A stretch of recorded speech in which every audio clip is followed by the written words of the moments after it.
日日らんら。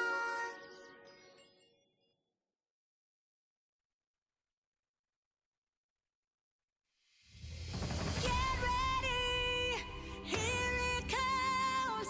Get ready for the rain. The twice you shine into landscapes so green.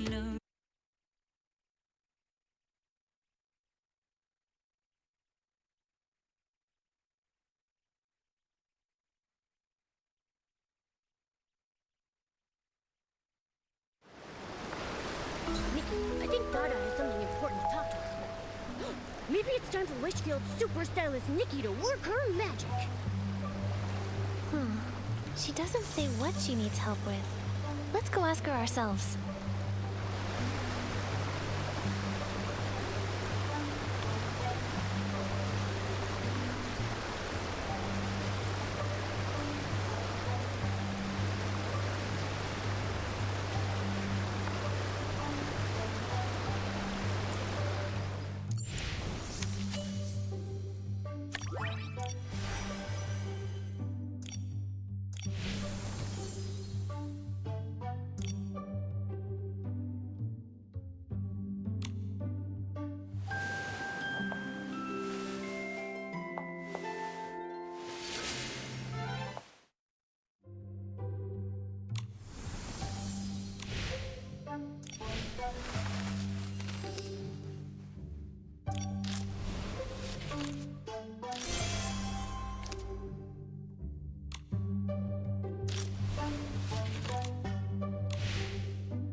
Earth shatters, heaven trembles! Stars, shine for the heroes. Your time to shine. Rise and shine. Night falls. Good night. Have some fun. Till we meet again. Again. Rise and shine.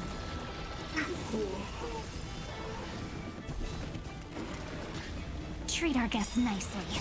Night falls. Good night. Receive divinity.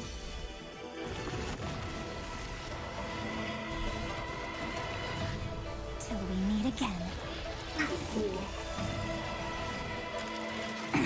Flowers, bloom for tomorrow. Mountains roar, dragons rise! Have some fun. Rise and shine. Your time to shine. Night falls. Good night. Memories waiting to be woken up by a shooting star. Remember me with love. May time watch over the Evernight. Don't blink. Cleanse hatred with love. Rewrite destruction with me. Soaring above the lands, this is permanence! The dead return! Night falls. Good night. Till we meet again. Again. Rise and shine. Have some fun. Till we meet again.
again.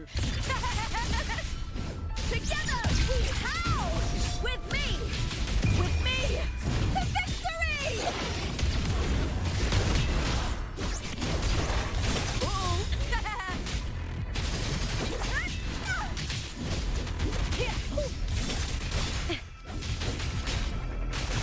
Epic shot. Same actor, different role. Listen carefully. Victory's mine. Pew pew. Same actor, different role. Keep the cheers. Together we vanish. Take 4.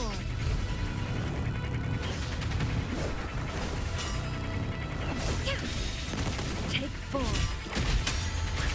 Who's the caged bird now? Perish in flames.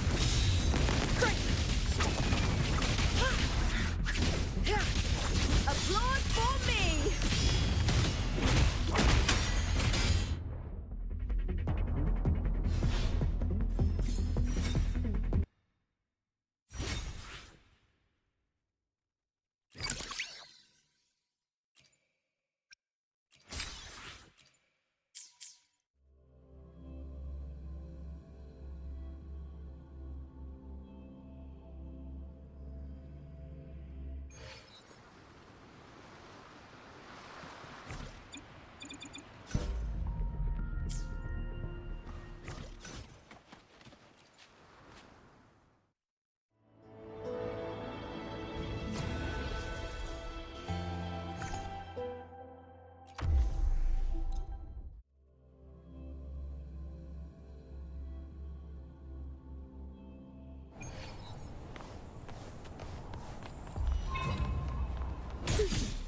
Heed the echoes.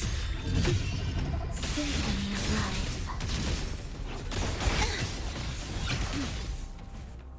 Thus you fall.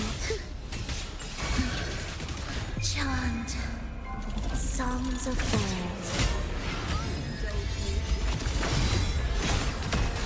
Praise me, world, at my string. Taste my resolve.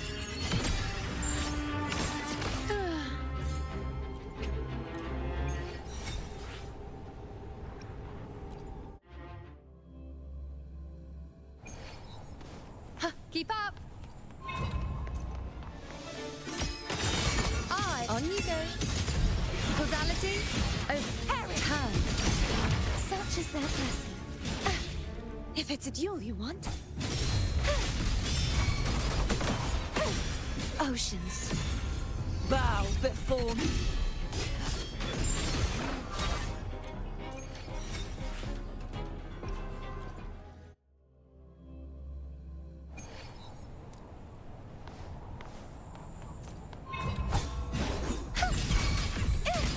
Joy in my accompaniment.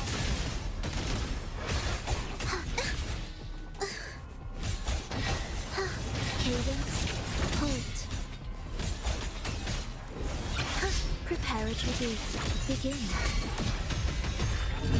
Chant, songs of old. Crumble.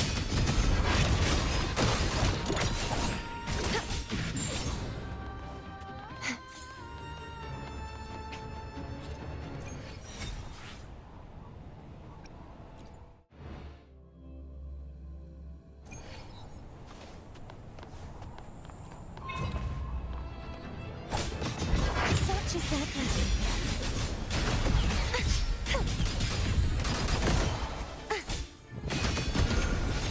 Oceans, bow before me. Torrents, rage on.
I'll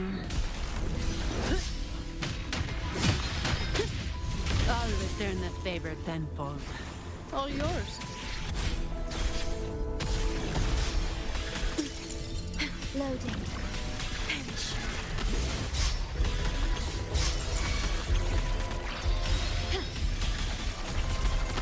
In war with time.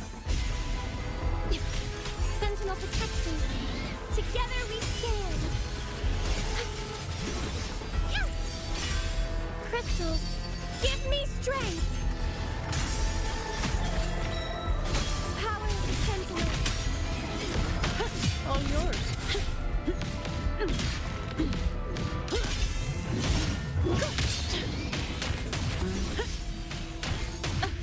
I don't have all day. Come at me. Reduce to dust.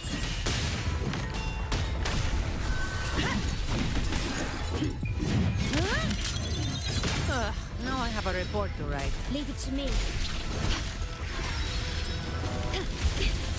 I'm fine. Transform.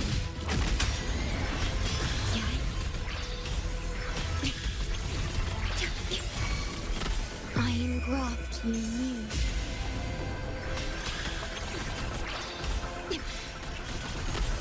Stay calm. Sentinel protects me. Together we stand.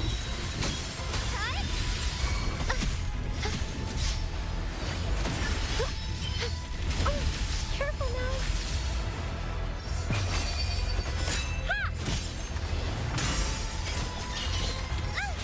Power of the Sentinel. I call upon the Sentinel. All yours.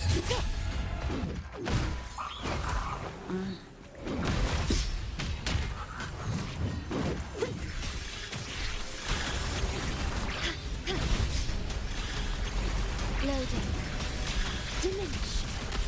Astral modulation.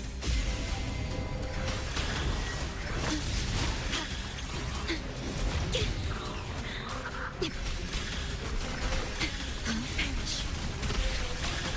Sentinel protection. Together we stand. Purify. Power of the Sentinel. Hi. Over there. Answer me. Descent. Bluebird. Be my salvation.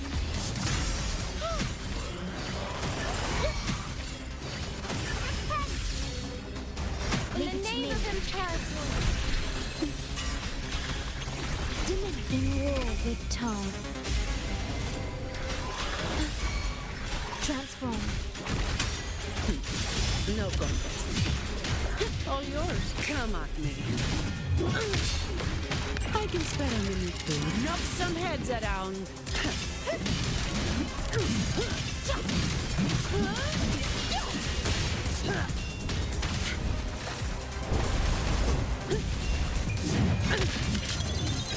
Leave it to me. Okay. Transform. Perish.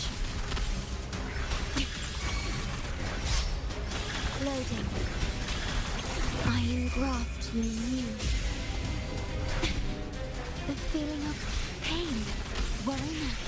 Sentinel protects me. Together we stand. Crystals, give me strength.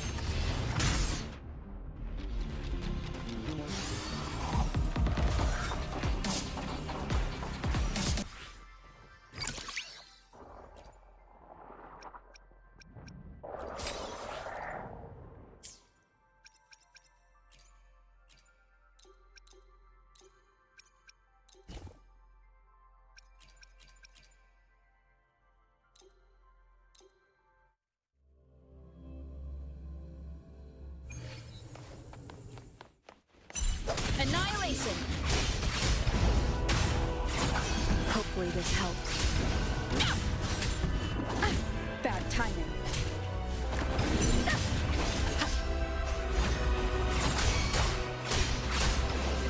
The wicked will thanks for what face judgment. Solo time. A perfect chord. The trio of destiny. Perish, heaven, such is their blessing. Repent, for silence beckons. Sentence, they fall. Tides, rise and crash. What form do you look for? Face your destruction, my blade. Purge all evil. Wind calms, waves follow. Hopefully this helps. The wicked will face judgment. Tempest is like I am the Tempest. Thanks for watching. A perfect chord.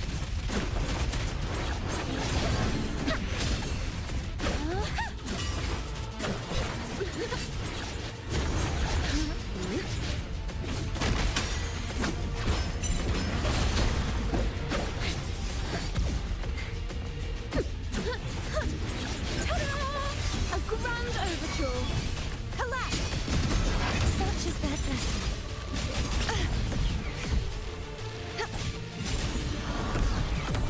The night's challenge has arrived. Wind rises.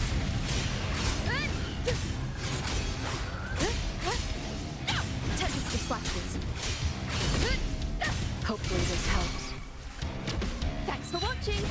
A perfect chord. Let the show begin. Crumble. Such is their blessing. Oceans, bow before me. Vexing malice. Sounding the death knell. Windstorm. Sweep all away. If it's a duel you want. Wind calls, waves follow. The wicked will face judgment. Good. Thanks for watching. A perfect chord.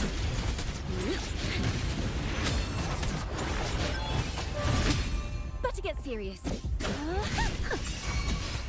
Listen, the trio of destiny. Collapse, be gone. Such is their blessing. True form revealed at last.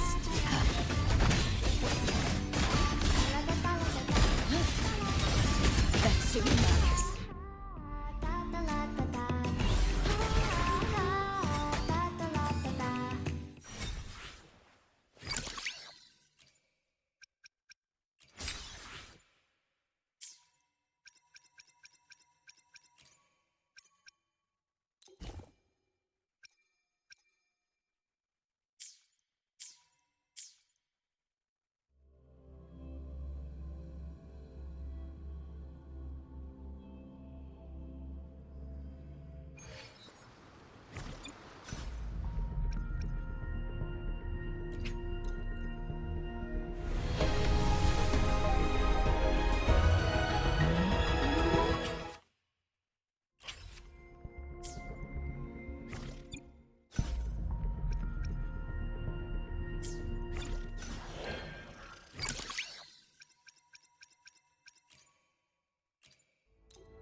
Live to hunt.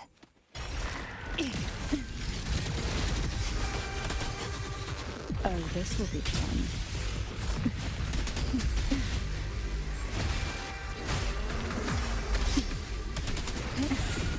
Try not to blink.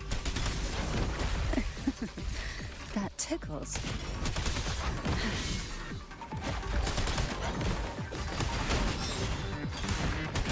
Cool from my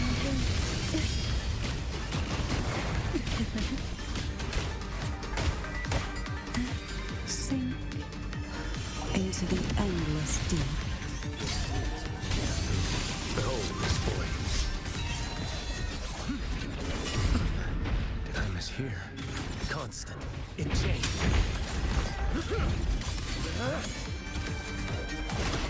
Mandate calls. Judgment falls. Gotcha. My move is Behave now.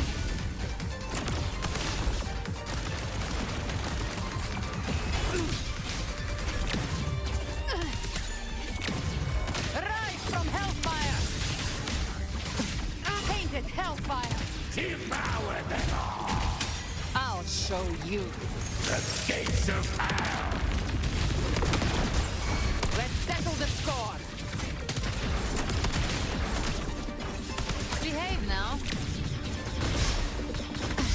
Timing's everything. what sleeps within you. Withhold this boy. Vanish. Constant. In chain. My move is the blade. Oh, this will be fun. Called another who will sink into the depths with me. How rude. So, that tickles. Quite the standard, I see.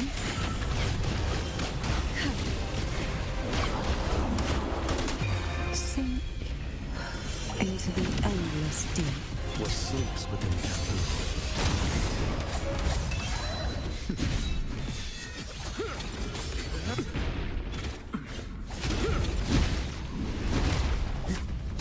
Mandate calls. Judgment falls. Constant. In chain. Speak My of the move is devil. blade. The hunt ends here. Time to go!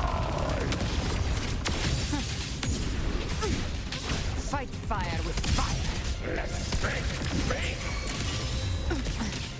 In disguise. What sleeps within taboo. Behold this blade.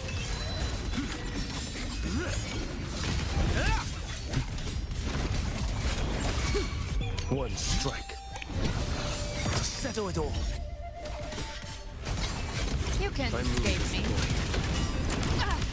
blade. In disguise. Evading flames.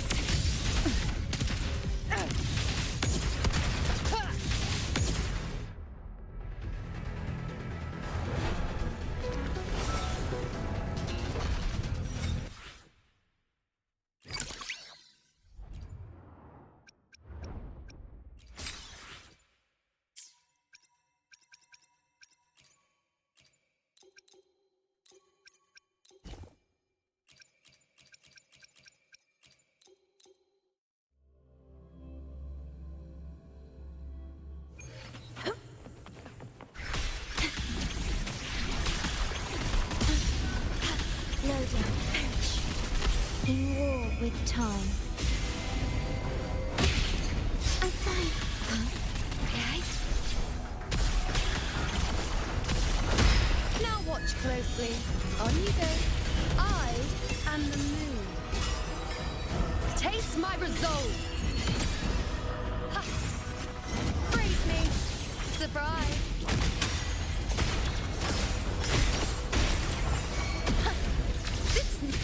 We've honored in glory. My death. Unmatched! In control. In one strike. Leave it to me. Transform. Clothing. I engraft you anew.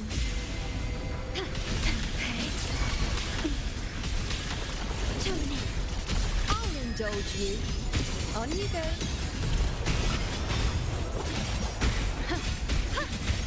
Face me.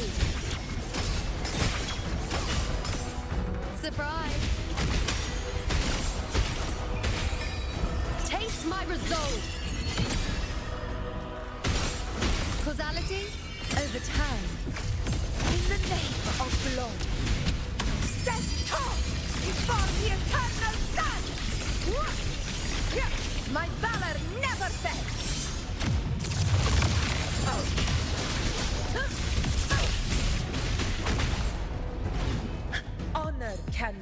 be silent. The feeling of pain.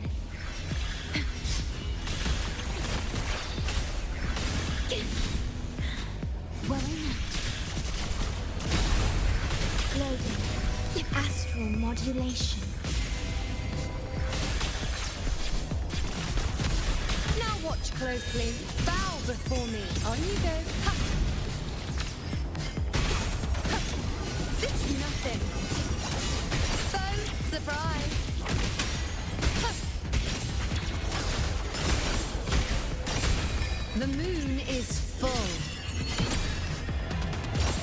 The fate reveals is mine.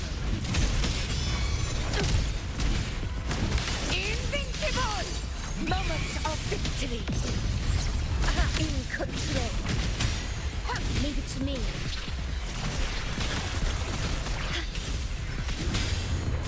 Loading.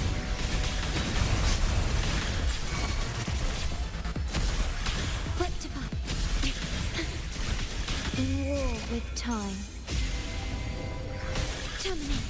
With style and grace. Entertain me. Surprise. On you go. Fate in my mark. Miss you already of blood.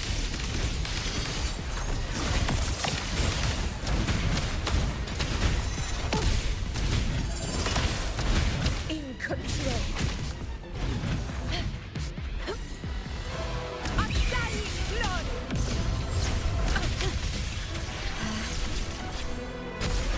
Divine grace. Astral modulation.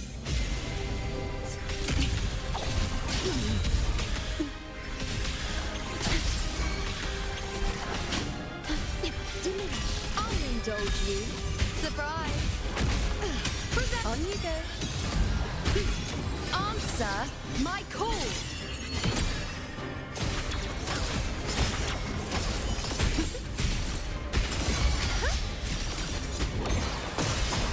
Future. Reshape. We've honored in glory. My friend. Stand tall for the eternal sun. What? Yeah. My valor never fails.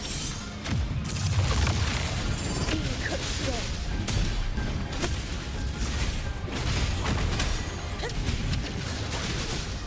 Leave it to me. Slowly. Huh? I engraft you new.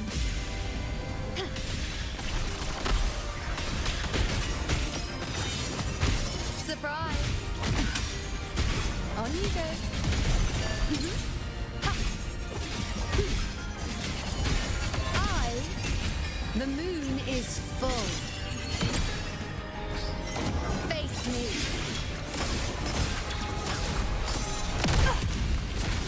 Invincible!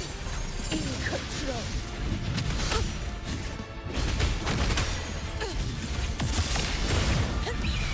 Scene of my triumph! Well played.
Live to hunt. On you go. Is that all? Taste my resolve.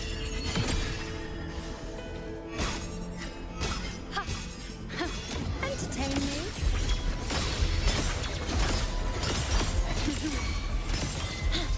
I got my fun.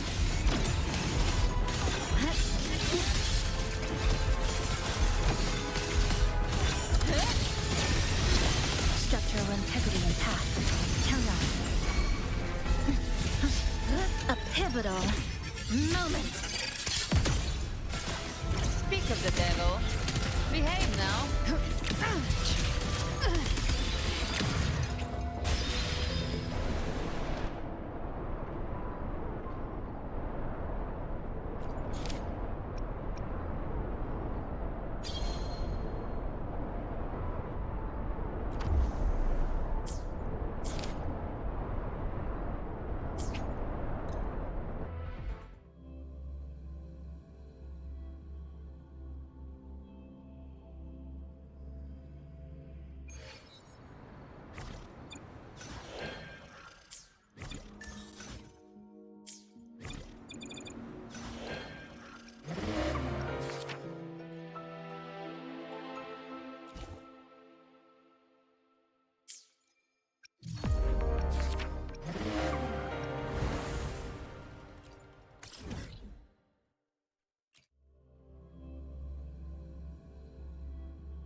Causality overturned. Harry! Always such a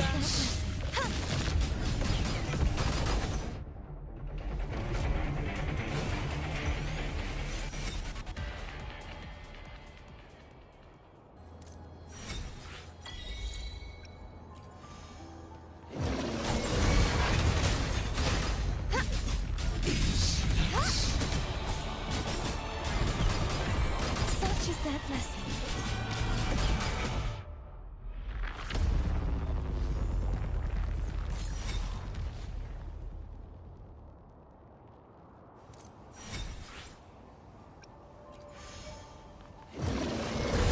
Symphony of life.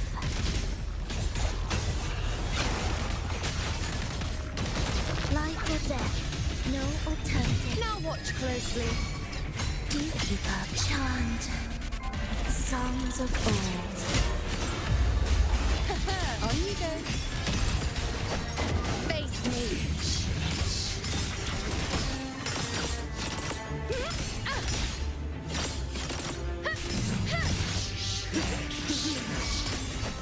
Harry! Such is the nice to watch.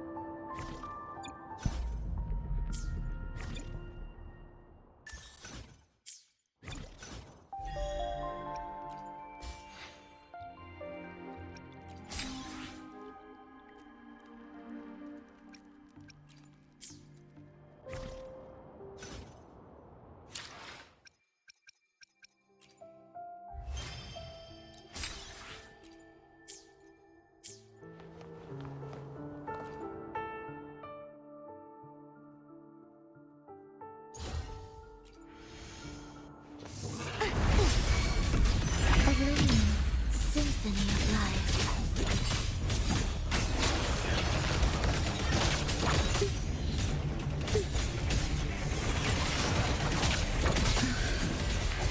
I feel nothing. Where is rejoicing? Weakness blossoms in mills. With style and grace. Bow before me. Answer my call. Ha. Entertain me. Fate in my my mark. Crumble. I have my tongue. True form. Revealed at last. Sentence. Let fall. Tide. Rise and vexing malice.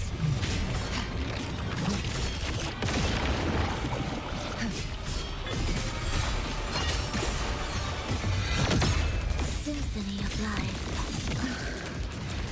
I feel nothing.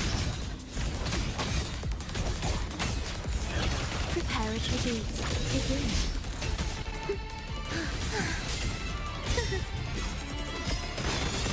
On you go.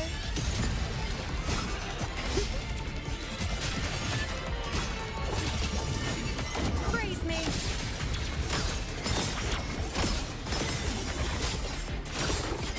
Face me. All of... Taste my resolve. Face me. Always pleasure.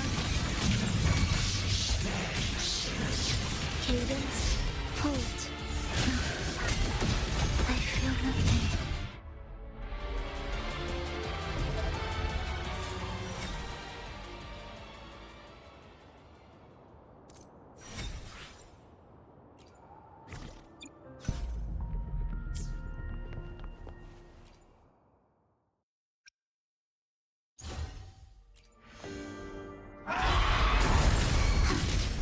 Free wither the soul, never entombed. I'll indulge you. Present your offerings. The moon is full. Entertain me. Disperse. Charge forth. My turn to watch.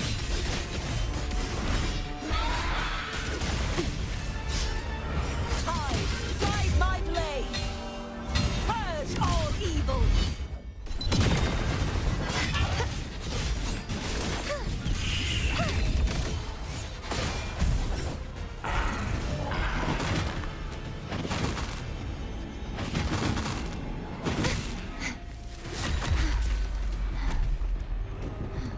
I won't back down. This sword, oblivion, symphony of life.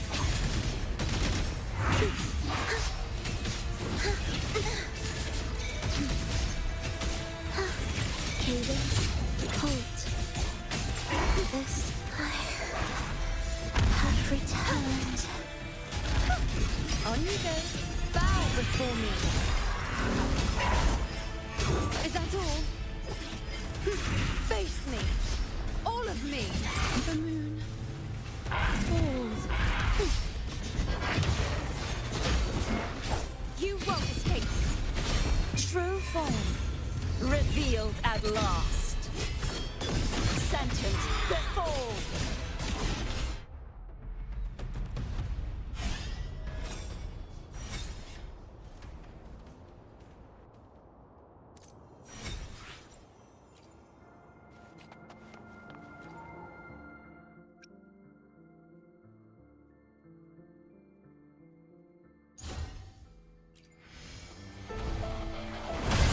Symphony of life.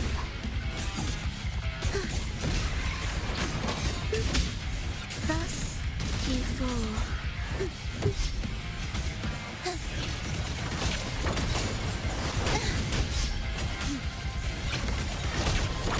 Waves rejoicing, witness blossoms in wind. Now watch closely. Fate revealed. I am the moon. Answer my call. Face me. Disperse. Charge forth. Tide. Rise and crest. Finality.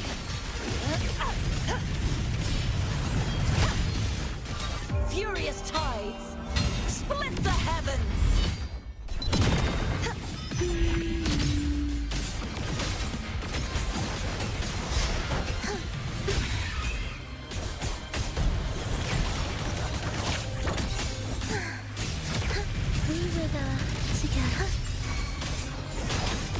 Heed the echoes. The soul never entombed. With style and grace. Entertain you. Fate in my mark.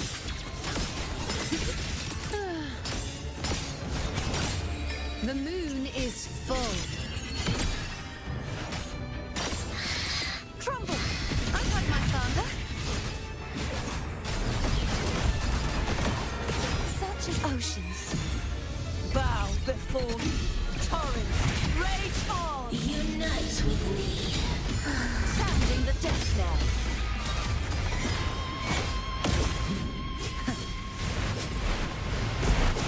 The you dare test the moon. Falls.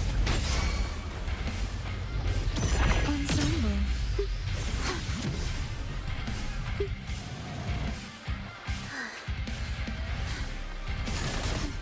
Symphony of life.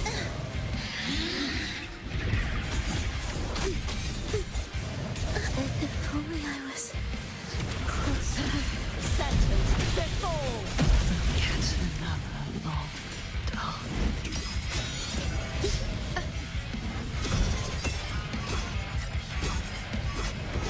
I left my mark.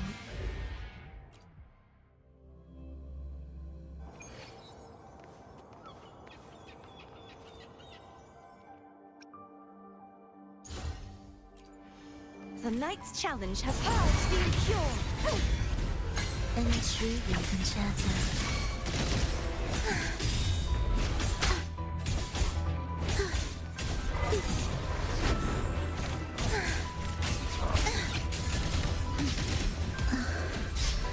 I feel nothing.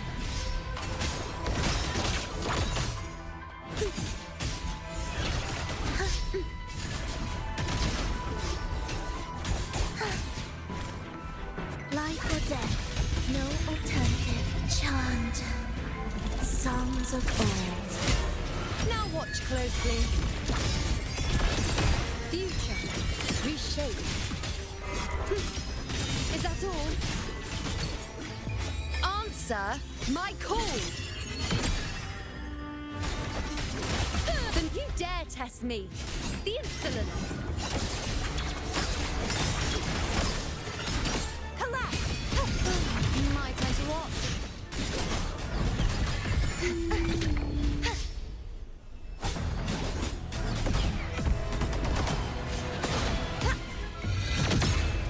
Symphony of life. We wither together.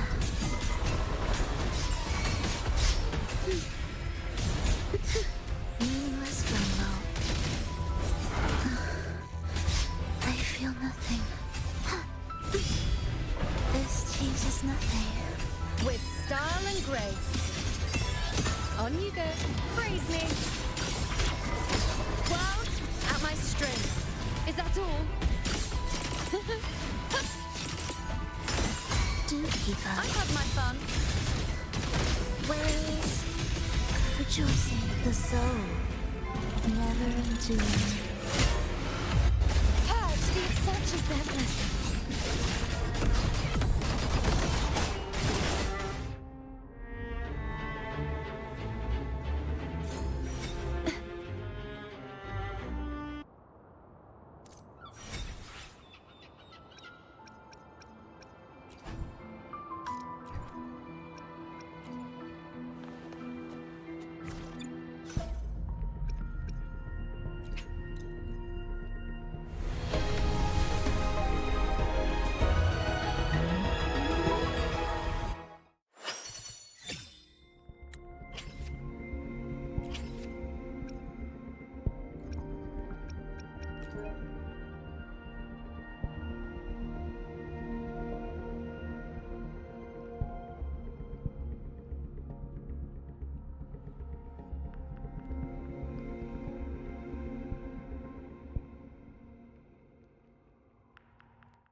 extra fee for that.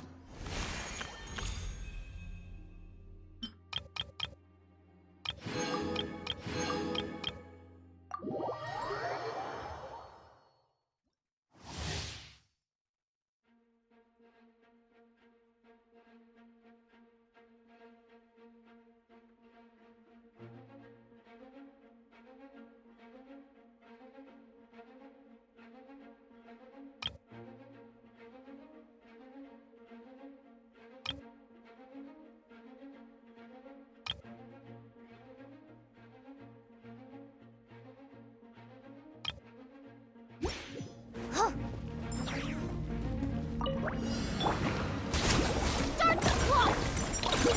Go claw! Smash and grab! Hand it over!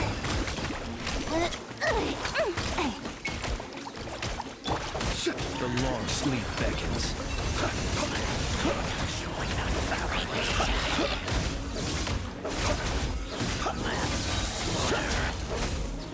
Be silent. Night falls. Tiger's creeper! You on this! Quick as a flash!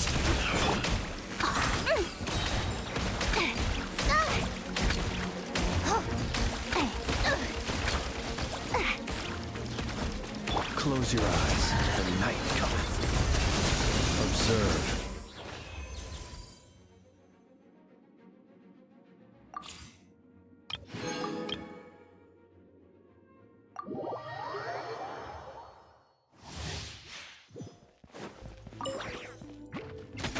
Time for takeoff.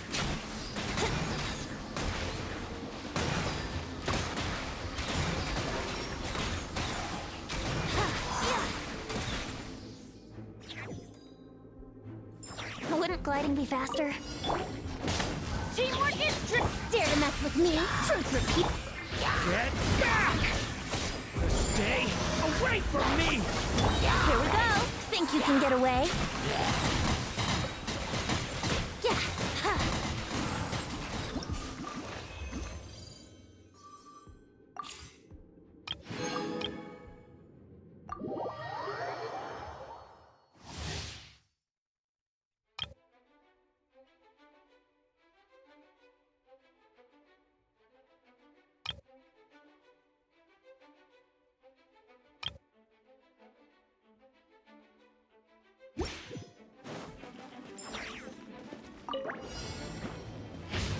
Stay back!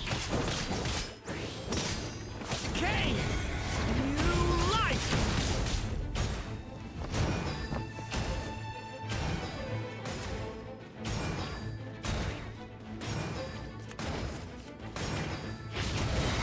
The abyss is burning shadow!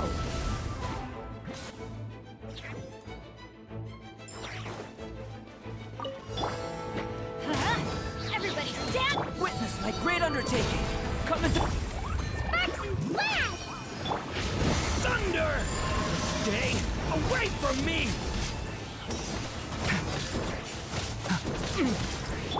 Dumpy dumpy go! Yeah. Boom! Get back! The abyss is burning shadow!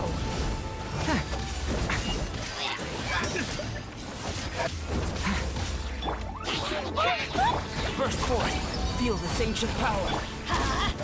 I'm going in! Devouring claw! Stay away from me! Jumpy dumpy! Watch out!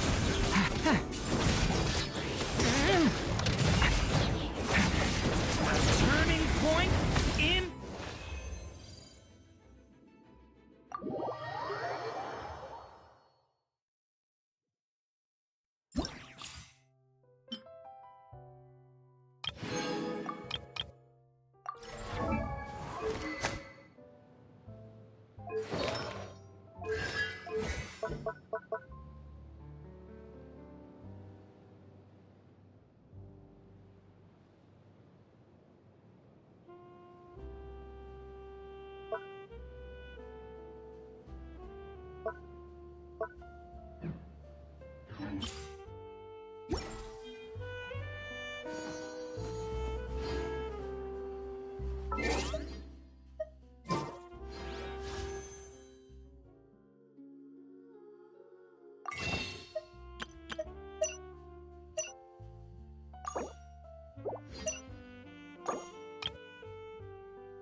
Ad Astra Abyssosk. Welcome to the Adventurers Guild. Thank you for Ad Astra.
Personally, I think the idea of things staying the same forever is quite beautiful.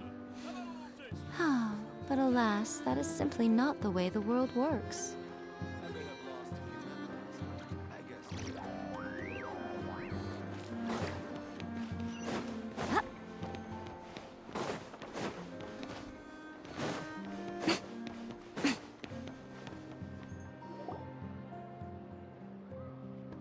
Thank you for waiting.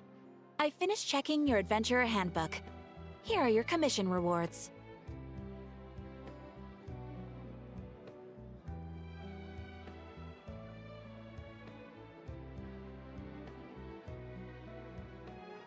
We have no other urgent commissions on the books at present.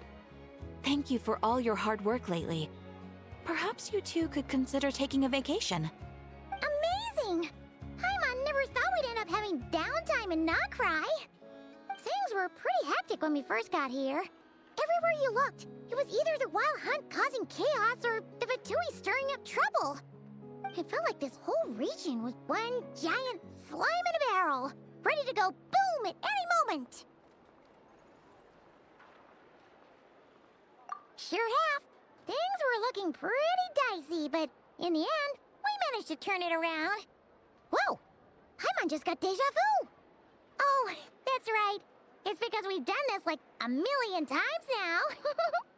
Ah, yes. Are you two aware that the Moon Prayer Night is soon to take place? Oh, yeah! Llama told us that was coming up soon. Wait, why do you mention it, though?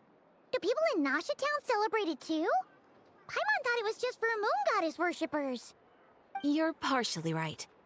Most people in Nasha Town just see the festival as an opportunity to do business. They do not concern themselves with the religious element. The festival was first celebrated by the Frost Moon Scions. On this day, they would wear moon prayer blossoms and celebrate the birth of the moon goddess through song and dance. They would also prepare food and handicrafts and give them as gifts to others. Over time, it became Nodcry's most lively festival. Oh, sounds like fun! Great! Well, in the meantime, since Catherine doesn't have any commissions for us, let's focus on some personal business instead. When we first got here, you mentioned that this was where your spaceship landed? We didn't get to follow up on it at the time, because we got wrapped up in that whole rare situation, but now we can finally start investigating it properly. Well, there's a saying Paimon's heard around these parts, which goes, if you lift up a rock, you'll find something you weren't looking for. By that logic, you'll never find what you're looking for while you're searching. but the moment you stop looking, it'll jump right out at you.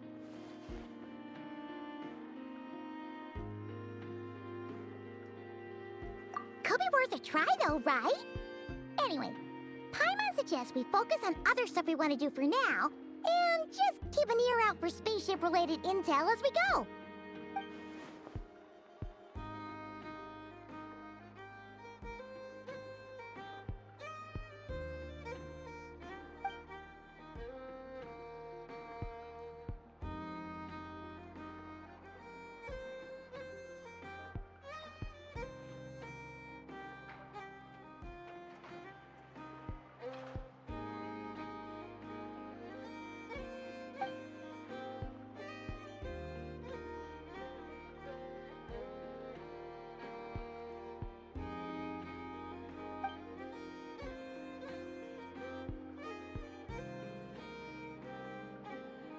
What's wrong?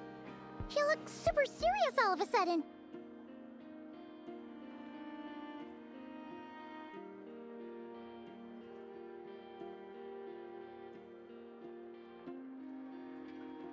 Huh? Paimon gets why you'd be concerned about Columbina, but what does the doctor have to do with anything? Oh, that's true.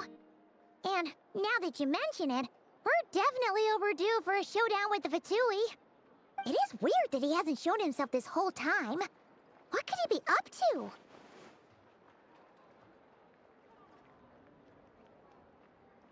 True. Paimon would much rather deal with Marionette anyway. She says the meanest things, but when it comes down to it, she doesn't seem like a bad person. Maybe it's the pressure of being a Fatuse? Especially as a Harbinger. Does she feel like she's gotta act tough to keep up appearances or something?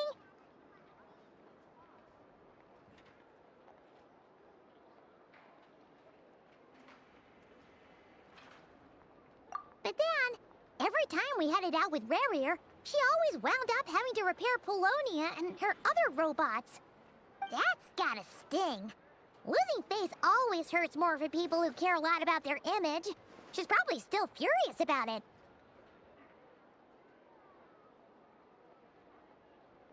What? Relax! She's not even here! Huh? What's the matter? Oh, nothing. Sorry, we'll be on our way now. Where are we again? Oh yeah, Columbina? Right, yeah, let's go see Columbina.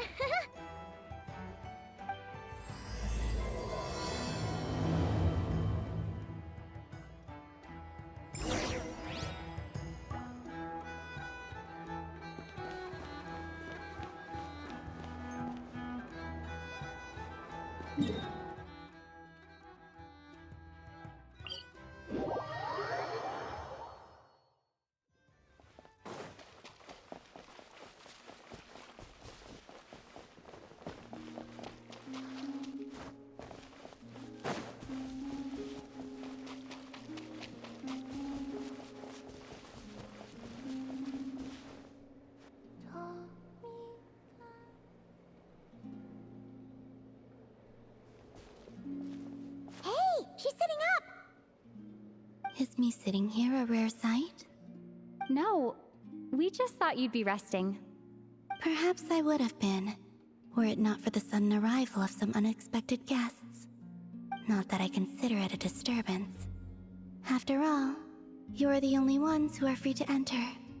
Would it not be a little unfriendly of me to lie down while we speak? I didn't realize you put so much thought into little things like that.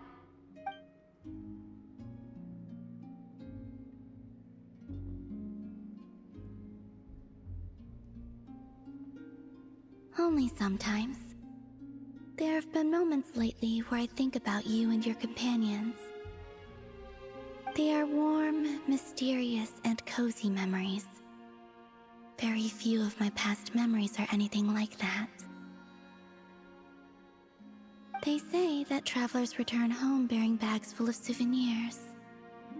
But my luggage was empty, and I believed it would stay that way. Return home? So, you're still planning on returning to the moon? Yes. This planet continues to reject me, reminding me that I do not belong here. if I remain in Teyvat, there will come a day that I disintegrate. And I don't mean reduced to dust, or turned into food for the flowers. I mean, I will cease to exist entirely.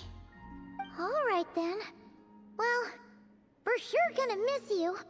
But it sounds like we'll have to say goodbye. How do you intend to return? The Moon Prayer Night is soon to arrive. On that day, the moon will be closest to Teyvat. The Kuvaki in this land will reach its peak at that time. I merely need to grasp the tide, and with relatively little effort. Oh, Paimon gets it! It'll work like a slingshot! You make it sound like she's gonna get blasted up to the moon. If I did that, I suspect I would crash into the false sky. I will be using a much gentler approach. But I do like the analogy. It's fun. You see? She gets Paimon's sense of humor. In the blink of an eye, the time has come to part ways. It does feel that way, doesn't it?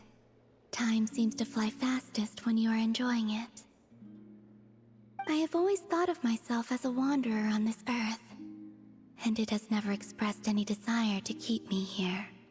Yet, just as I plan to depart, it tugs at my arm. Is this a gesture of affection?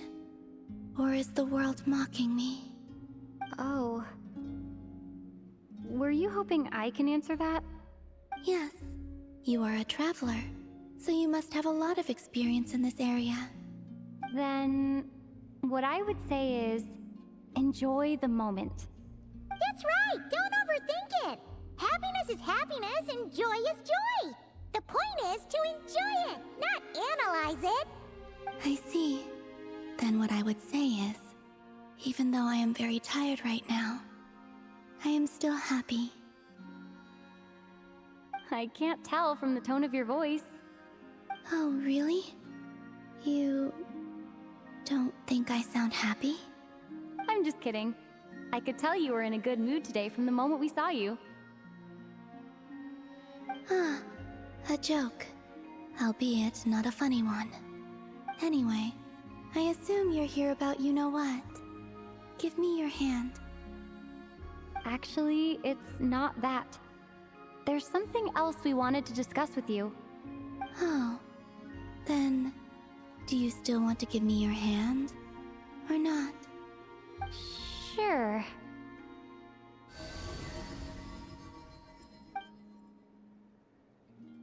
Thank you. So, I've heard that in the Moon Prayer Nights of the past, people here would hold celebrations in the Moon Goddess's honor. Since you helped so much in our fight against the Reihir of Solnari, I think you deserve a farewell party before you return home. I haven't asked everyone else for their opinions on this yet, but I'd like to invite you to join the upcoming Moon Prayer Night. I've never joined a Moon Prayer Night before. I'm not sure what I would even do. Oh, don't worry about that! We take care of everything! All you need to do is show up. Of course, there's no need to force it if you're not feeling strong enough. It's just, this kind of felt like a golden opportunity.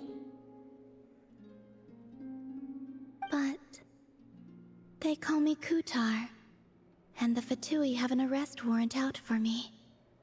I shouldn't appear in public right now.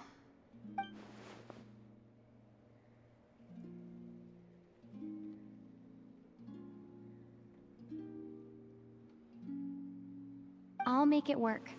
You have my word. Yeah, we got your back! Well, she does. Paimon's actually not too sure what she's planning. All right, if you're sure. I will not refuse your invitation.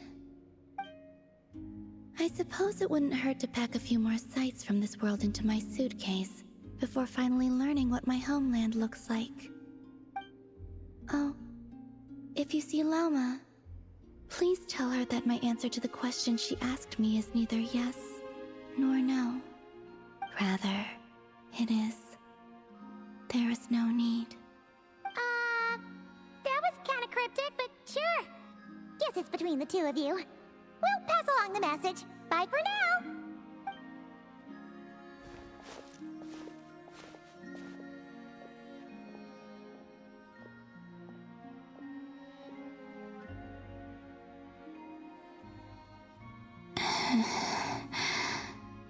And also, I do not know.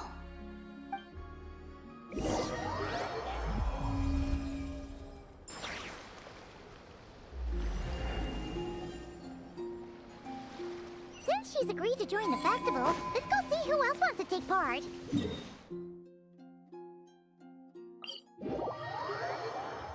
Llama's gotta be the person most familiar with the Moon Prayer Night. We should start with her. Also, what exactly is your plan to keep her safe? Not sure yet. I'll figure something out. What? Are you serious? And Paimon even gave you her vote of confidence back there. When did you become so sneaky?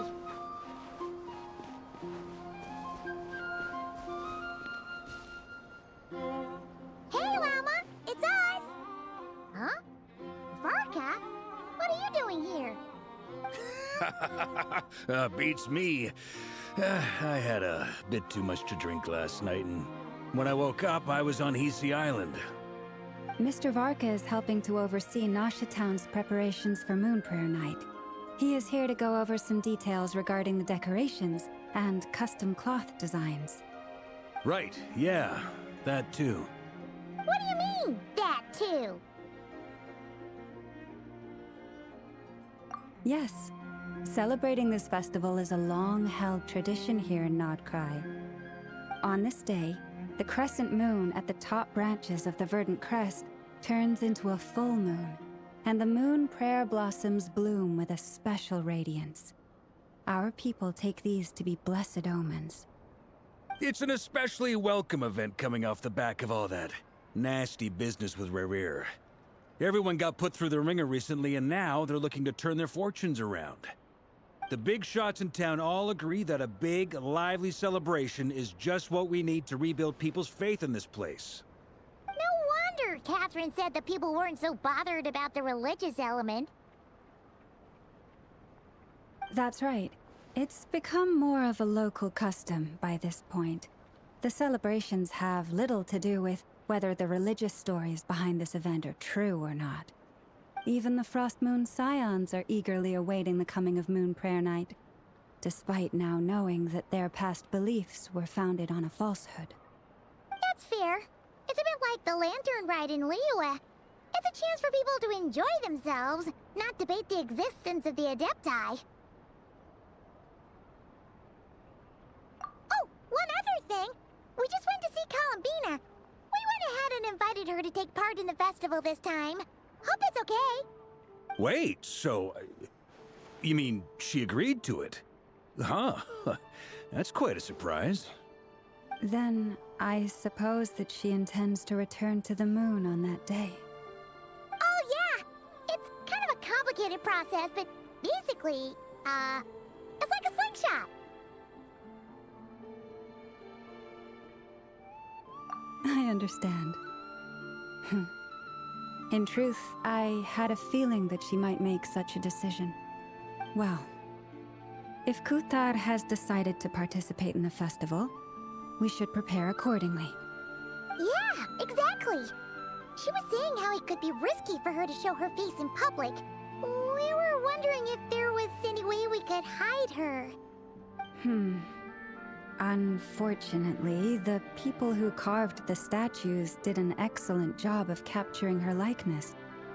It will be very challenging to hide a goddess whose face everyone is so familiar with. Darn!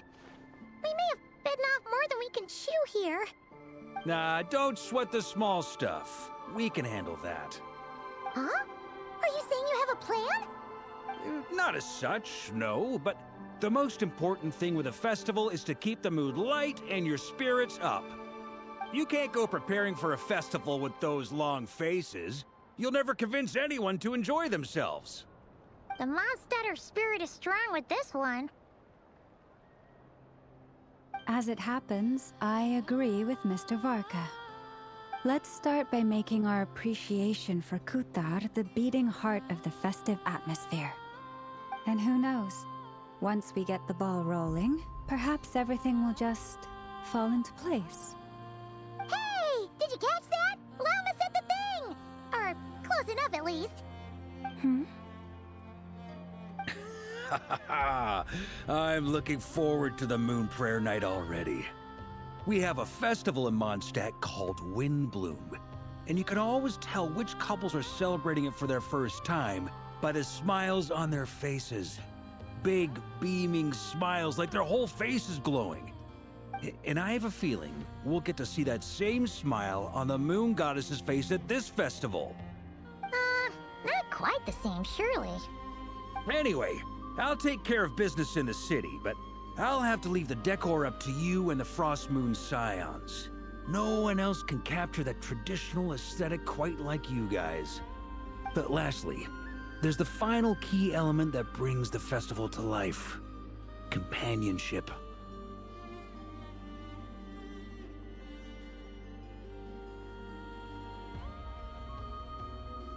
Before you leave, let me show you something that we've been preparing. Mr. Varka had asked to see it already, so you may as well tag along. Also, I have some further questions about Kutar's decision.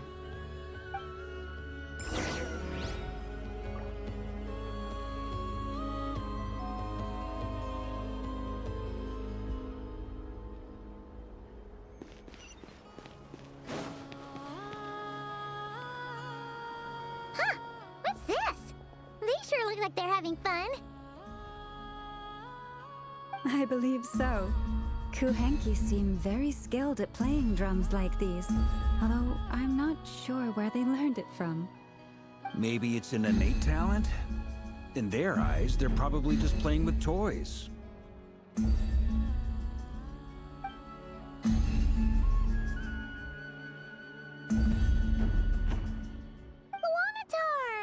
You want to play too?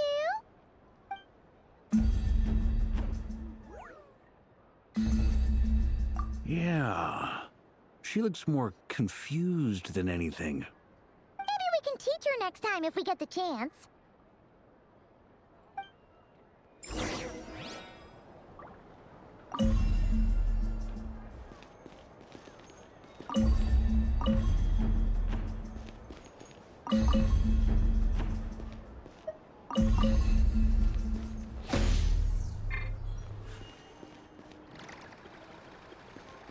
What are these floaty things? Moon veils. We hang them from buildings in the city during the festival. When you look at the sky through them, it creates a lovely misty effect.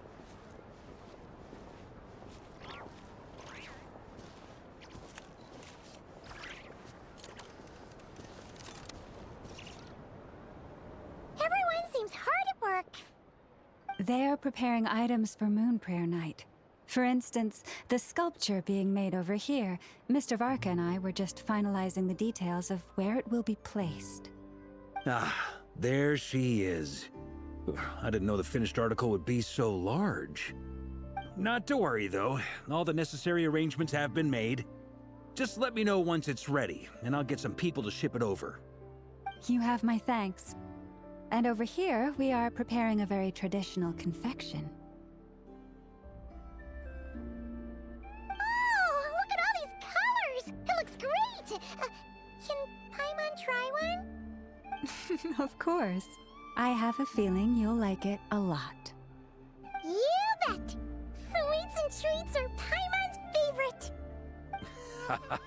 If you included those in the Feast of the Moon, I bet Paimon would have joined the Frost Moon Scions by now. There will also be verdant crests like this present in Nasha Town during the festival. The timing of Moon Prayer Night is not completely set in advance. We make a rough estimate, then observe the changes in the verdant crests and moon prayer blossoms to guide us. As such, the wait itself is a fun feature of this particular festival.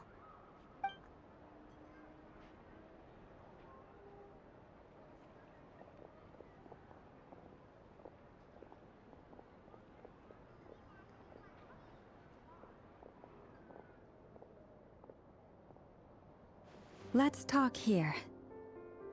To tell the truth, I am very surprised to hear that Kutar is willing to participate in the festival. I once asked her if she'd be willing to stay with the Frost Moon Scions. I could introduce her to everyone, and we could be a family to one another. She did not answer, but she has not appeared here since. I took this to mean her answer was no, but if that were the case, she would not have accepted this invitation.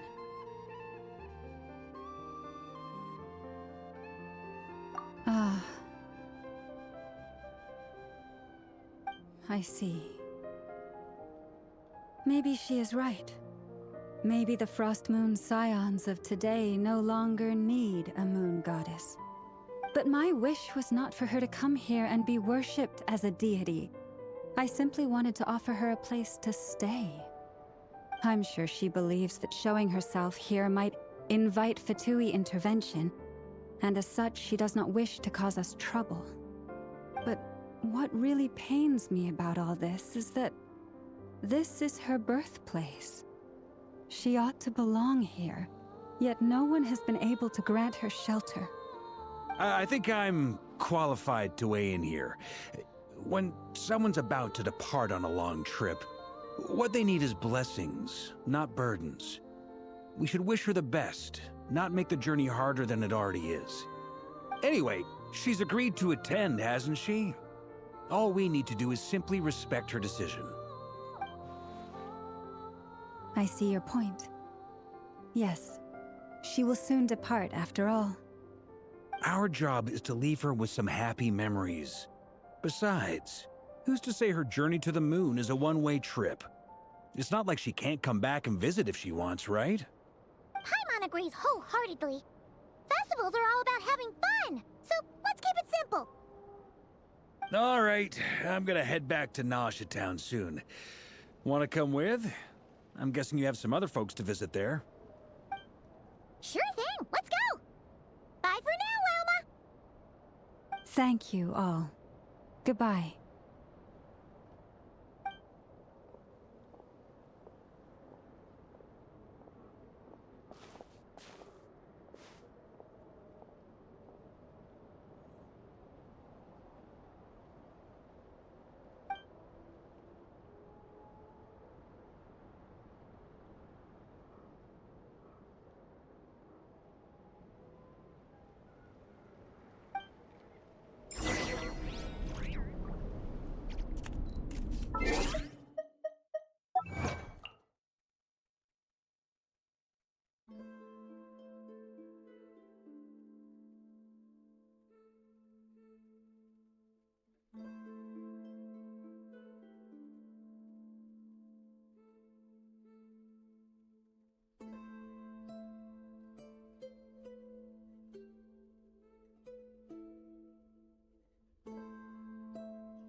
Huh?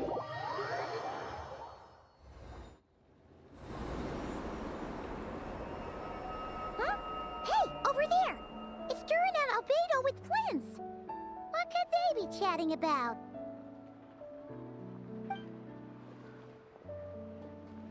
Your guess is as good as mine. Ah, Grandmaster, and the Traveler and Paimon. Hello there. It's been a while. Perfect. We have some new volunteers for our investigation.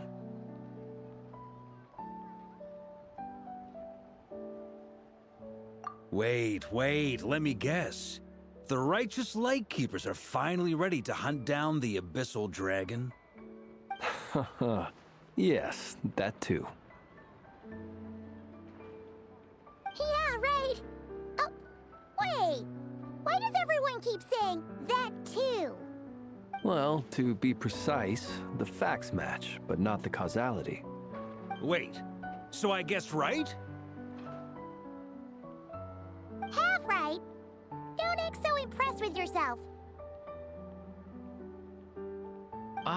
Maybe I can explain.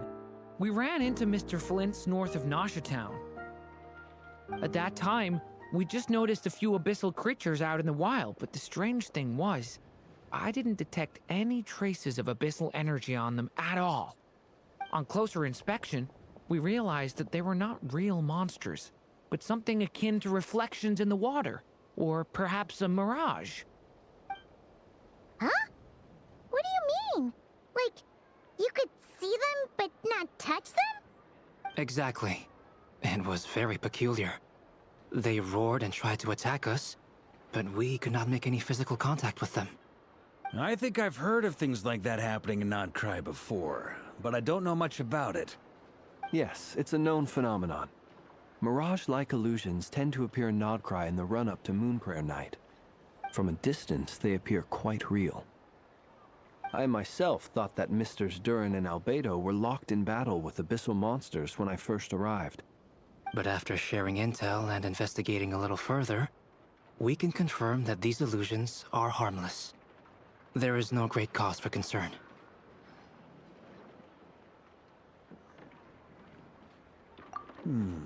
All the Mirage stories I've heard are either animals, rocks, or small houses. Abyssal monsters, though? That's a first. It's a first for me, too.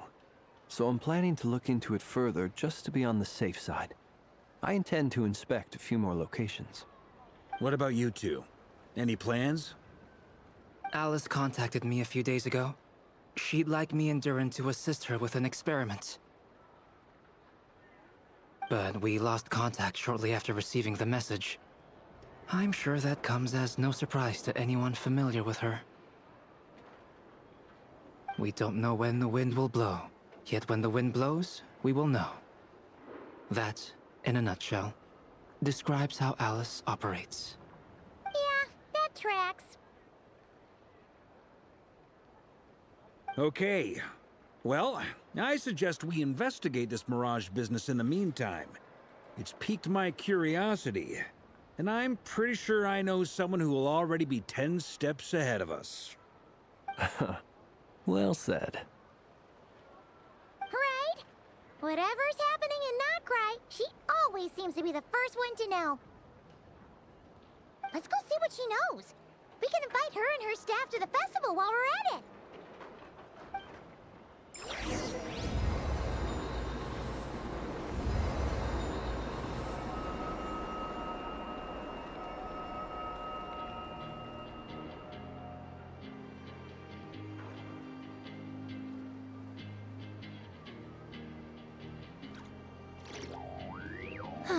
Traveling to other worlds is all that anyone seems to be writing about these days.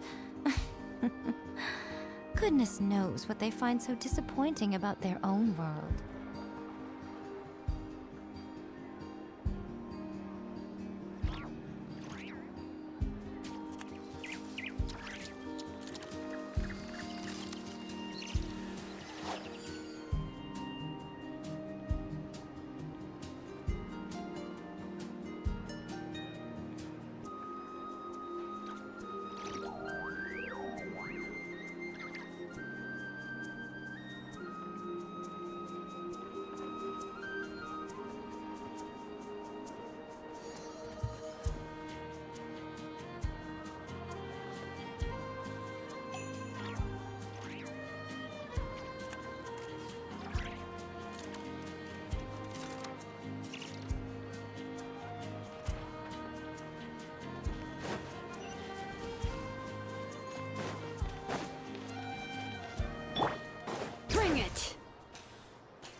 You're right, I have noticed.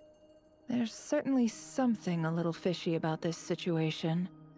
Only a little, though. Records indicate that this phenomenon can occur in the days before and following Moon Prayer Night.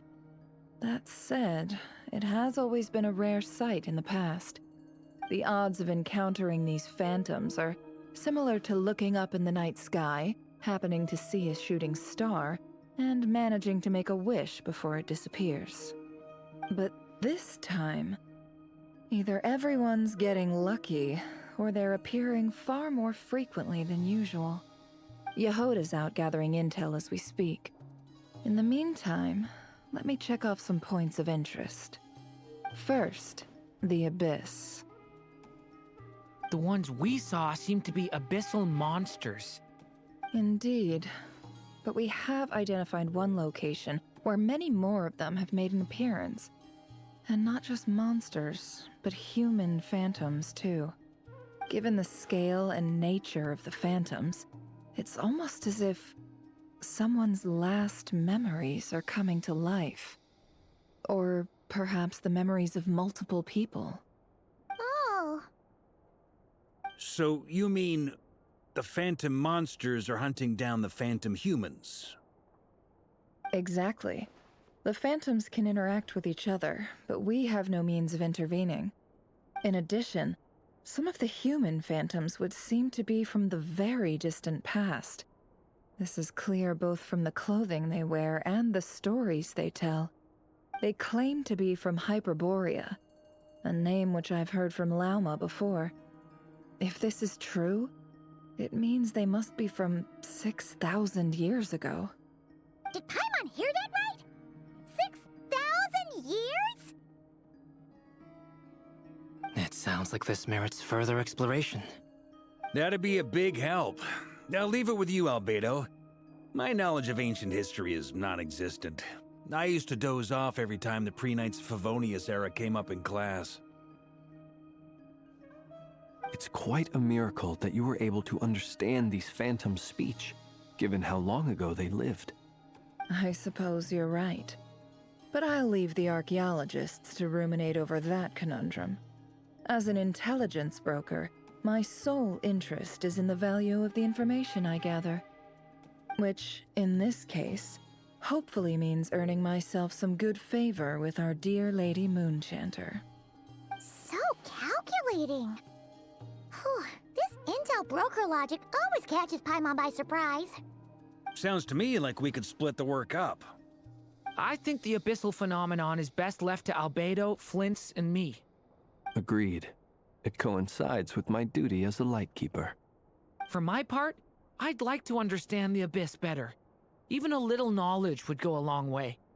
This is certainly a rare opportunity to study the Abyss. But even rarer, perhaps, is the chance to make contact with the Ancients. The Curatorium will take the lead on investigating the Hyperboreans. We put in the work to learn what we know so far. It seems only fair that we get some quantity of exclusive intel. That just leaves our trusty team of 2 unassigned.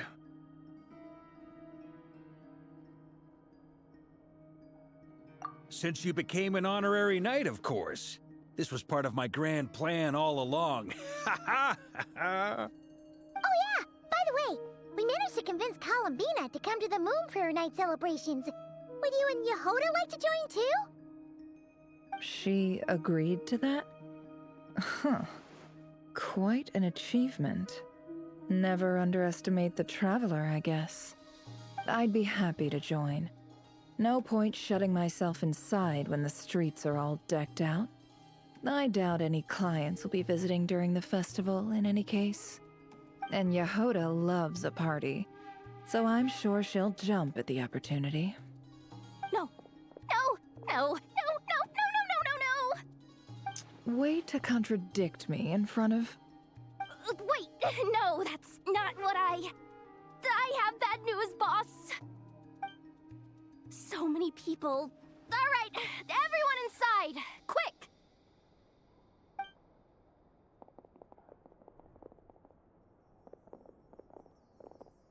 This is gonna sound crazy, but hear me out. I saw one of those phantoms at Star Sand Shoal, and it was some sort of flying ship. Like a spaceship?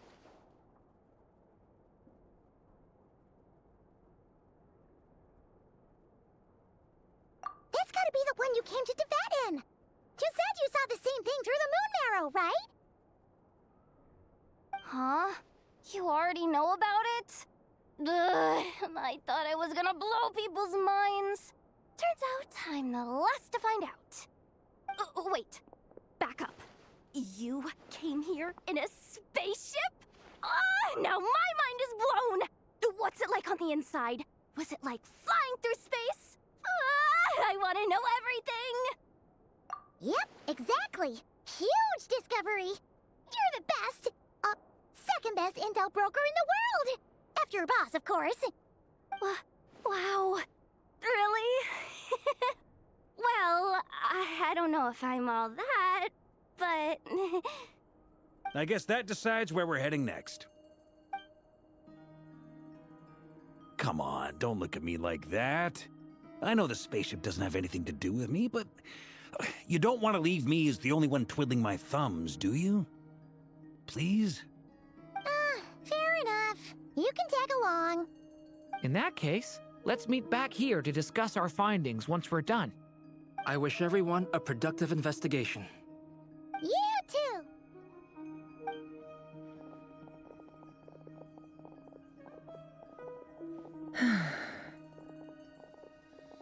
What's up, boss? Aren't we gonna head out? Tell me, Yehoda, when did the Curatorium start giving out intel for free? Oh, sorry, boss.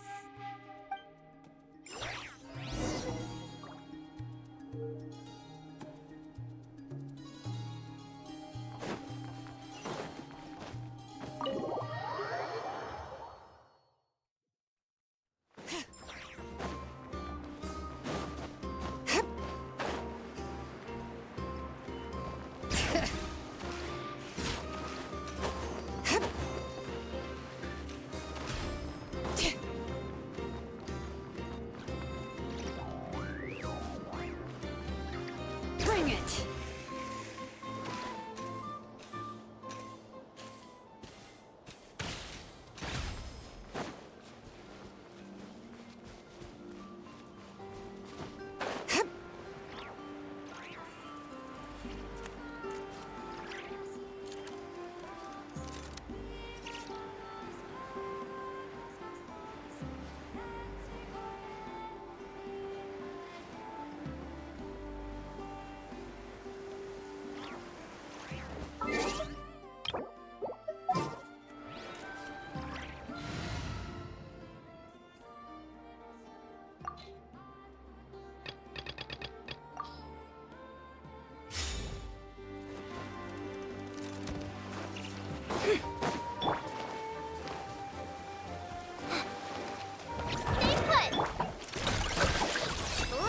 Let me weave you a verse.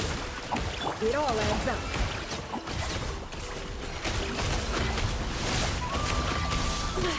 I better run. Don't be scared. Go claw.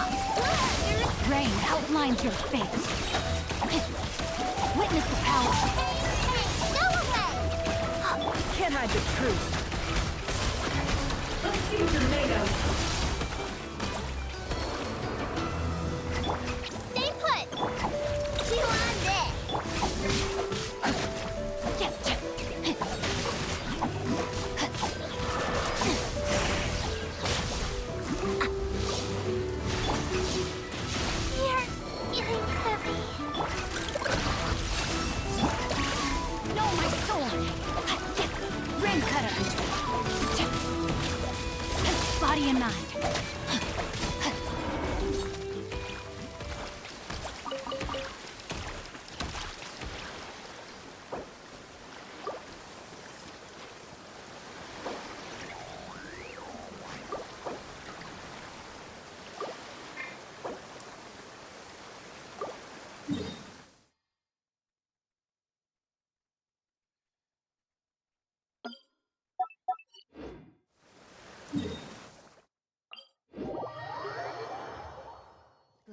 The rain has stopped. Any longer, my books would have gotten wet.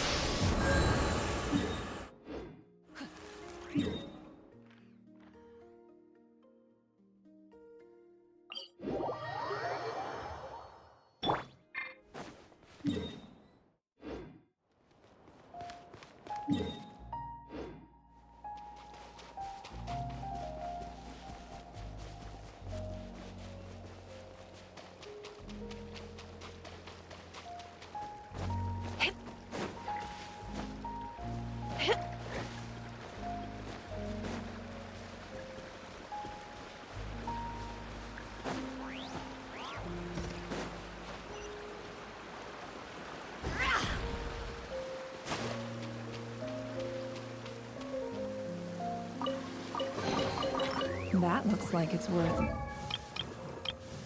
pretty some. Relax.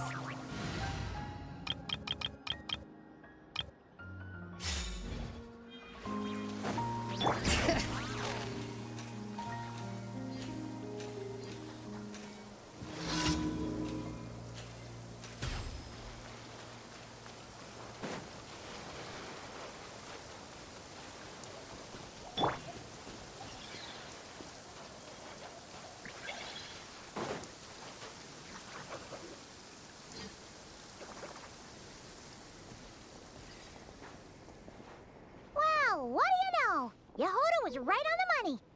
This Phantom really is your spaceship. But that's so weird. Why would it show up here? Is it some kind of projection? Or a ghost? Like, maybe it no longer exists, but somehow it left an afterimage? Ah, you're already here. Miss Lauma, what a surprise. I thought you were busy with festival preparations. I was, until one of our people informed me that a strange sight had appeared at Star Sand Shoal. No one's ever seen something quite like this before. I thought I should see it for myself. Same here. Oh, so we heard that these things appear around the festival period. Any idea why that is? Unfortunately not. We have very limited information about them, since they can't be interacted with. And no human phantoms have ever made an appearance before now. The most we've been able to deduce is that these sightings appear to be connected to the increase in Kuvaki energy around this time.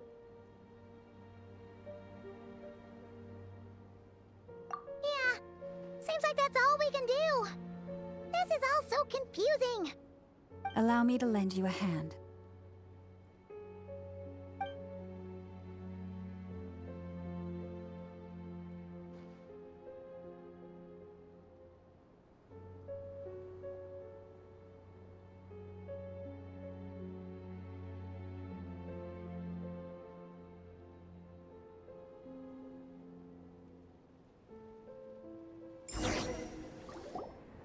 Everyone, our friend here should be able to provide us with some information.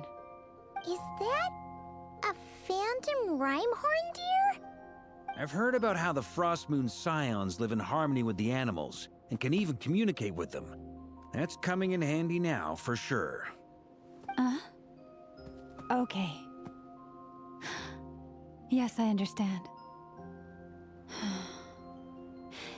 Then how about this?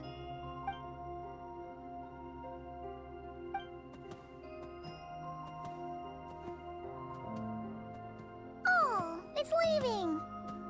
It appears to share our curiosity about this giant spaceship, so I asked it if it wouldn't mind investigating along with some friends. In return, I told it about some nearby spots where the wild fruit grows abundantly. We may live in a different era from these phantoms, but I trust that the terrain, climate, and ecology here are more resistant to the effects of time than some things are. Let's give them a moment and hope for the best.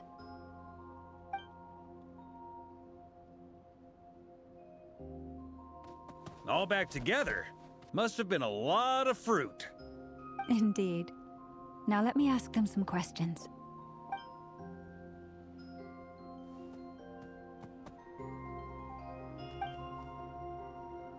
it did find a lot of wild fruit, enough for them to feast for a long while. This puffin circled in the air several times, but didn't spot anything out of the ordinary. Certainly nothing to do with the spaceship. Huh. Well, it definitely makes sense to get a bird's eye view. Indeed. Other than that, I was also thinking that the world these phantoms see is also different from ours. Oh, I get what you mean. The wild fruit exists in both times and spaces, but there might also be things that only exist in that space-time, which we can't see. Good point. Great thinking, Lauma. Blunthorn rhinos can use kuvaki to shift great rocks, but this one says it couldn't get that ship to budge by even an inch. The sniffer mole tried too, but despite being a skilled digger, it could not get through. They say that the spaceship looks robust and undamaged. It seems completely impervious to any and all attacks. Whatever lies within is well defended from harm.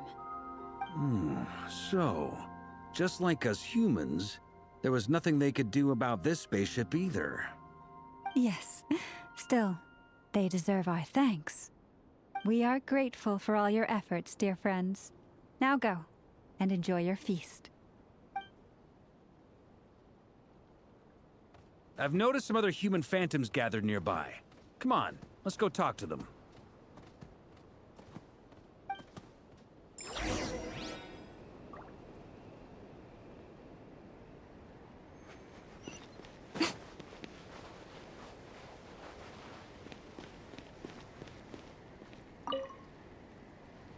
What is this thing? I've never seen it move, and there's no way to get inside. Goodness knows. My grandpa says it's been sitting here at least since his grandpa was still alive. What about his grandpa? Did he say anything to your grandpa's grandpa about it? Huh? I don't know. In all likelihood, it was here back then too. Hard to imagine something this huge could move. Guess that means that as far as they're concerned, this ship's been around a long time.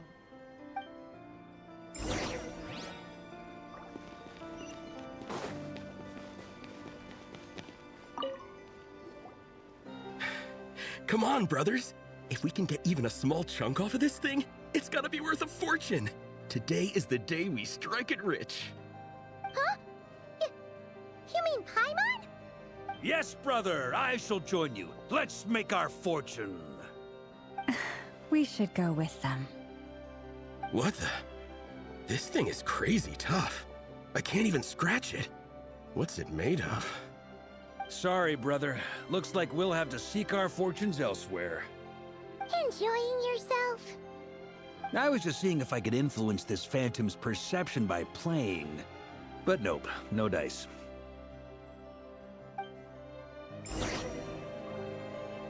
I'm sure we're all starting to build up an idea of what's going on here now that we've spoken to some of the people. These phantoms are reenacting real historical events in Nodcry. It's almost like we're in some kind of interactive stage play. We can talk to the actors, but the plot is fixed, and we can't influence it. It makes sense. History is set in stone. The objective facts of the past cannot be changed. Paimon totally thought you were just goofing around earlier. But actually, you were doing some serious investigating. Of course I was. Anyway, at this point, I think we're forced to conclude that although the Phantom spaceship is right there in front of us, we aren't going to learn much about it from these people.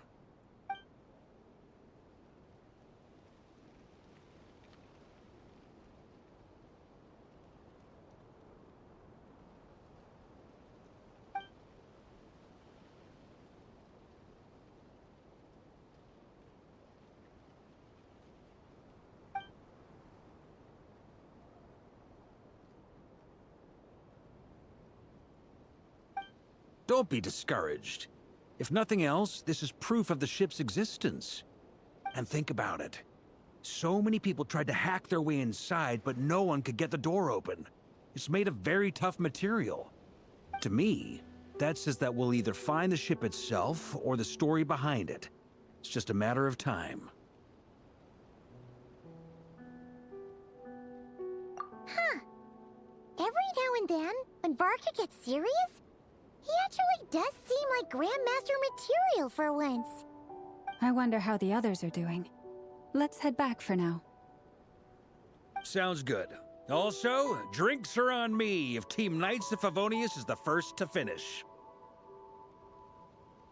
Wait, we have a team name now? Am I in Team Knights of Favonius as well? You're very welcome to join. We've even got a cathedral ready for you. Isn't that technically blasphemy? You wouldn't dare make a joke like that if Barbados was in earshot. Nah, I'm sure Barbados doesn't mind a little harmless blasphemy once in a while.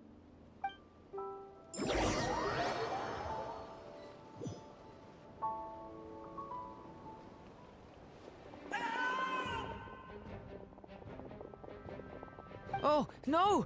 Get away! Oh.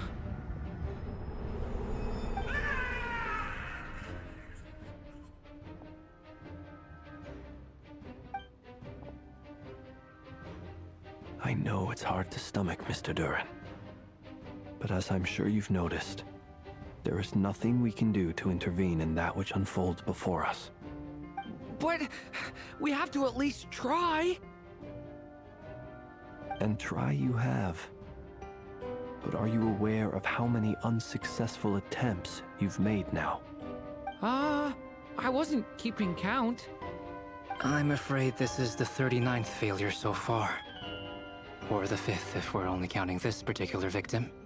There are no indications that these phantoms may be altered in any way. You seem to have calmed down a little. I'll make us a fire. You should rest and have some water. Feeling any better now, Mr. Duran? May I ask a few questions? Be my guest. What exactly are we witnessing here? What happened to those people? My guess would be that we are seeing Nodcry during the Conrian Cataclysm. Would that be accurate? Conria. That is correct.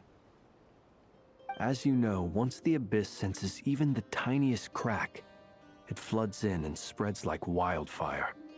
There was a time in the distant past when it permeated all of Nodcry, causing immeasurable harm. The people paid a terrible price to heal this land. Then, 500 years ago, the whole of Teyvat suffered an abyssal disaster. Once more, Nodcry was dealt a devastating blow. I see. In the face of the abyssal onslaught, all were like grains of sand tossed around by a tidal wave. Be they human, fae, or god. The moment you witnessed is but one drop in a whole ocean of catastrophe. All right. I guess that answers my second question, too. I wanted to know why there's nothing I could do to help them, and that's because what we are seeing is history. That would be my guess as well. As I understand it, history and fate are not all that dissimilar. The latter may be unseen to us, but both are immutable. Yes. Fate was determined long, long ago. I still have a couple of other questions for you, Mr. Flint's. You mentioned more than one abyssal disaster that has struck this land in the past. How can you be sure that what we're seeing is from the Conrian incident? And also, how are you able to stay so calm when you're talking about these events? From everything I know about you, you're not cold or ruthless, and you're not indifferent to the suffering of others. Alas, I am forced to show my age. I must be 600 or 700 years old by human measure. Wait, so you... One is not easily moved by history when one has witnessed the truth firsthand. I'm sorry. You needn't apologize. Your passion is a good thing to have. Treasure it, because someday you may find it in terribly short supply. Now, at the risk of offending you, I have a question in return. Your curiosity toward the Abyss, is it born from hatred or because you sense its call? I only ask because I kept a fragment of Rarir's body in my lantern for a short time. Specifically, his heart. So I know what a burden it can be to carry the Abyss with you. And I hear its power growling from somewhere within you. In my eyes, your mere existence is a miracle. My honest answer is... I don't know. I don't think I have the confidence to say for certain. What I will say is the Abyss is not the only issue that haunts me. Even before I became who I am today, the question dogged me constantly. Should I even exist at all? My doubts remain unresolved. But when we fought Rarir, something became a little clearer to me. Sometimes it is the darkness within us that allows us to achieve the impossible. I certainly got the sense from your 39 attempts that you were trying to achieve the impossible. It sounds like you've resolved to see the truth for yourself. Absolutely. In that sense, he and I are quite similar. Then I wish you every success. I look forward to the day of your transcension. Well, if everyone's caught their breath, I suppose we should head back. Oh, and one last thing. I'd appreciate if you kept our discussion about history a secret.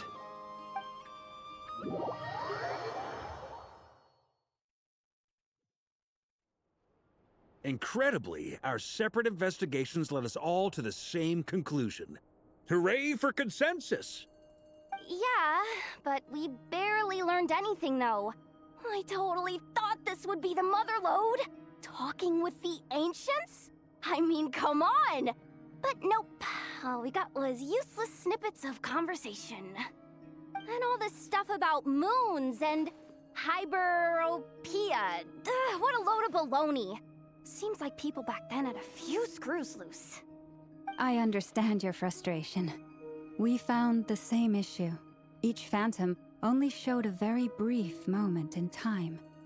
There isn't much value to be found in these miscellaneous fragments of a civilization's history, no matter how glorious it may have been.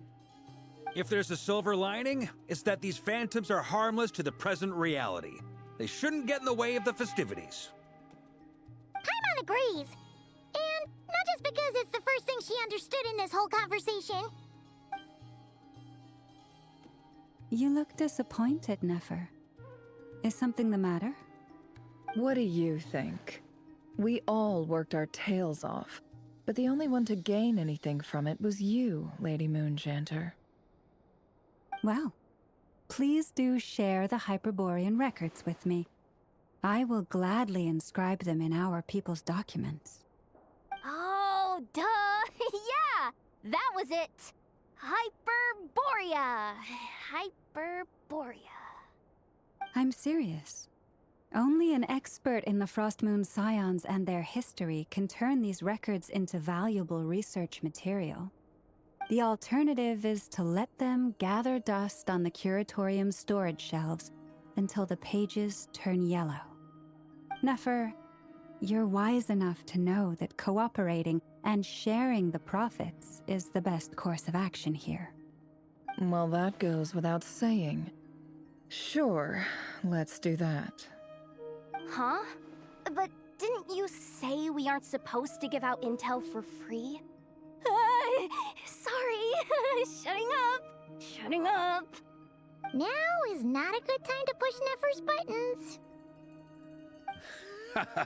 Anyway, back to Moon Prayer Night. I'm thinking that we should prepare something a little special, aside from the usual decorations and so on. You mean a parting gift?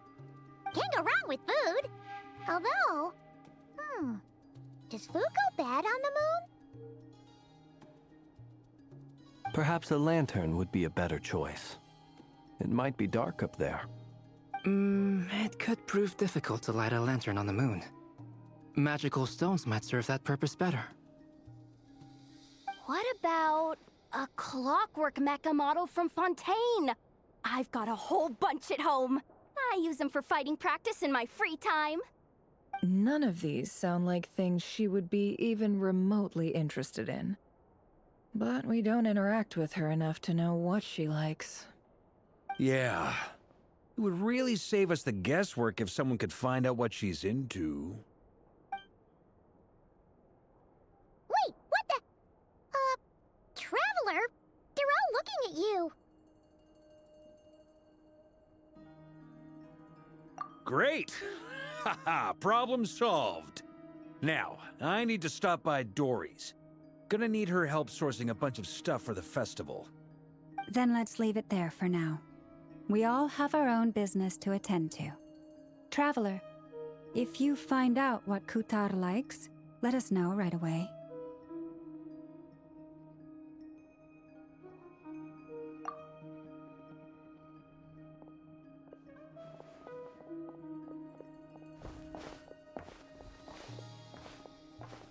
Is something the matter?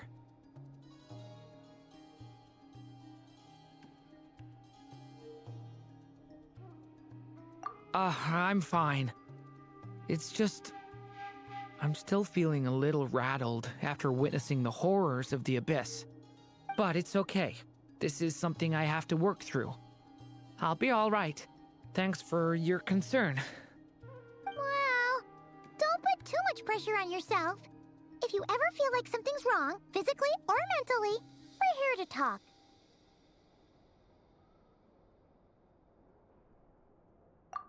Come on. Stop treating me like a kid.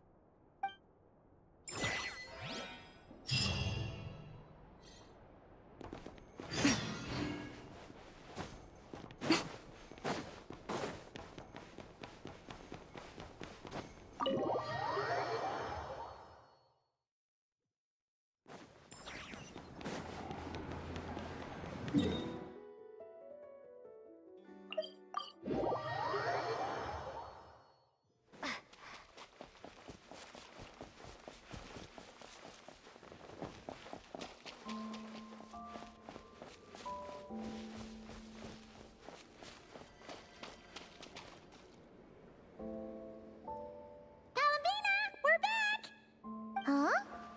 She's not here. Weren't there a few Kuhenki here last time too? Where did they all go? Walkies? For Kuhenki? You're not pets, you know. Oh well, looks like we just came at a bad time. Let's try again tomorrow. There's still a few days until Moon Prayer Night, so we're in no rush. Besides, she needs time to rest anyway.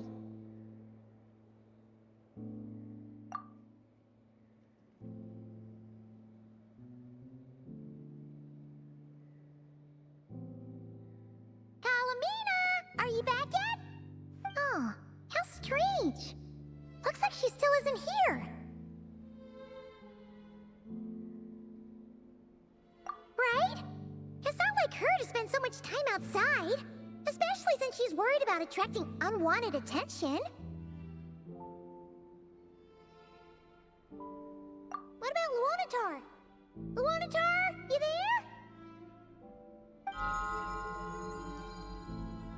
Hey! Do you know where Kalambina went? Sorry, didn't understand. But if you know where she is, could you take us to her?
Yeah, that's even stranger. What about them? Oh, that's not good news. They change color when Columbina gets weaker, right? And they look super pale right now. Good idea. She might know what's happening.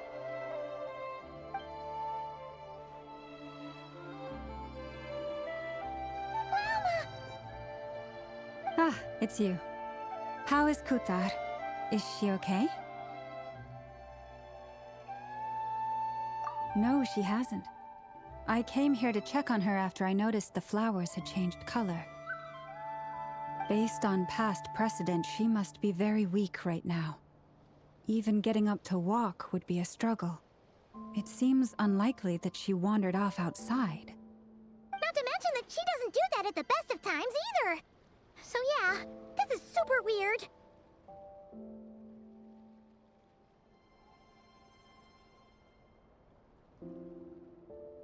No. Very few people are in the know about Kutar's whereabouts. And if anyone suspicious had visited, they'd have left some sort of evidence. Come on, let's go to Nasha Town.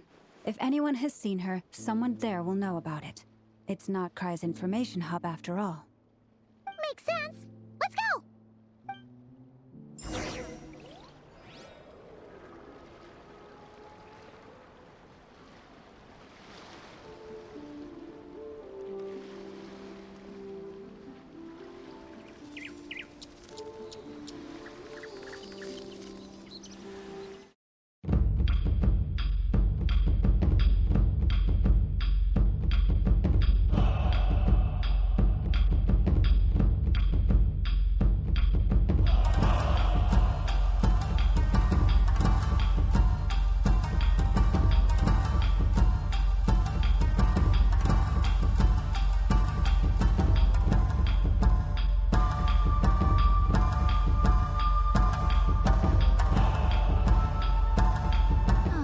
But alas, that is simply not the way the world works.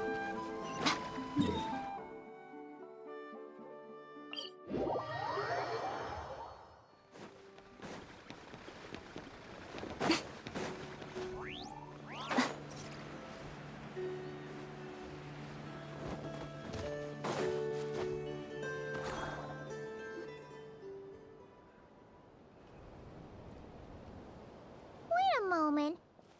Is it just Paimon, or is this stall kinda suspicious? It's never been here before, right? No, I don't recognize it. Alas, your free and easy adventure time is over. Now, prepare to face the final boss of Nod Cry. Whoa! Where'd that voice come from? Not sure, but it's definitely hostile. No, no, no, not that way. The final boss is right here. The sniffer mole? That's the final boss? Surely not. Also, Okay, the jig is up. I'll stop teasing you. Turn around. I'm right behind you. It seems I've managed to leave quite an indelible impression, even though you've never seen my face. Oh, nothing could make a great mage more pleased with herself.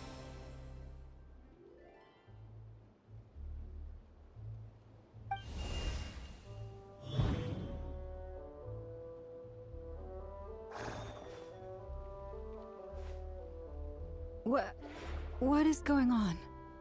I've heard that all the big shots in Teyvat have long, wordy titles that stun people speechless when they make their entrance. Unfortunately, none of them are affiliated with the Hexenzirkel, and we ourselves keep a very low profile. The notorious name-dropping doesn't quite work for us. Still, I, for one, think I'm really quite amazing. So that didn't stop me from coming up with a title anyway. Alice! It's really you this time? Not a lantern or a Dodoko, but Alice in the flesh? Oh, that's right. So, what do you think? How does it feel to finally meet me? You look like... Oh, that's the first thing you thought. A little surprising, but that actually makes me very happy. Because that means that when Klee grows up, she'll be just as stunningly beautiful as her mother. So she's a friend of yours? Kind of. This is actually the first time we've seen her in person. I see. Madam Mage, that was, quite a powerful entrance. I certainly won't be forgetting it anytime soon. It's okay, Lauma, don't force it. Paimon will do the honors. This is Alice from the Hexenzirkel. She's a friend of ours. And of Arcus, too. That's right. She's a good person, just kinda... unpredictable. Well, what is the human heart if not unpredictable? If we could not do as we please, how would we differ from machines? I am Lauma, Moon Chanter of the Frost Moon Scions. It is a pleasure to meet you. Oh, I know. Before you got here, I spent a good, 15 minutes getting up to speed on Nodcry's present situation. In other words, I've read the whole in the last episode part, so we can skip the pleasantries. Fair enough. Well, Miss Alice, I can already tell that you have quite a unique personality. He'll get used to it. Paimon sure is. So anyway, what are you doing in Nodcry, Alice? Oh, I thought I told you already. This time, I'm the final boss. And what a formidable foe I shall be. Powerful, confident, decisive, and good luck finding my weak spot. You will never succeed.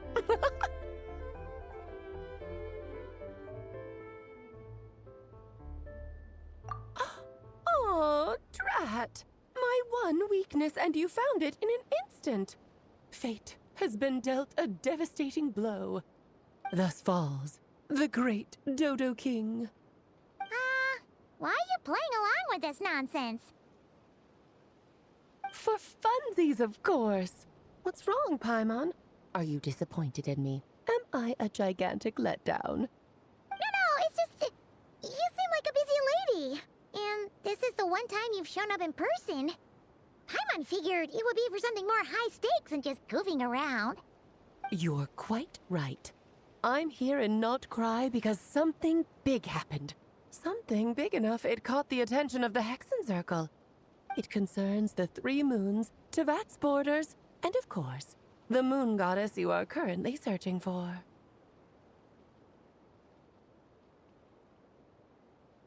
Kind of.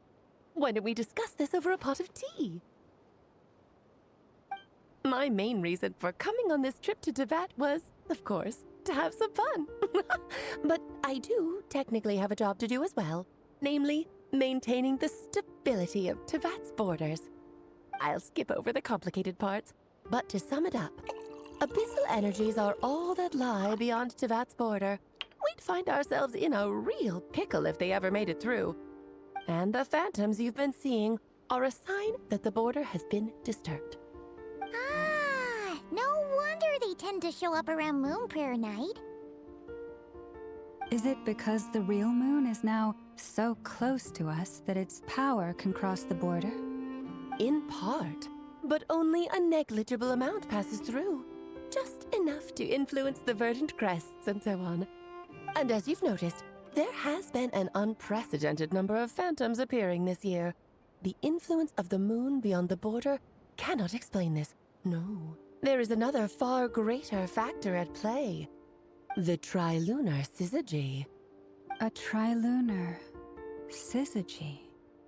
Eons ago, before the heavenly principles came to Devat, it was the then 3 moon goddesses who controlled the laws of this world. Oh, that's exactly it! The 3 goddesses split these powers amongst themselves, promising never to consolidate them into one singular body. This was meant to keep the world stable. But, fast-forwarding to the present, the eternal moon's marrow is with you, while the iridescent moon's marrow, which should never have appeared in this world, has been retrieved. Add that to the presence of a moon goddess in the flesh and... the power of all 3 moons is gathered here in Notcry. There hasn't been an event like this since the War of Funerary Flame. And it's having a noticeable effect on Tevat's borders.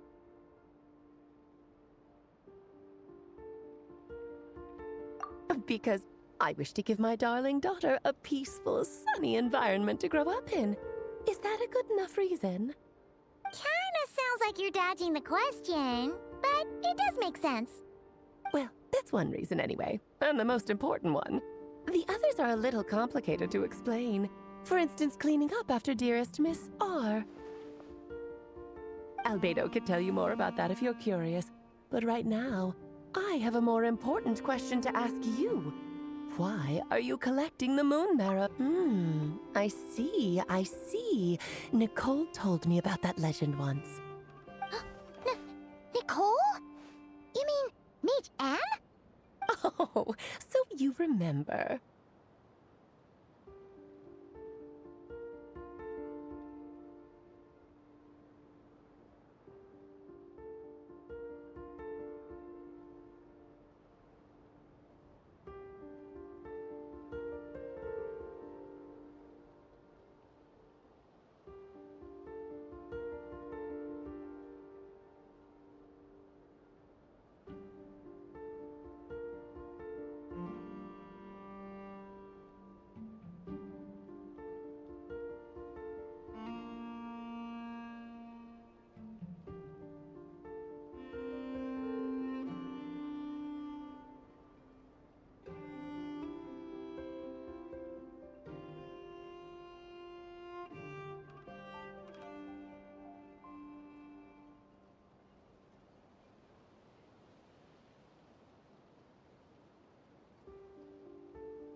Yes, of course. That was a story about fate, her area of expertise. But back to the story of our dear moon goddess. I'm afraid her intended method of returning to the moon is unlikely to work anymore. What does that mean? She may be missing, but she hasn't gone anywhere. She has disappeared.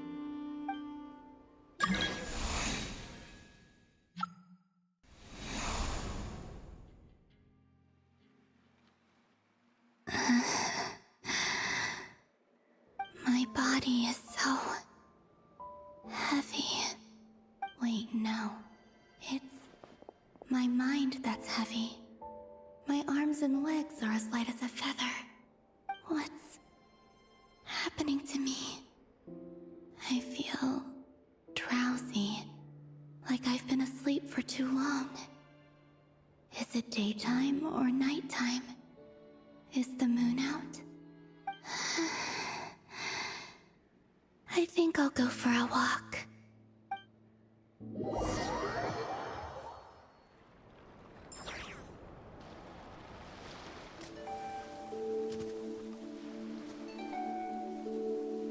Are you out for a walk too?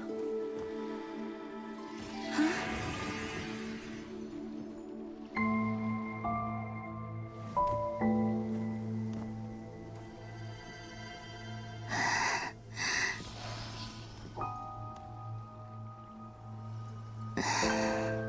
The day has come at last.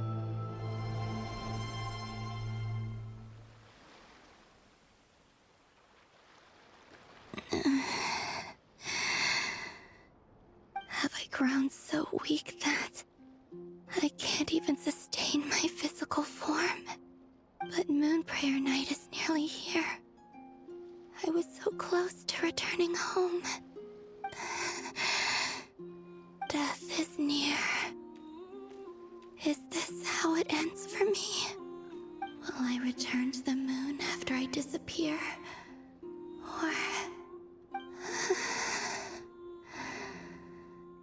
I don't want it to end like this. So far, at least, I still exist. Even if not physically, I can still feel. But as my power wanes, I'm sure that too will fade. I suppose I might take one final look at this world. The world where I was born.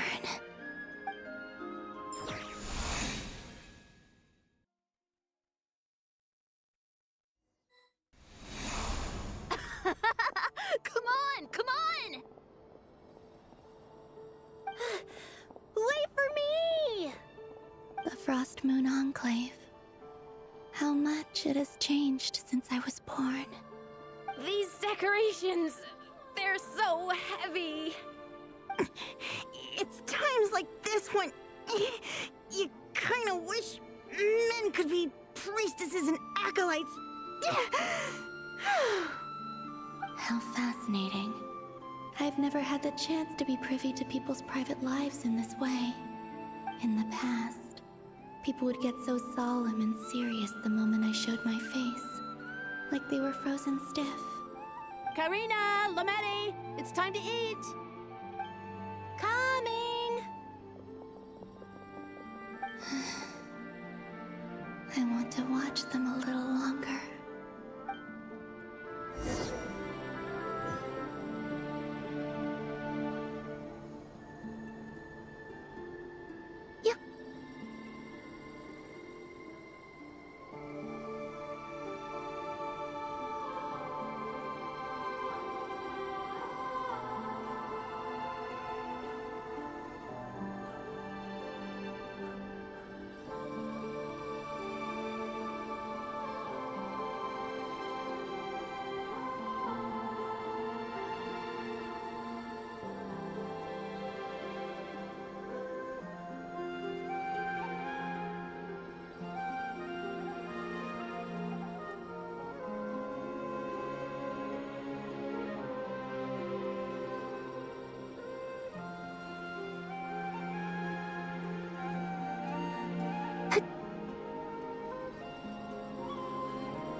So just fill these balloons with air, right? Yep. Try a couple now to test things out. The rest can wait till Moon Prayer Night. Think fast. Rita! Teasing an acolyte of the Frost Moon Scions? Surely that's a punishable offense. Take this!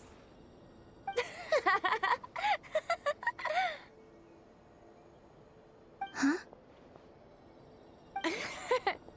All right, enough horsing around. Lady Lauma gave us a task. We should get back to it. The task is just to check that the balloons don't leak, right? Doesn't matter if we fill them with air or water. Okay, you got me there. And you got me there. But still, we can't use all the balloons before the festival even starts. We won't use all of them. And as long as Lady Lauma's trusted acolyte doesn't snitch, this can stay as a little secret between friends. A couple more can't do any harm, right? Oh, you menace. Then, think fast! Is pumping a balloon full of water really so much fun?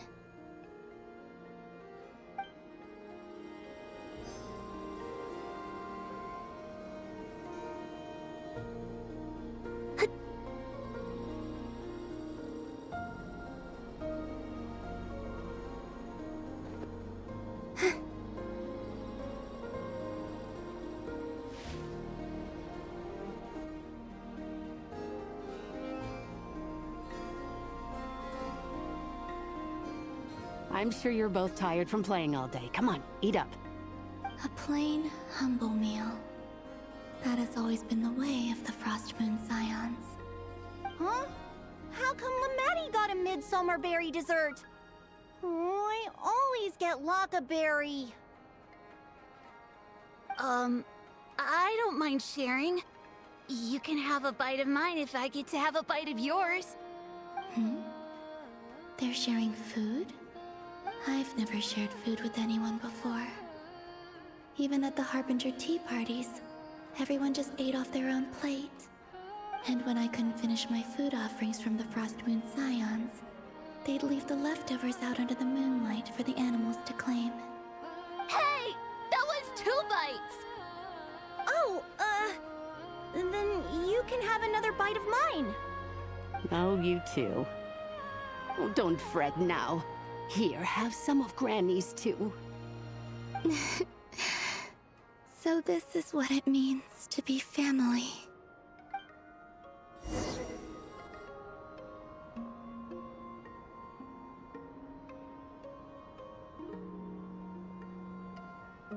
I'm seeing so much that I'd never usually get to see. They'd never act like this when I was around.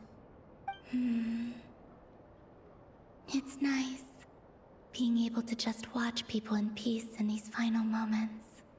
What a rare opportunity. I think I'll go take a look around Nasha Town, too. Maybe the Traveler will be there.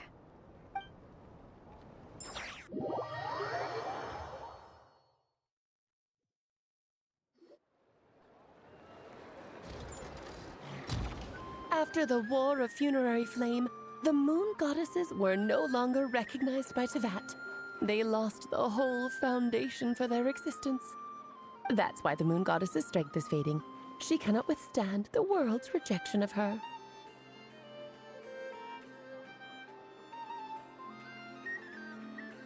To be more pedantic about it, the Moon Goddesses did something to offend the Heavenly Principles, and that's why they were ousted. Something of a recurring theme in Tevat's history. Theoretically, speaking so candidly should put me in their crosshairs too, but they can't tell me what to do. I'll say whatever I want. Anywho, the Moon Marrow energies were but a drop in the bucket for her, and that battle against the Ray Hair of Solnari only weakened her further. Fortunately, it happened close enough to Moon Prayer Night, when the Kuvaki concentration here is high. That's the only reason she managed to survive this long. What do you mean, fortunately? You said she disappeared. We're too late. Oh, what a headache. I thought this was all common knowledge. I guess I have some more explaining to do. Okay, buckle up. It's time for another lecture.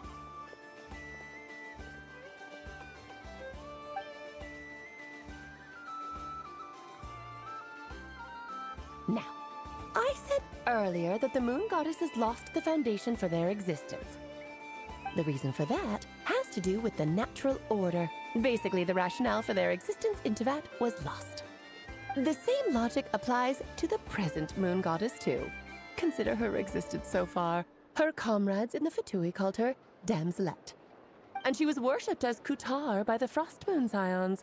But these connections have now been severed, whether by her hand or yours.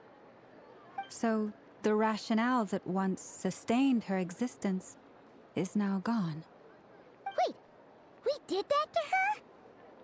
Oh, well, strictly speaking, yes. But let's let's not start pointing fingers, shall we? I'll only end up as the big bad villain, and that's not the kind of final boss I want to be. Of course I do. I'm only the greatest mage in the whole entire world. Now, if you wish to find your moon goddess, there are 2 problems we need to solve. Firstly, we'll need to strengthen the connection between her and Tevat, at least enough to sustain her until Moon Prayer Night. Strengthen her connection. But does that mean I'll have to rally all the Frost Moon faithful behind this? I'm afraid a bygone faith and a former home won't be of any help to her now. Do you know her name? Her name? Oh, yes. Names are very important things. A name is a fundamental concept that anchors one's entire existence. Then your first job is to find it. As a moon goddess, I'm sure she must have a name she identifies with. Neither Columbina nor Kutar is her true name, and she's never really accepted either of them. So, finding out her real name is enough to sustain her existence? Yes, I know it sounds like a small step, but every journey begins that way. So for now, that's all we need to focus on. The second problem is with her plan to use the moon marrows to return to the moon. Unfortunately, piercing through the false sky will take an enormous amount of power. Given her current condition, she won't be able to provide anywhere near enough power, even if she recovers her physical form. But no need to fret. Nicole's the expert in this field, and I'm sure she'll figure something out. Wait, Mage N is going to help us out too? That means we've got 2 Hexencircle mages on the case. This is turning into a pretty big deal. Actually, this is more of a side quest for me. Like you said, I'm a busy lady, so I can't stay for too long. I'll have to return to Tevat's border soon.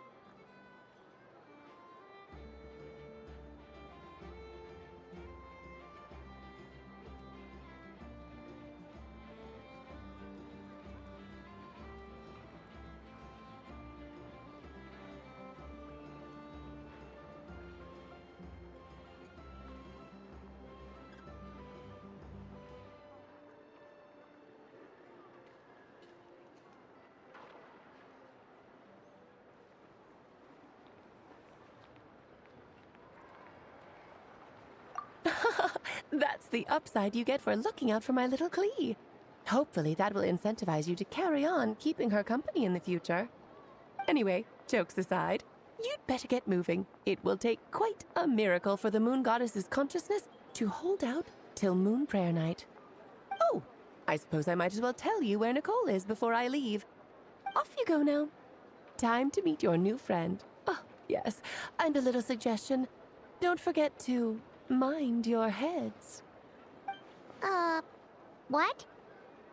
I wonder how Durin's doing. I should really go see him before I head back. You really are super busy. I most certainly am. There's so many children I have to keep tabs on just in Mondstadt. Durin, Albedo, Venti, Varka.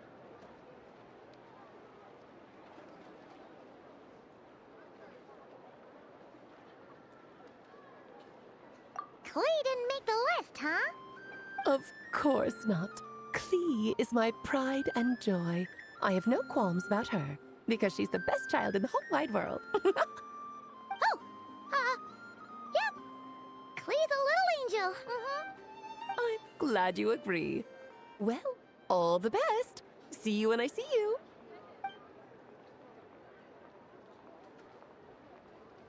She left in a hurry. Yeah, she didn't pack up her stall. Should we handle it for her?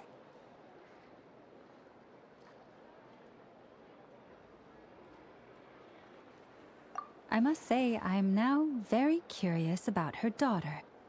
Klee, wasn't it? What's she like? That's a long story. Come on, we'll fill you in as we go.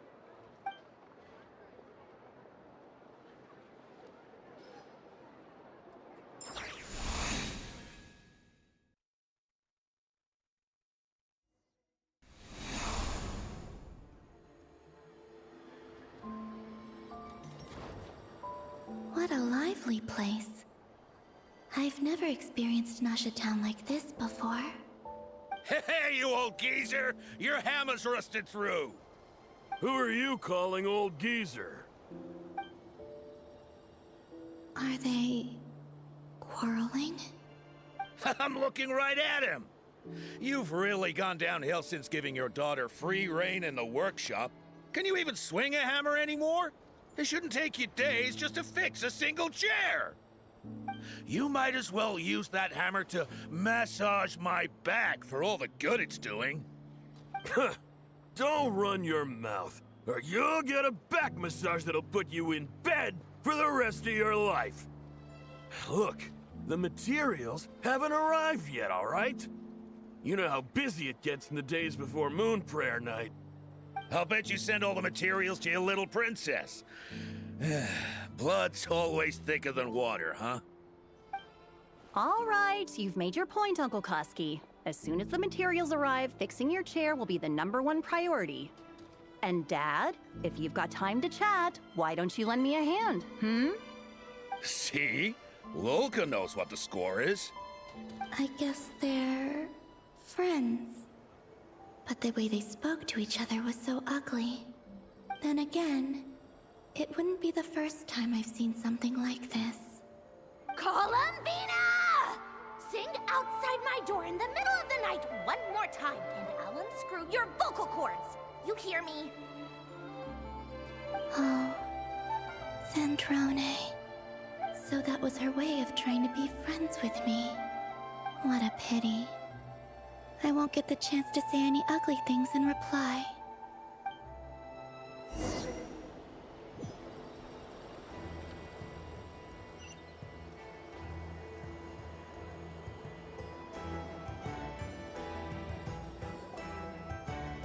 Hey, have you decided what to give her for Moon Prayer Night?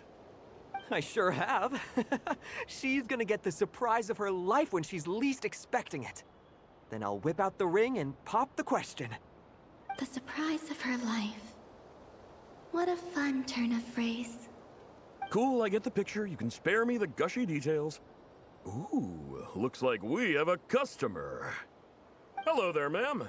Would you like some Moon Prayer Night candy? Huh? Is he talking to me? Can he see me?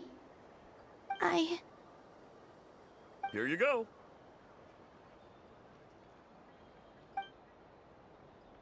Oh.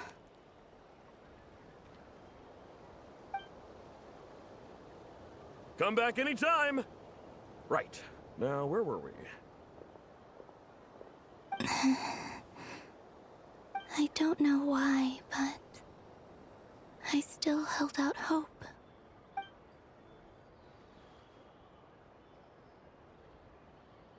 The most important thing right now is to find that mage. This name thing seems super important too, but where do we even start looking? I'd better go pay the Fatui a visit.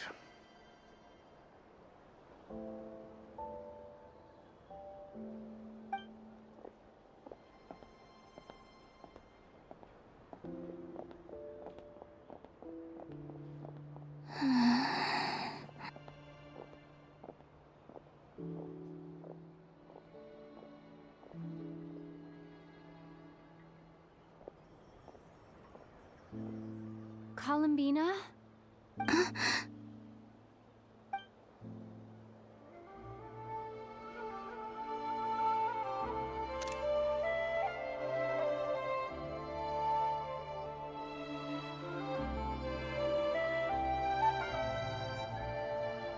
Traveler? Let's go! This is no time to be spacing out!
they going?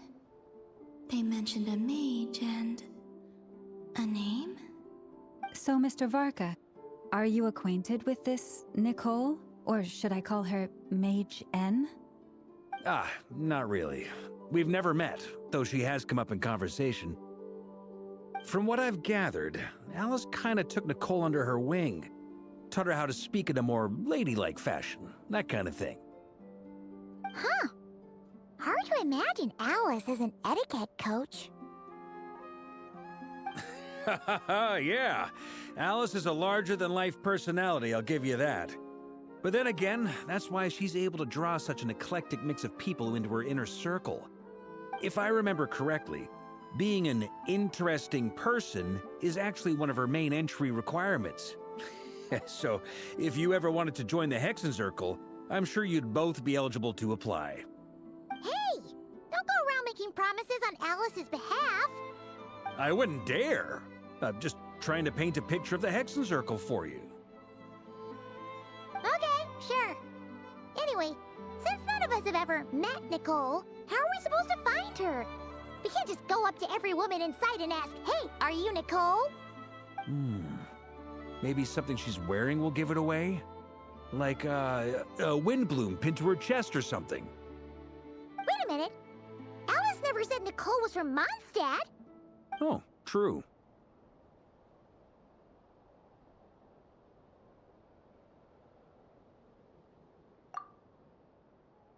That would be...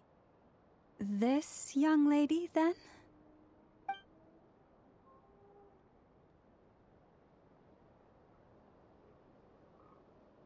Hey there! Sorry to disturb you, but... are you Miss Nicole? Varka, Knight of Boreas of the Knights of Favonius.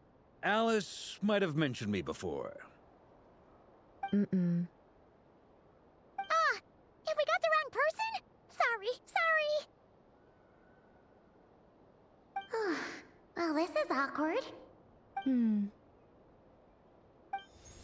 When I shook my head, I meant, no, Alice hasn't mentioned you before. Huh? Where is this voice coming from? My apologies. For certain reasons, I am unable to speak. This is the only way I can communicate with you.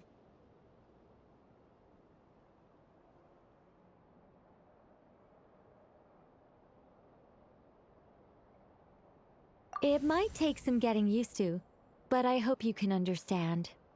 Hey, it's fine. I'm more shocked by the fact that Alice never speaks about me. I mean, As for you two, we have crossed paths twice before, but it is nonetheless a pleasure to finally meet you. It's really you! Thanks for all your guidance in the past! You're quite welcome. This time, things are different. We have reached the unwritten pages of the story. You might say that we stand at the crossroads of fate.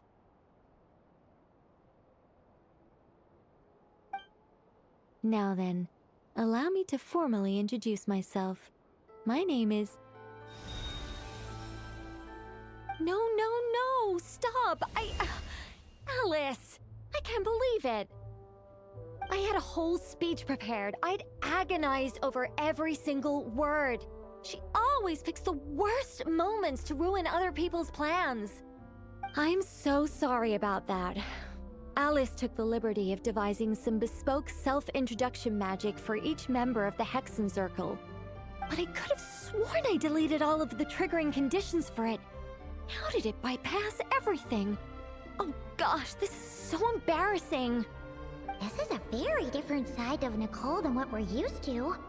Is she not used to face-to-face interactions?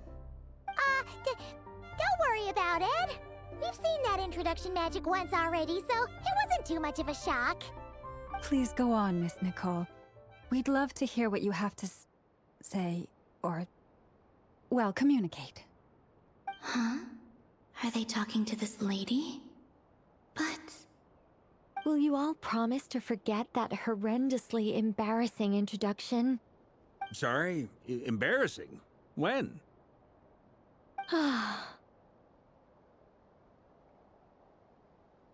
Yes, my name is Nicole, and I am one of a very few angels who have retained both their preferred form and their power. The Traveler and Paimon should be no strangers to this concept. There is another of our kind in Natlan. They call her the Lord of the Night. All right! Paimon remembers her! Yes. Well, I have retained more of my power than she. It's because I don't have a long-term duty to fulfill. To be more specific, no. We'll be here all day if I get into the specifics. Moving on. If I'm not mistaken, you are here because you wish to learn how one might reach the moon beyond the sky. That's right. Is that something you can give us any guidance on? Yes, I do know a way. It began with the Hyperboreans, who lived after the War of Funerary Flame. Blank looks. Maybe I should start with the background of the war. Or maybe not. It shouldn't be an issue. I'll fill in the gaps for you when we have more time. Anyway, after that war ended, the three moons retreated to beyond the false sky. The Hyperboreans were humans I once aided. They accepted the civilization and creations bestowed upon them by the angels. But despite accepting many blessings of the angels, many among them still held on to their faith in the moons. They were reluctant to accept the new order, even after the War of Funerary Flame. They sought to contact the moon goddesses beyond the sky and receive their guidance. But all three had passed away by that point.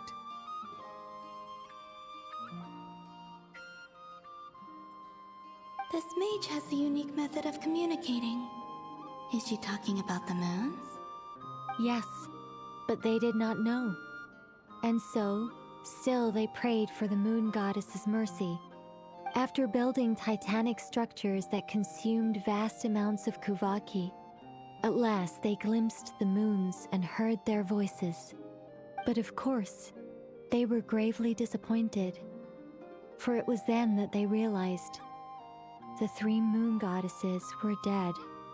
Oh, that's such a sad story. It is. Humanity was in a very sorry state at that time. The angels who had once aided them were gone, and the War of Funerary Flames had left them homeless and destitute. Just a second, I gotta ask. How relevant is all this history to the task at hand? Well, I mean, it's... Okay, it seems we've drifted into irrelevant narrative waters. It's been a while since I've had the chance to speak inside someone's head. As soon as I got started, I lost control, and the words just flowed out like a waterfall. What I'm trying to say is... Right, yes, that's it. The relevant part is the ritual created by the Hyperboreans. The fact that they bypassed the false sky and saw the true moons implies that they successfully built a connection between Teyvat and the outside world. Which means, with enough Kuvaki and a sufficiently stable connection, it should be feasible to send one person over the border. Okay, so they built some kind of portal? Oh, yes. A portal. Yes. Is something wrong? You sound disappointed. I just didn't expect you to summarize it so well. It turns out I could have said all that in one word, if only I'd managed to think of it. No, please, it's fine. This is invaluable knowledge. I'll be sure to record and preserve everything in writing.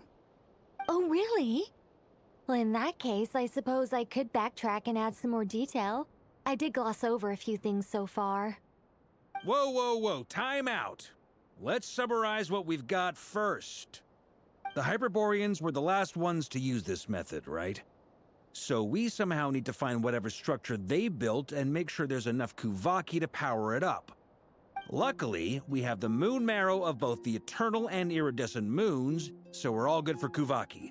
Which means the key issue we need to focus on is finding the place. Am I right so far? Yes. Although I expect the structure is long gone by now. That said, what if we could take advantage of the phantoms to travel back to a time when it still existed? Well, travel back isn't quite accurate. It's more like we'd be creating a handshake between 2 points in space-time. We wouldn't even have to pick a time when it still existed. It could just be a time when it still appeared in phantom form via projection, or we could project our own phantoms, fold them together, and... You look lost. Was that too hard to follow? Yeah, things got a little, technical there. Paimon's brain is reaching capacity. All right. Let me think about how to put this more simply. Okay, got it. Over the next few days, I'll search for phantoms that we can use. Once I find one that meets the criteria, I'll let you know and we'll regroup. By completing certain rituals, specific individuals will be able to enter the phantom and make it to the Hyperborean structure. If everything checks out and it looks feasible, we'll just need to wait for Moon Prayer Night, and we can send the Moon Goddess back home. I'm really skimping on the detail here. Is this making any sense at all? I think so. For now, we'll just wait to hear from you. Yes. Basically, yes. Great. Counting on you. In the meantime, we'll focus on finding the Moon Goddess's name. My name? Are they looking for a way to stop me from disappearing? Excuse me, Miss... Go on, Miss Nicole.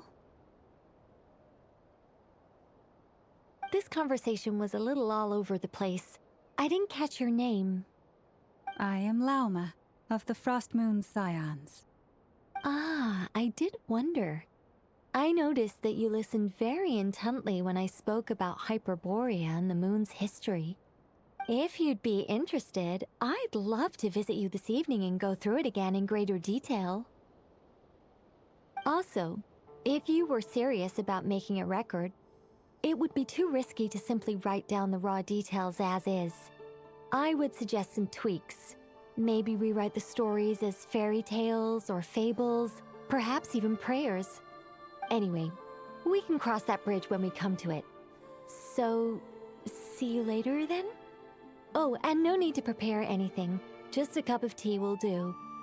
See ya! She seems friendly. It's just... It's so nice to find someone who's actually willing to listen. I've been dying for a chance to finally go through all this systematically from start to finish. Any longer and I'd probably start forgetting it.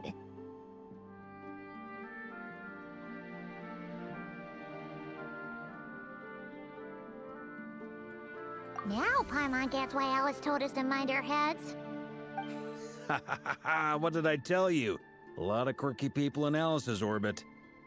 Now then, the next order of business is, where do we start looking for the Moon Goddess's name? Maybe the rest of what Nicole has to say might give us some clues. Once I've heard her out, I'll summarize the salient points and share them with you all. I'm also inclined to review our other documents. Yes, our faith was first established by our Hyperborean ancestors, but many of the more factually accurate records are from after Kuthar's birth.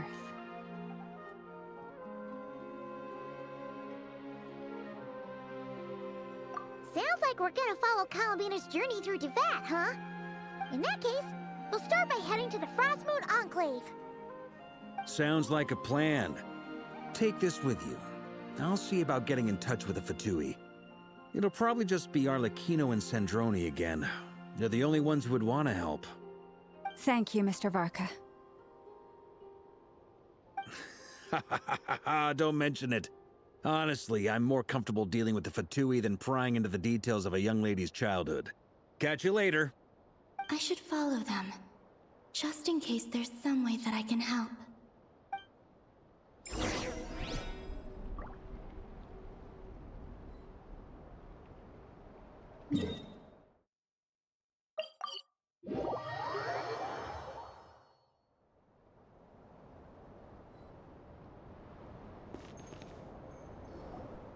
A while ago, I took the time to organize all documents in our possession that pertain to Kutar. What you see here is the material I consider reliable.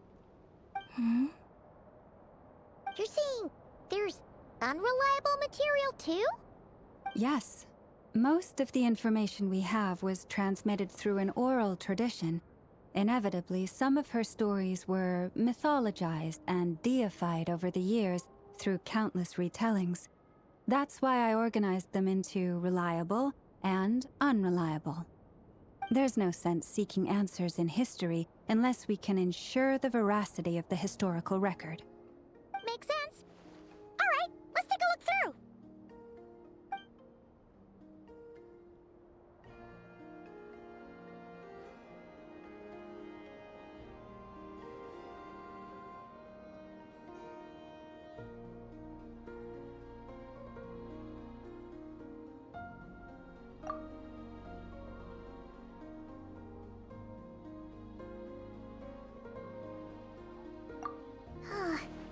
Almost all these records refer to Kutar instead of Columbina. Although neither of those is her real name. Taima's not sure what point she's trying to make. What we can gather from these records is that the Frostmoon Scions worshipped her as a god, placing impossible expectations upon her. I cannot fault them for their earnest faith, but for all their devotion, worshipping her day in, day out changed nothing. I imagine that none of it resonated with Columbina. It wouldn't surprise me if, even back then, she had already begun to reject the name Kutar and everything it represented. Lama speaks the truth. When I heard them call upon Kutar with hope and expectation in their voices, they may as well have been calling upon somebody else.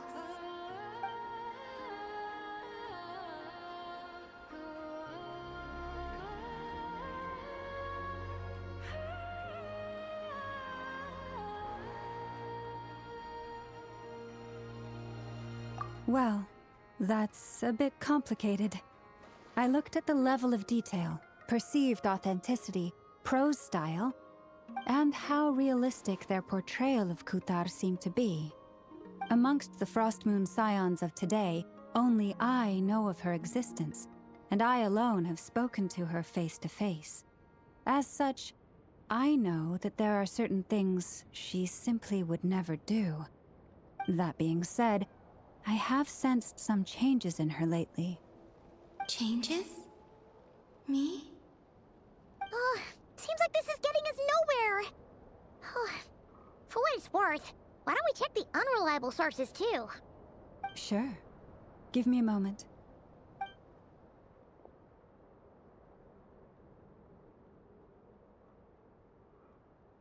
Exerting but a fraction of her divine might, Kutar sheared a great mass from the snow-capped mountain and cast it into the sea, upon whose surface shone the mirror image of the moon.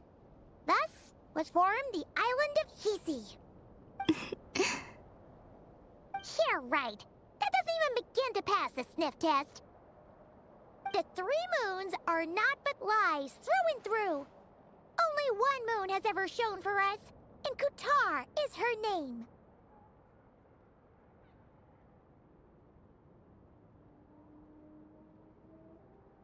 The vast majority of ancient texts are filled with fanciful tales like these. I trust you understand my criteria a little better now.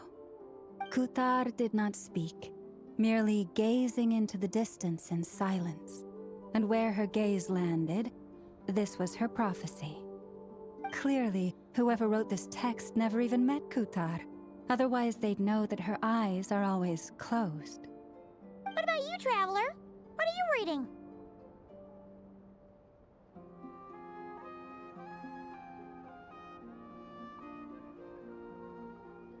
Come on, let Paimon see. The child wished to build a wooden nest with which to shield the fledgling bird from the cold. But being so young and lacking in strength, the child could not snap the branches from the trees. Kutar was passing by. Upon seeing the child, she summoned forth a Kuhenki, who built a beautiful nest for the child. I remember that. Not knowing the meaning of Kutar's divine intervention, the child dared not to respond, and thus ran home to call their parents. But Kutar was gone. The Moon Chanter declared the event a miracle and took the nest as a relic, placing it on high for all to see. The child was named as one favored by the goddess and was greatly respected amongst the people. Yet, no further miracles were bestowed, and this matter was forgotten in but a few years. Huh. Any thoughts after reading that? Yeah. Columbina probably just wanted to join the kid in making nests. Ah. I'd originally considered this a fabrication, because Kutar did not perform any similar actions in subsequent records. But now that I think about it, it does seem like something Columbina would do. It's just that... She didn't know how other people would interpret her actions. She was probably worried about making things difficult for people. And so, she gradually stopped joining in. Yes. Oh, that's so sad.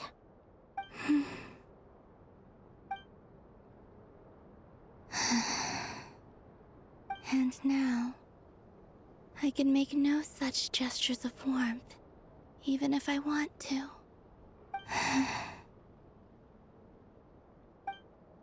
Still no name. That's a bit of a shame. But we...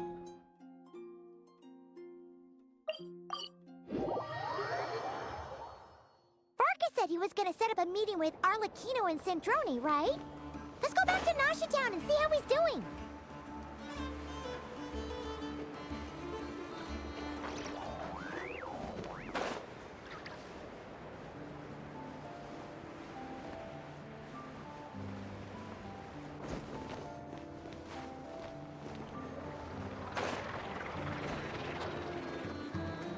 Let's see. There's Varka. Oh, and it's Durin and Albedo too.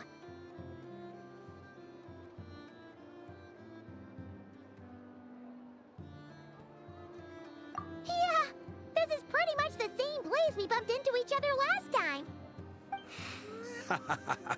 I convinced them to stick around a little longer. We were all waiting on people, so I figured having a little company would help pass the time. Ah, so you've been waiting for us? Does this mean that you've already arranged things with the Fatui? Sure does. Now you're back, we can go meet up with them together. How'd your investigation at the Frost Moon Enclave go? Well, we didn't find out Columbina's true name. But apart from that, it went pretty well.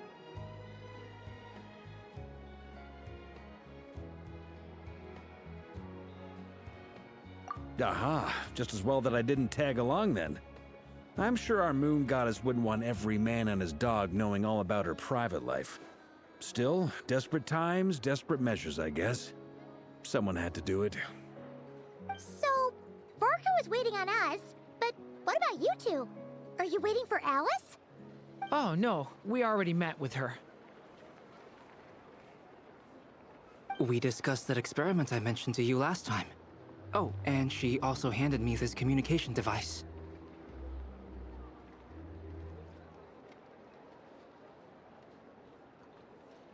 That's right.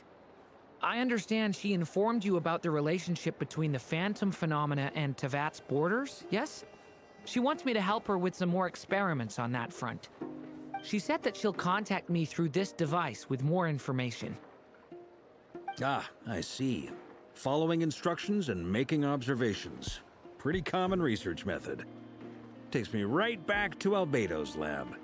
Wait, then who exactly are you meeting? Someone you know. Albedo's met him too. But I don't think Miss Lauma or the Grand Master have been introduced.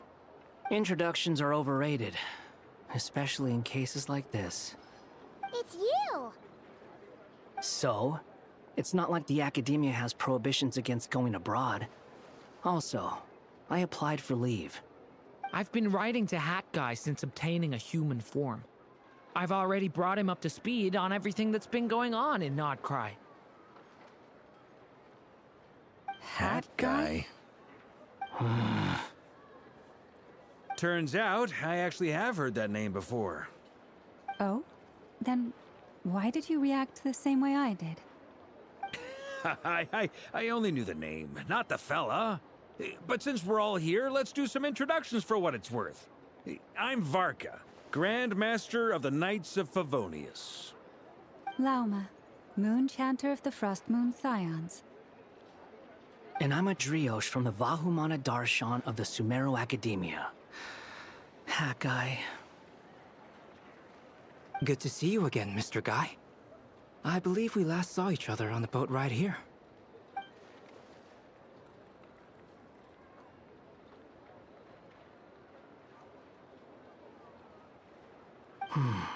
Mind you, the only reason I came here is because there's someone I want to look into. Who's that? The Doctor, also known as Dottore, second of the Fatui Harbingers.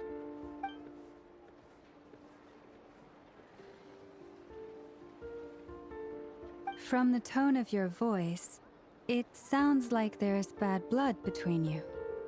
I was reviewing our archives and noticed that a lot of information about him was missing. It left a bad taste in my mouth. That's all there is to it.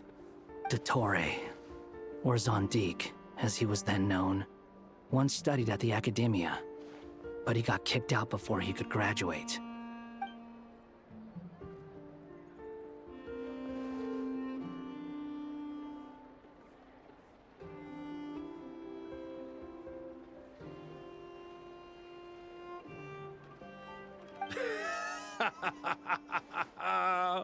So the Harbinger's #2 man is a college dropout?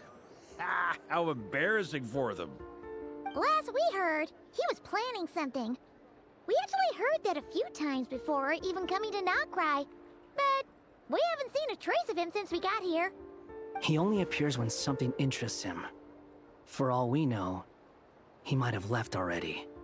But the fact he did something here at all is worth noting. It'll fill a couple extra lines in his file. Why does it sound less like a file you're writing and more like a criminal record? Anyway, we were just about to meet 2 of the other Harbingers. Want to come along? You might learn a thing or two about him there. Sure. Even though they're Harbingers, well, they're old acquaintances of ours, so, you know, when you talk to them, try to be... I got it. The Frost Moon Scion's relations with the Fatui remain tense. Forgive me if I do not attend. In that case, we'll continue assisting Miss Alice with her experiments. Good stuff. Everyone's having a fruitful time. All right, we better get going. I'll lead the way.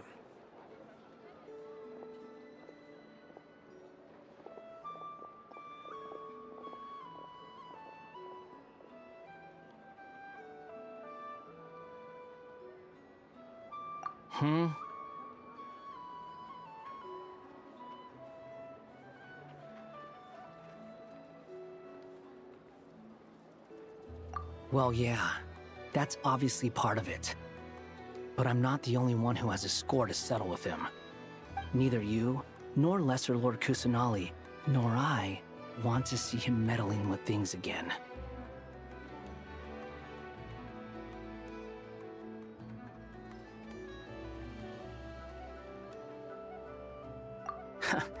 What's the hurry?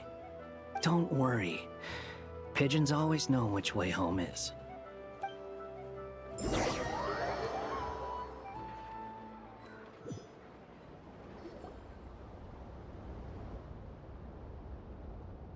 You made it. Who is this? A scholar from Sumeru. They call him Hat Guy. He's an old friend of the Travelers. Wait, this is the academia representative you wrote about? He doesn't exactly look the part. I believe this will prove my identity. You'll notice it bears the seal of the Sanctuary of Surasthana. Well, what do you know? So it does. All right then. My mistake. It's fine. I expected as much. What? So as I mentioned in my letter, the Academia's got its eyes on Dottore. But this matter remains top secret. Apart from those assisting in the investigation, the fewer people who know, the better. If anyone asks, I'm here in Notcry to pursue my personal academic interests. Gotta say, Barca, you did pretty well to keep all this under wraps for so long. Sounds like you got in touch with the Academia about this way back. You flatter me.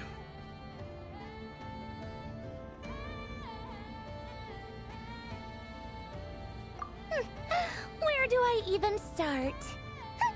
Remember that time we fought Rerir at Star Sand Shoal? He sure let me have it then, didn't he? I'll bet Dottore had that all sketched out, with me as his convenient little pawn. He could not care less about us if he tried, but hey! The feeling's mutual. Does Dottore really strike you as the sort who values his relationships with his colleagues? Fair point. Definitely not. Which is why I always keep my guard up whenever he starts making suspicious moves. To that extent, our motivations align. On top of which, I consider you trustworthy people. Now, back on topic. In the wake of the Reikir of Solnari episode, Sandrone and I grew suspicious about Dottore's complete inaction during the entire affair. So we tried to find out what he'd been up to, but unfortunately to no avail. He never lets anyone in on his plans. The more he cares about something, the more secretive he gets. Indeed. Perhaps he believes that by keeping a low profile, he can avoid trouble. But that trick isn't going to work on his colleagues. Yeah, I mean, he's been researching the ancient moon's remnants. And he's been trying to get his paws on the moon marrows. Only an idiot would believe he doesn't have something more planned. With this in mind, I returned to Snezhnaya and relayed my thoughts to Her Majesty the Tsaritsa, entreating her to have him recalled. That's pretty direct. Did the Tsaritsa agree? Yes. I made it abundantly clear that the Fatui's business in Notcry is almost concluded, and we do not need 3 harbingers in this territory. Her Majesty concurred. Accordingly, Dottore has returned at her orders. I imagine he is continuing with experiments, which no one besides he would ever have any interest in. Common sense might mean nothing to him, but he's not stupid. He knows that no good can come from opposing the Tsaritsa. Smarts alone won't get him all the way. He needs the Rooster's resources and Regrator's Mora, both of which the Tsaritsa can strip from him by waggling a finger. But doesn't he have a track record of publicly following orders while going against them in private? He probably has it down to a fine art by now. Wouldn't put it past him. We worked together on a research project once. Only briefly, but it was enough to show me that we're fundamentally different people.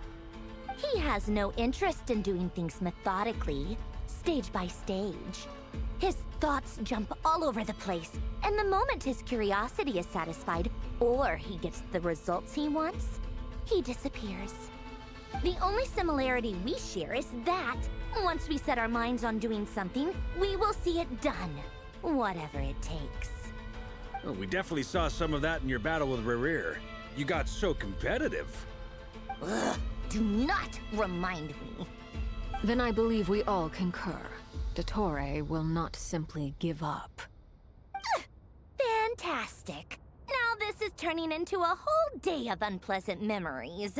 Ugh. Are you talking about the moon marrow stuff? He also strikes me as the kind of person to disregard experimental regulations. ruin all the equipment, and go way over budget. Then leave the first person he can find to deal with the fallout. Exactly! This one time, he was running some high-temperature experiment and the substance exploded. But does he care? No! He orders his subordinates to open the device so he can observe the results, which causes the gas inside to leak out.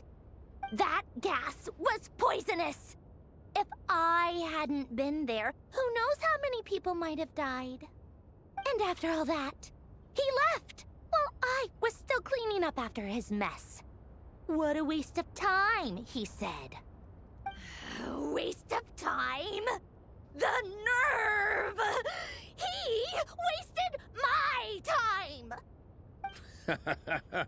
You've been bottling that up for a while, huh? Hat guy, I must say, you seem awfully familiar with internal Fatui affairs. Especially when it comes to Dottore. Thank you, Lady Harbingers, for providing such valuable information. I have no other questions for now, so I'll be on my way. Wait, what? You're just gonna leave? You're welcome to join if you want. Ugh. Just when Paimon thought he'd finally mellowed out. He makes quite the impression. I'll say.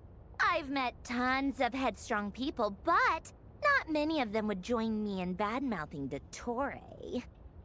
Anyway, back to the main agenda. Barca, you said that Columbina has gone missing? Or rather, disappeared. Yeah. We're working on building a connection between her and this world. The simplest method is to find out her real name.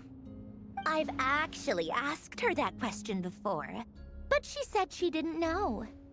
Considering our relationship, I doubt she was lying to me. As far as I recall, she was never dispatched by Her Majesty to claim a gnosis or anything like that. The Tsaritsa's plans had long contained a place specifically for her. I always thought that was weird. What could she do that the rest of us couldn't? Knowing what we do now, it's probably something related to Kavaki, right? More than likely. When she first arrived, Columbina would often go to Her Majesty and ask when she could start the task assigned to her. But Her Majesty always gave the same reply. The time has not yet come. So she spent her days in Snezhnaya doing basically nothing. The Tsaritsa has summoned a beautiful blind maiden to be a harbinger, giving her the third seat by virtue only of her enchanting voice. It was a dumb and stupid rumor, but the reality of the situation made it hard to refute. And what happened after that? I imagine she stopped caring. She no longer seemed to care why she had been recruited, and Her Majesty never gave her any missions, so she just continued to sing in the flower garden. For my part, I was busy. So busy, in fact, that watching someone be that idol had me fuming. But still, I got the sense that she had long been used to a life of other people claiming she was needed when she wasn't. I just felt that having a place to stay would cost me something eventually. And so I waited quietly for the day that I would have to pay the price.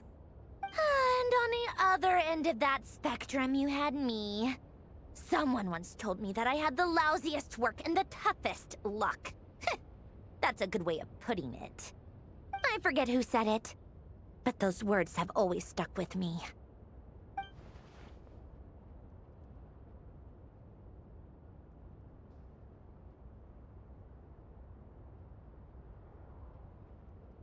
But you've done your job exceptionally well all this time. Because at heart, you are a conscientious person.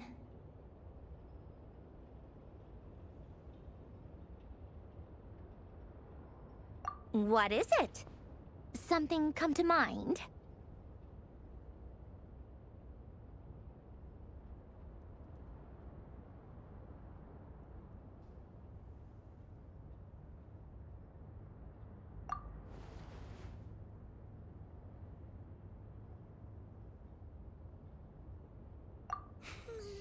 That makes sense. Nothing screams you are needed like your name shouted from across the town. Well, good luck with it. But if you ask me, Colambina is still the most shoutable name. I'm just so used to it now, after all the arguments we've had. I can't be bothered trying to remember another name for her. Nor I. Sandrone. Harlequino.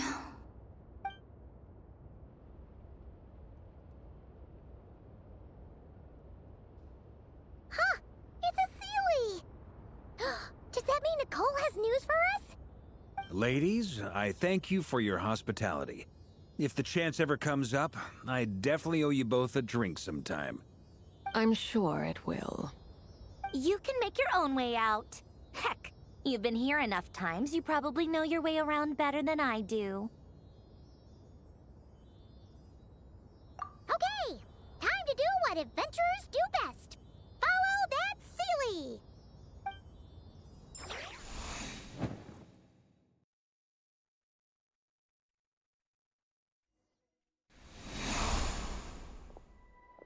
Here you are.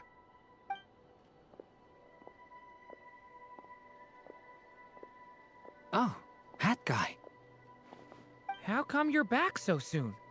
Did things go all right with the Fatui? Fine. Dottore been summoned home by the Tsaritsa.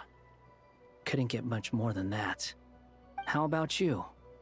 Any progress with the investigation? Unfortunately not. We've tried everything. Different phantoms, different locations, different points in history. But the results were the same each time. Abyssal monsters roaming the land. People crying out in despair, with no hope of being rescued. Every time I see it, I can't help but think, is this what it was like in Mondstadt when Dragonspine Durin attacked? And if I fail in the task I've been given, will I create yet another tragedy? That's just meaningless speculation. When we encountered similar phenomena previously, I tried to interfere with those illusions, using sounds and lights to guide them. However, we could not change their fates. At most, we were able to extend their existences. The events of the past are like fate that has been written into Irminsul. There isn't a living thing in Teyvat that can escape its past. But Miss Alice instructed us to try to find ways to change the outcome that these phantoms face. It's an impossible task. Can't you just refuse? Since she asked us to do this, I feel like it can't truly be impossible. Or if it is, well, mages can make the impossible possible. I could not have been born as Durin otherwise. But you also said that your past 39 attempts were fruitless. That's true. But you're still going. Yes. After this many futile attempts, surely you realize that you're not doing this because you still believe what some mage told you. It's because you want her hypothesis to come true. It's something you wish for deep inside. So, think for yourself about what you want to do. As long as you don't believe it's futile, it isn't. Yeah. Previous experience indicates that we cannot touch the phantoms, which limits the effectiveness of our interventions. If we want to clear this hurdle, we need to break this rule somehow. Same thought here. Following the same rules means repeating the same failures. Reducing ourselves to mere playthings of fate. So you mean we need to figure out a way to make contact with them despite knowing that we can't? Yes, and I suspect that's something only you are capable of. Everything in Teyvat is logged in Irminsul, but the withering that once occurred in Sumeru was a sign that the Great World Tree was being corrupted. This corruption allowed things that should not have existed in Teyvat to appear. This is tantamount to rewriting reality to an extent. You're saying abyssal power might be able to affect those phantoms? No one's ever tried it before. If you're gonna try it, It'll take courage. And you have to be confident that you can control it. Is anyone there? Has anyone seen my daughter? She's missing. I have to find her. I hear someone inside. Spargana? Are you in there?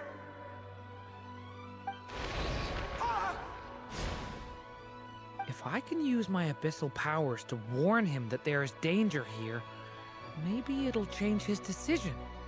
Maybe he'll stay away. Yes. The important thing is not the nature of the power, but rather how you use it. To intimidate and obstruct. Sounds about right for the Abyss. Let me try. I should be able to influence that thing. Have you seen a little girl? What? This isn't the time for that! Just run!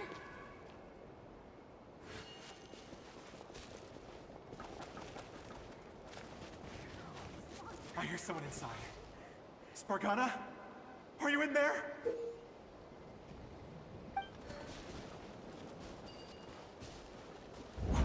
What is this? Looks dangerous. I should get out of here.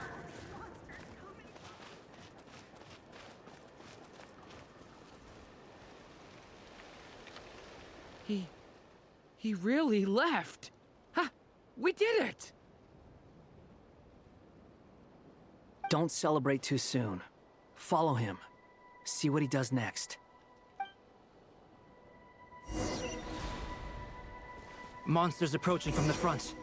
You need to stop them and create an opportunity for him to hide.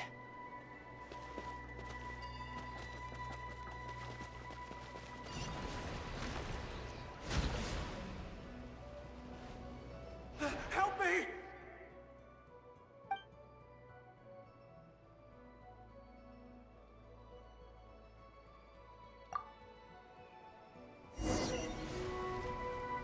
Monsters approaching from the front. You need to stop them and create an opportunity for him to hide.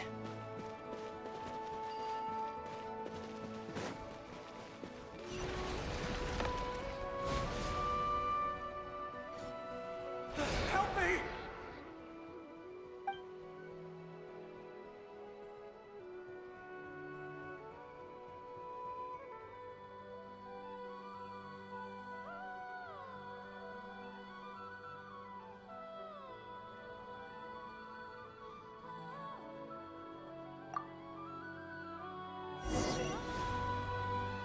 Monsters approaching from the front. You need to stop them and create an opportunity for him to hide.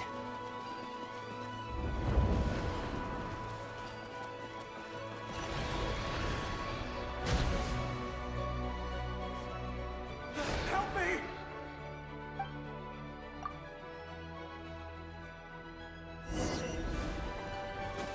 Monsters approaching from the front. You need to stop them and create an opportunity for him to hide.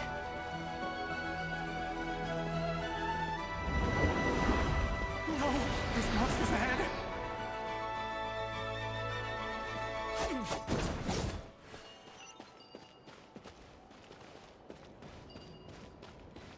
Wait, is that the barrier I saw earlier?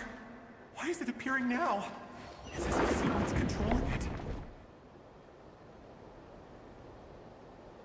The monsters are gone. Is it safe now?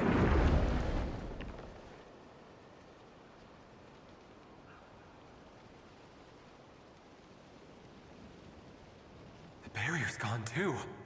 How odd. Anyway, I guess I'll keep going. Quickly, let's keep up.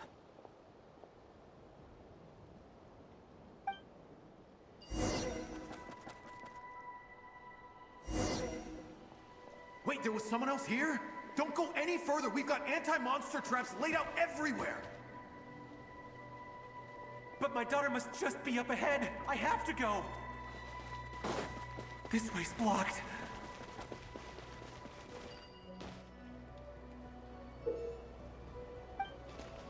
We might be able to use the explosives over there, but we need to take care not to hurt him. I'll use the barrier to keep him at a safe distance.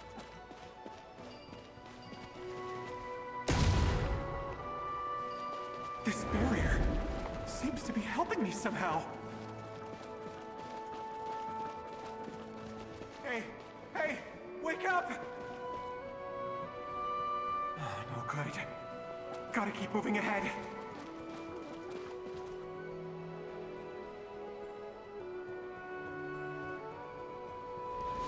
So many monsters! There's still a chance, Durin. Use the traps.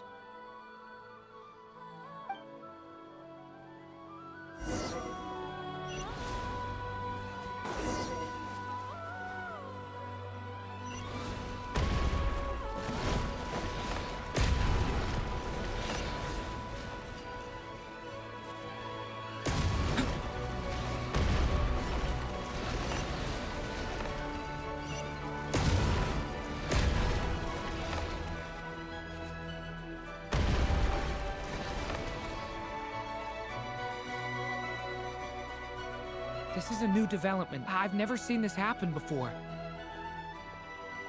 We might just be able to save this person.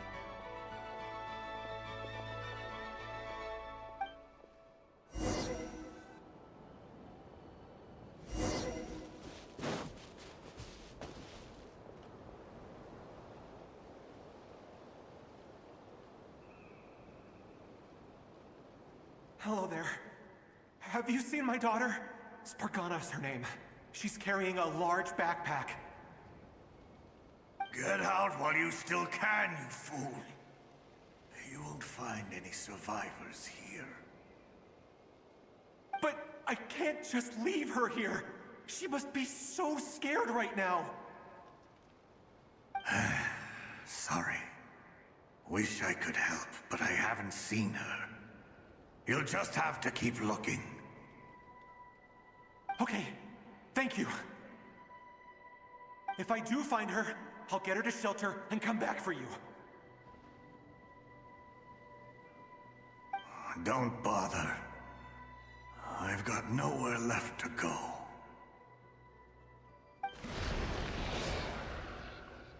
What's that noise? Monster! No, if he goes inside, he'll be walking into a trap. Let's try this once more. This time, we have to stop him.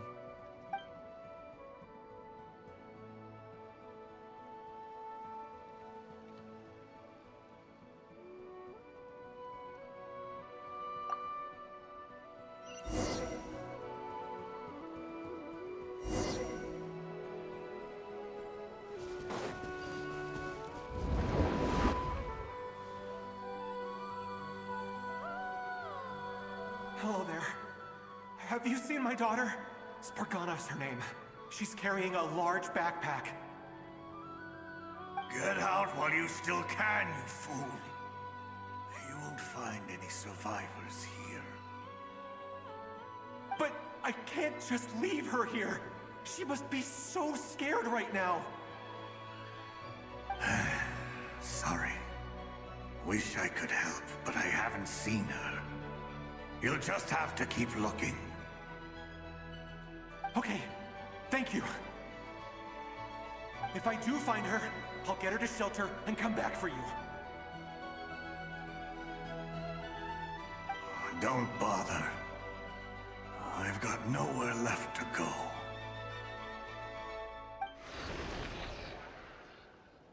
What's that noise? Monster! No, if he goes inside, he'll be walking into a trap. Let's try this once more. This time, we have to stop him.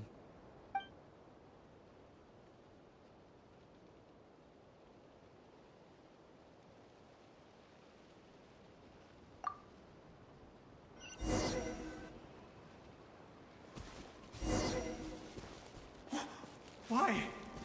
How will I know where Spargana's gone like this? You know what? I'll trust this strange barrier. It's gotten me this far after all.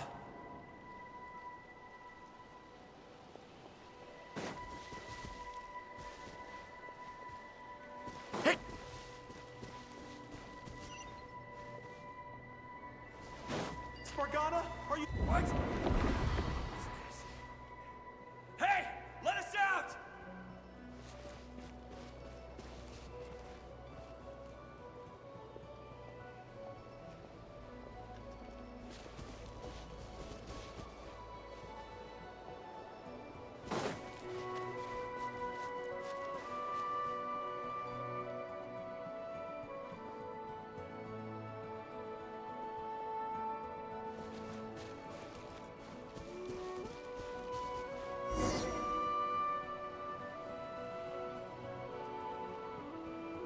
Huh? That looks like one of my daughter's books! Thank you. Thank you! Yes, it's one of hers for sure. That's her name on it right there. She left her backpack here.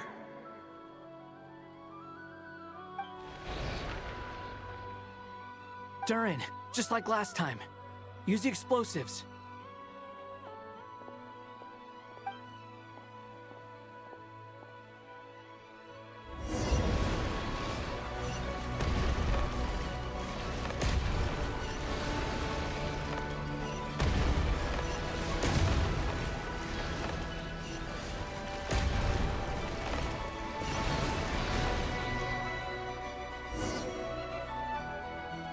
It won't work. There's not enough left. If he makes it in, he'll die. But then, this clue could be the key to him finding his daughter. It might not be the only one. Better he misses that clue than loses his life. I guess so.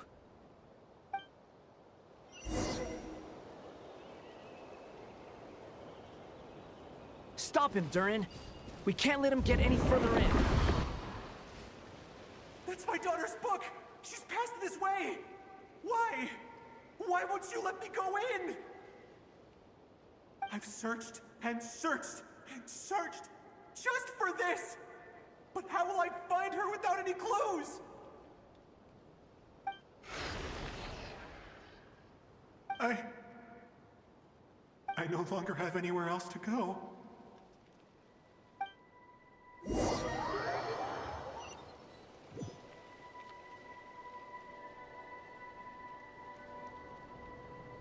I'm sorry. I'm so sorry. He refuses to go anywhere else. Whether he opens this door or not, all that awaits him now is death. We couldn't change his fate. Albedo? Hat Guy? Let's try one more time. I don't know how we're gonna do this, but I don't want to give up either.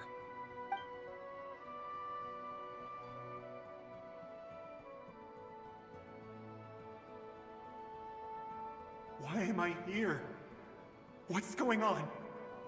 All these scenes running through my head. Where are they from? Huh? What's going on? His reactions have changed. How many times have I... What's happening to me? Huh? Wait, who are you? You can see us now? I feel like I always could, but that I only just realized you were there. I'm sorry, I don't know how to describe what I'm feeling. But you were the ones guiding me using that marked barrier, right? I haven't done anything yet, but those monsters, those deaths, they feel like memories. Like things I really did experience. I won't find my daughter. In fact, I'll ultimately die trying to find her. Isn't that right? Well, no, it isn't. Yes, it is. Even so, we're trying to find a way out of this. You've not seen my daughter either, have you? It seems she really isn't here.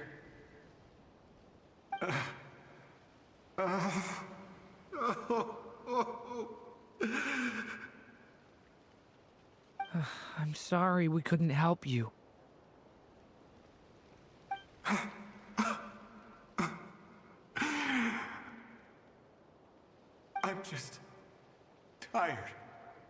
Maybe this is destiny. Maybe it doesn't matter how hard I search. How long do I have left? Experience says 15 to 20 minutes. 15 to 20. Thank you for all your help. Let's rest a while. You look exhausted too. Now's not the time for you to start pitying us. It's not pity. I'm just realizing that I've only got 10 or so minutes left. You know?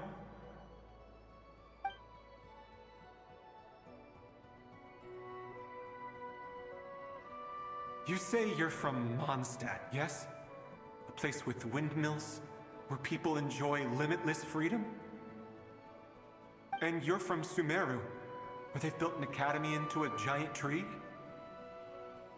Yes. It seems you've never heard of either place. Those names are unknown to me, I'm afraid, yes. Have you heard of Hyperborea? I have, but I heard that it was destroyed in the distant past. I see. That was where my ancestors once lived. What about Delphi Pytho? Was it later rebuilt? I've never heard that name. Then what about Salvindagnir? I have seen that name on stone tablets on Dragonspine. But I'm afraid the only things left of that place are its ruins. I see. Sure enough, there was no way to turn this around, huh? I'm sorry. I was the one who asked to chat, but it seems like we're too many ages apart. There's barely any common ground to start from. It's all right. We did hear something new, at least. From how you speak of your lives, things must be going all right for you, I guess. They are. Mondstadt is a place of freedom and happiness. There's a lot of good people in the church and the Knights of Favonius, and even outsiders find that it's an easy place to feel at home. We have festivals a few times a year. Everyone gets together to drink, sing, and be merry. Sumeru is a lot more uptight. Not really the kind of place where you can relax. It's a nation fraught with problems wherever you look. But if all you want in life is to seek knowledge, I guess it's pretty much paradise. That's wonderful. In other words, after this all-devouring black tide passed, humanity did not merely avoid extinction, but rose to build prosperous civilizations anew. I mean, I can see you all right now. That must mean the future isn't a total mess, right? That's true. Well, time's almost up. Let's part ways, I think. Might be best if you don't waste too much time on me. The chances are slim, I know, but I'd like to spend these last few minutes looking for Spargana. If things work out, I'd love to tell her about what I've heard. May we meet again. Well, or not, most probably. In that case, may your wishes come true.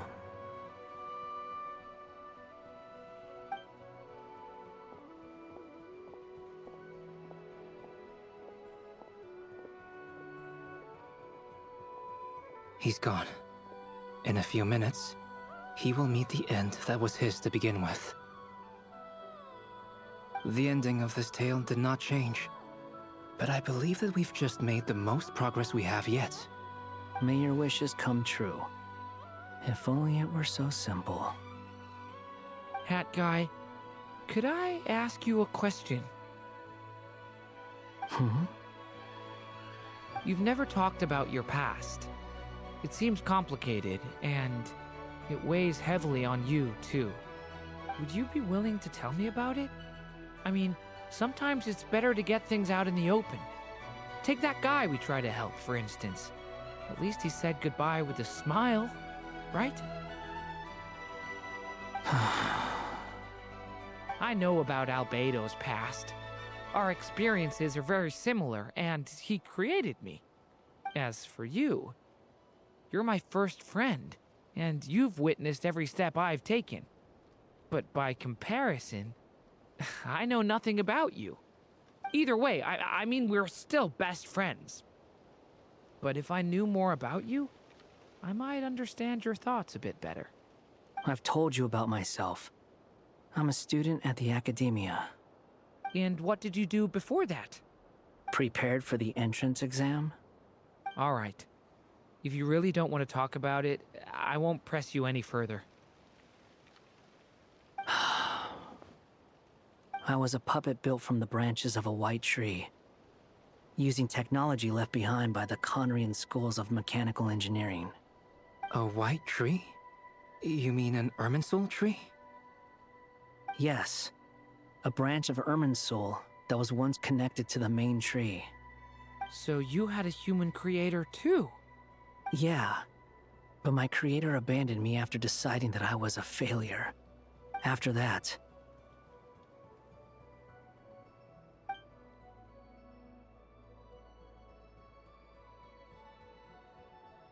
Durin, resisting the influence of the Abyss, suppressing the urge to destroy, trying to do the right thing. None of these things are easy, but no matter how hard they are, trying to rewrite past wrongs is far harder. You asked me if you would create a new tragedy if you failed. I told you there was no point speculating about that, but the real answer is, yes, you absolutely will. That guy. But at least you've got people here to help steer you away from the wrong path. So, just keep aiming towards the light. I will. I promise. All right, break time's over. Hello, Durin speaking. Hello, friends, it's me. What have you been up to, I'm detecting some unmistakable fluctuations here at the border. The amplitude isn't particularly high, but they're completely different signals from the ones before, and the scale is comparable to those I've detected previously. Alice, we were unable to save that person. However, he appears to have retained a portion of the memories gained through that cycle, and was able to hold a conversation with us. I see. Well, that is rather odd indeed. It definitely merits further attention. Could I trouble you to keep trying the same approach? I need to gather some more data. Counting on you. I should probably have Nicole come and check this out as well.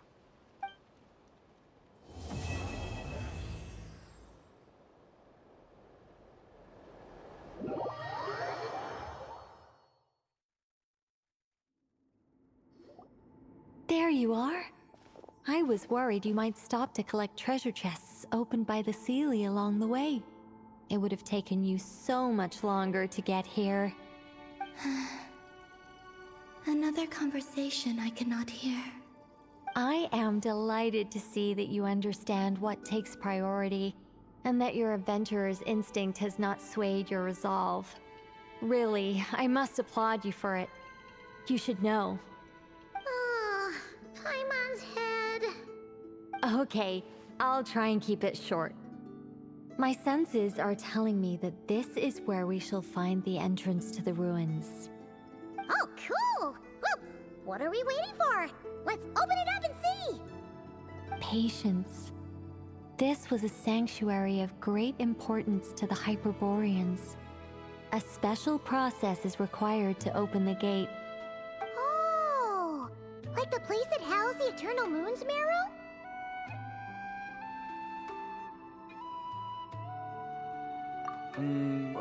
Okay, so what's the plan? Need us to do anything? And just the short version, if you can. Ah. Alright then.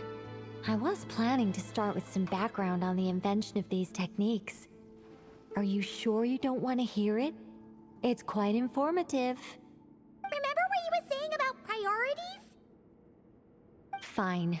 Simply put, we need 3 human representatives to successfully undergo a process of Kuvaki resonance. Think of it as a test from the 3 moon goddesses to see if the entrants are qualified, with the most recognizable qualification being Kuvaki. Pretty sure Lauma would ace that test. Oh, wait. But we need 3 people. I also have no doubt that the Moon Chanter would be qualified. But we would need 2 other people with the same constitution. Therefore, the most feasible method is not so much to follow the rules, but to figure out how the test functions and find a workaround. I've done some research, and it turns out the mechanism is rather crude. We'll simply need humans to stand before it who have sufficient Kuvaki energy within them. I'm with you so far. How do we get the Kuvaki in them? The easiest way would be transfusion. Take some Kuvaki from Nodkrai's soil, put it into the bloodstream, and get it circulating in the body. So we're going to cheat on the test? Precisely. There are other methods, but this is the simplest one. Cheating the system is much easier than trying to hide from it. Huh? Sorry? Does the idea of cheating upset you, Miss Lauma? No, that's not it. I suddenly had an idea. Oh, what is it? It's about Moon Prayer Night. I figured out a way for Kutar to join in the festivities. Huh? But as Paimon said, we need to have our priorities straight. Let's get back to the test. I'll follow up with Nefer on the festival arrangements. Oh, okay. Anyway, is this really the best method we have? A Kuvaki transfusion sounds dangerous, no matter how you slice it. If you think that's dangerous, wait till you hear the other methods. I'd be more than happy to go through them if you'd like. There are several. No need, we're good. Let's go with this one. Very well. Kuvaki transfusion it is. Now, I should mention that the risks can be greater or lower depending on individual compatibility. It would be rash to simply infuse the Kuvaki and hope for the best.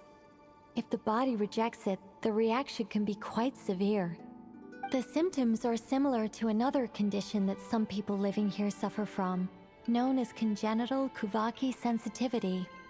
So, before we execute our plan, I will perform a simple test of my own to see who is compatible and who is not. Once that is done, we will have to complete the resonance process as rapidly as possible.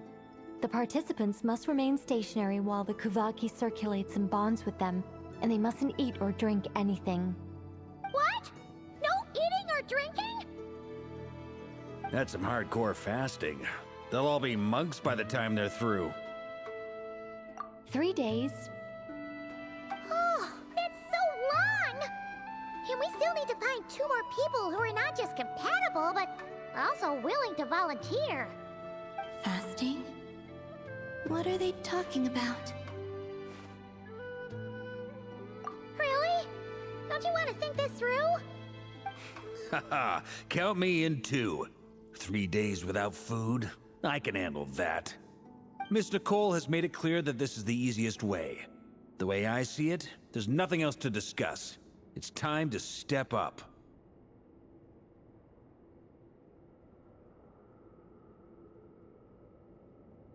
Yeah, you're right.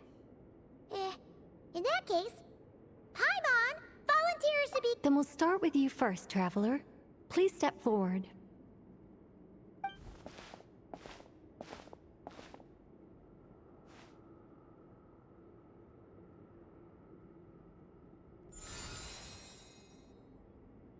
How's it going? Do you feel anything?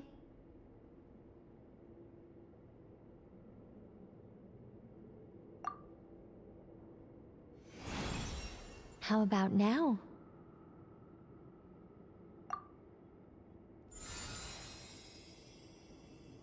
And now?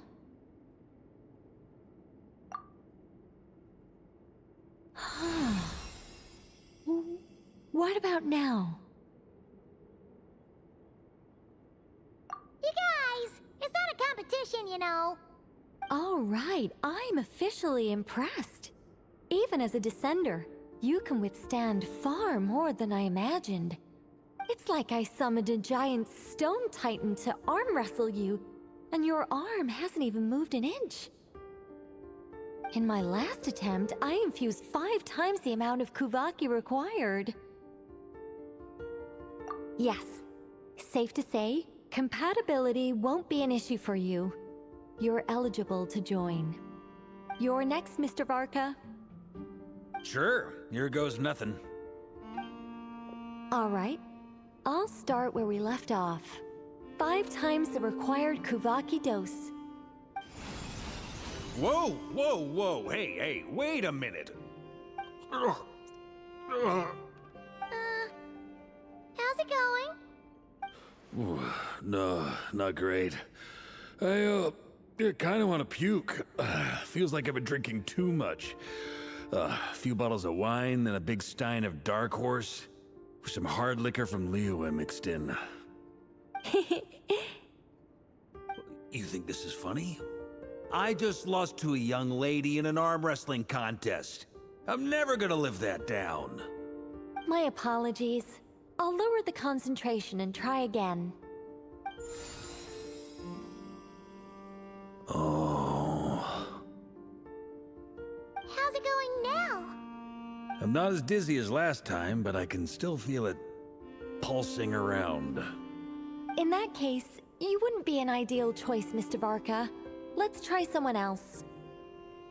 Okay. Let's go ask some of our other friends then.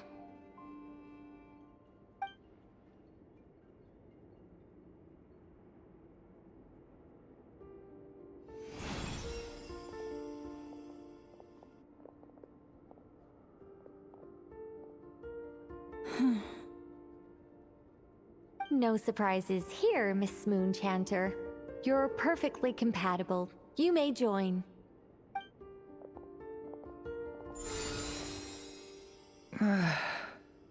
I'm getting a slight headache. Shame. You were so close. Whoa! I'm itching all over! Allergic reaction. We can't have that. Huh? Well, are you gonna start a what? The Hexen Circle is an organization that cares for and protects children. We will not have them do dangerous things. Not even tests.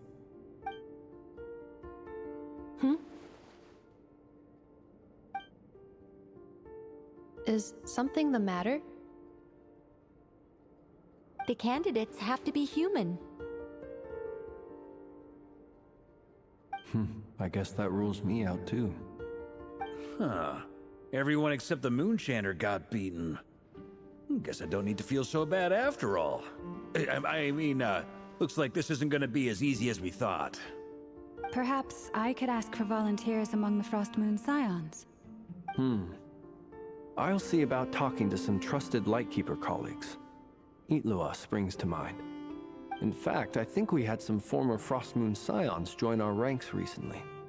Can you give me the scientific explanation for how the test works? I can probably make some kind of test bot. Then, we can just zip through Nashitown, going up to people and pressing a button to check their status. Wouldn't that be way easier? No. Wow! No elaboration for once. How about I contact the Knights of Favonia's garrison in the Wave Chaser plane? Shame that Lohan's already left. And that guy's even tougher than I am. Strange. The moon goddess is clearly revered by many people.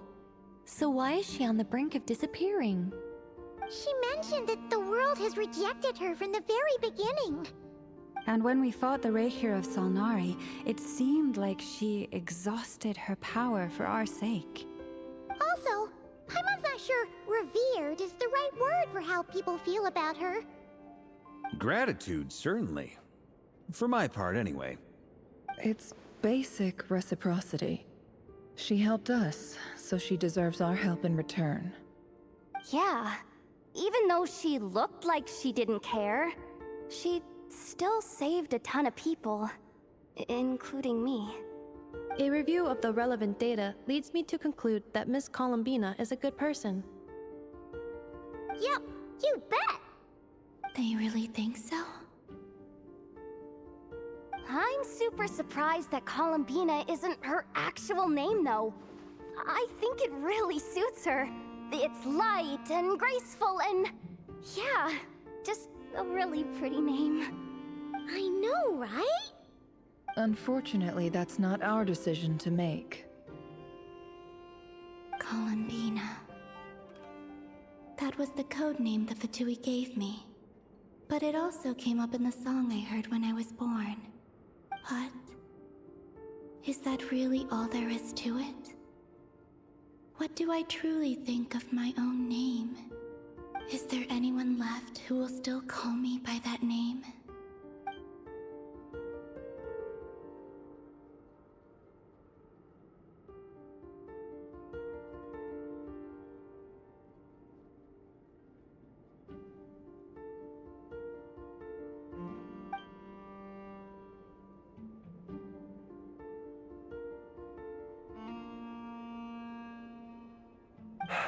Moon Prayer Night is getting closer by the day. We're running out of time. We need to look for other candidates. Then allow me to try. Huh? What are you doing here?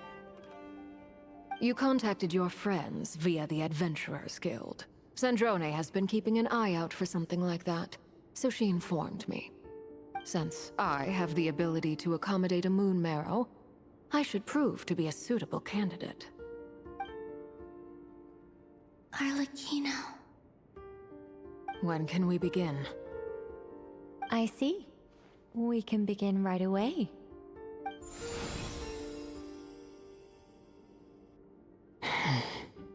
How was it? Did you feel any discomfort? Not at all. Then it seems we shan't need to look for additional candidates after all. Cool. All right, like Paimon said, the rest of us can take turns making sure the three of them stay warm and comfy. Then, my job is to take care of the caretakers. I will ensure everyone receives food and accommodate. I'm ready as well.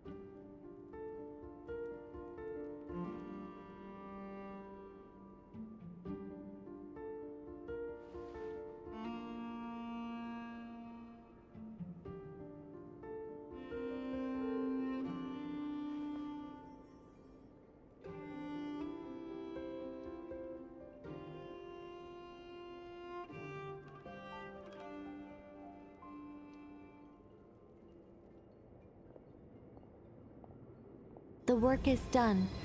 The sacred scroll shut. The stars grow dim, the people silent. The white sun sets, the silver moon rises. O path to the temple, appear now before us.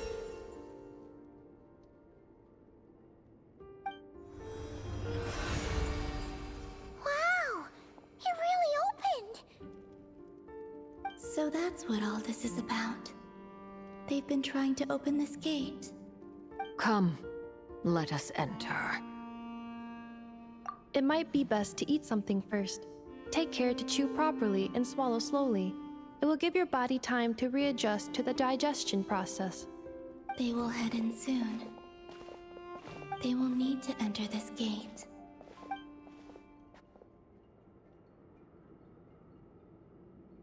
Huh? I cannot pass through. Is it because I have no physical body? It has been 3 days. My strength is all but completely faded. Can I really hold on until Moon Prayer Night?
Are these people...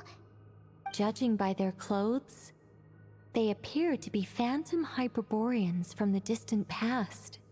That could mean they have some clues about the moon goddess's name, right?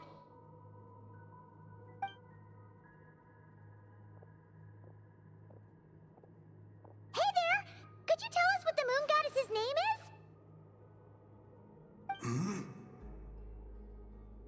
Sorry. That's probably a weird question, huh?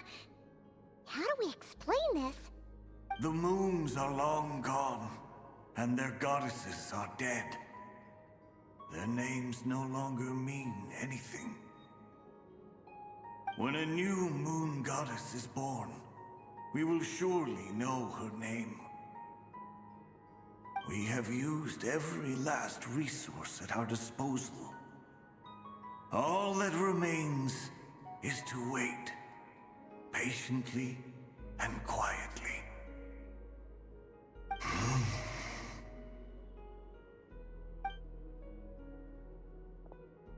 Were the people of the past all this devout?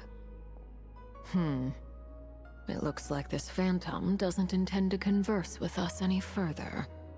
Surely the new moon goddess he speaks of must be Columbina. Alas, Kuthar's birth came long after the age in which he lived.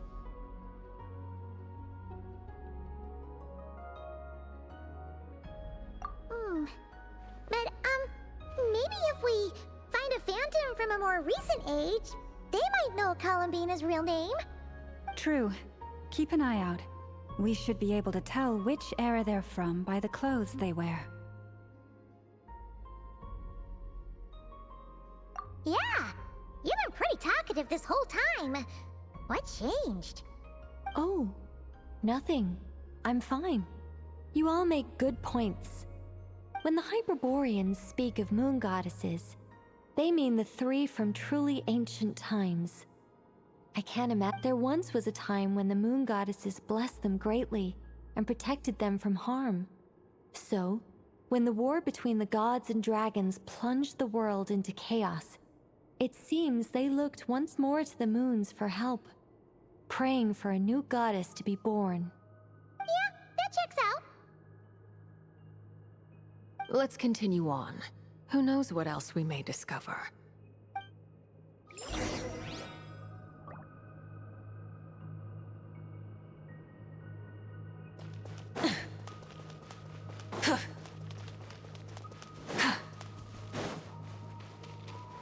There's a door blocking this path. Not a problem. Try this.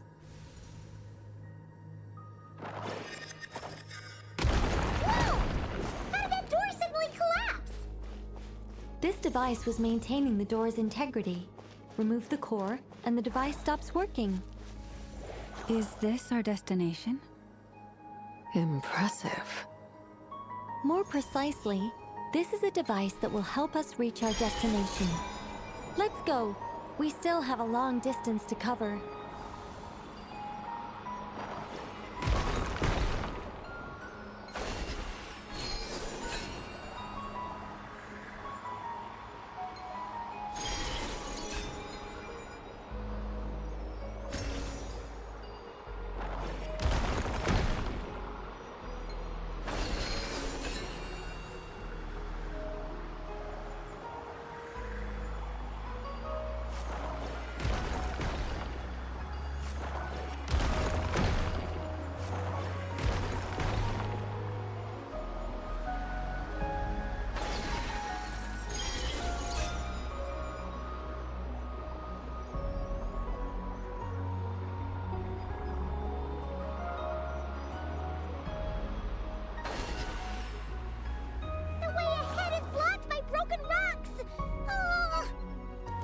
Let's try that device again. Remember the door from earlier?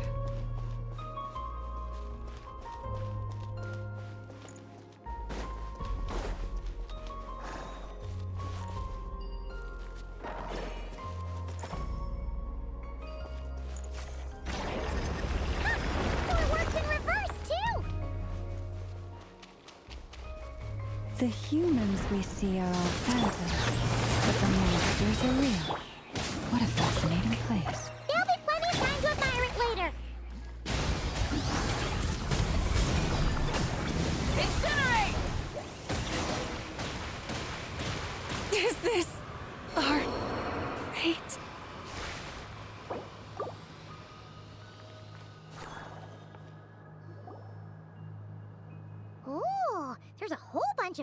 in here. Seems pretty old. Nicole, this is probably your area of expertise. What do all these paintings mean? Let me see. To understand these murals requires some knowledge of the history surrounding the War of Funerary Flame. I shared a little of this with Lauma before. Yes, I think I follow. The dispute between the Moon Sisters, the transformation by Nibelung.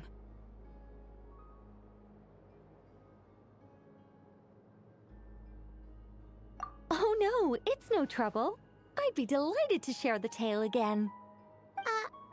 Alright then. Tevat's 3 moons and their goddesses were brought into being by the will of Nibelung, the then ruler of Tevat. But when the heavenly principles came, they changed the world completely, down to its very foundations. The moon goddesses were nowhere near strong enough to challenge this entity. But the heavenly principles did not view them as heretical entities that had to be removed.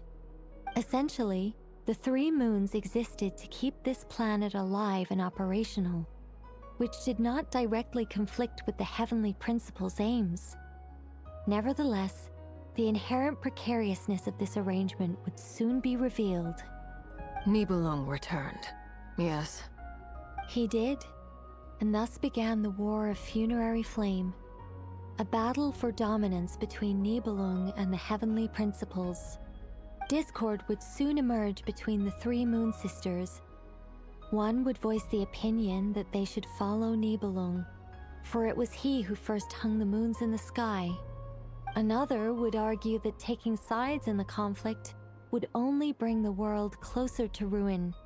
There was no telling where it would lead, especially since their creator had returned, bearing the perilous power of the Abyss. Nibelung would eventually discover their disloyalty. He had all 3 imprisoned before transforming the moons into weapons with which to fight against the heavenly principles. What? Weapons? Yes. The very moons that had once defended the planet became instruments of death and destruction, striking terror into the hearts of all living things. And although the heavenly principles and the 3 Moon Sisters had once been at peace, it now seemed that the moons posed an unacceptable threat to Tevat. It is possible that the heavenly principles did not know of the goddesses, regardless of who knew what when. The heavenly principles shattered 2 moons and flung the other beyond the skies. Whether the goddesses managed to escape Nibelung's captivity after his fall, nobody knows. But this much is certain. From that day on, the moons no longer belonged to Tevat. The rejection slowly drained their power until eventually they passed away. So that's the full story. You say the moon ceased belonging to Tevat from then on. Why then would Columbina be born here? That is perhaps due to the lingering connection between the Frost Moon, which was not shattered, and this world.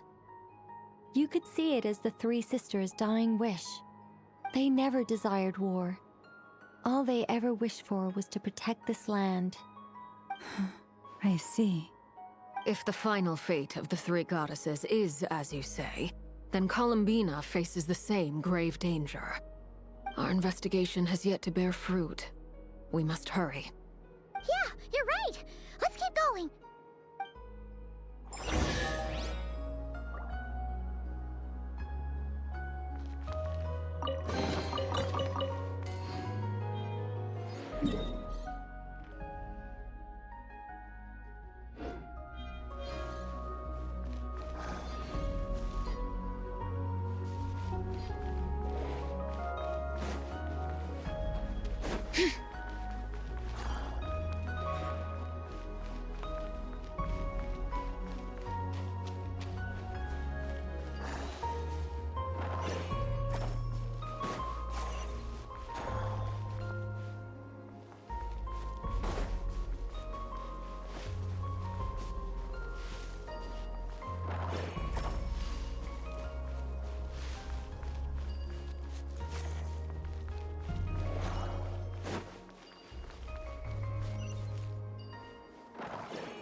you'll need to activate this thing? Indeed. I was a little worried about that at first, but as we got closer, I sensed that the Kuvaki within it flows unimpeded. It should be functioning normally. The only issue is how to activate it. It's looking a little worse for wear. What about the cores from some of the other devices we've seen? Can we repair it using those? In all likelihood, yes. I imagine that would have been the Hyperborean's backup plan. Let's look for some cores.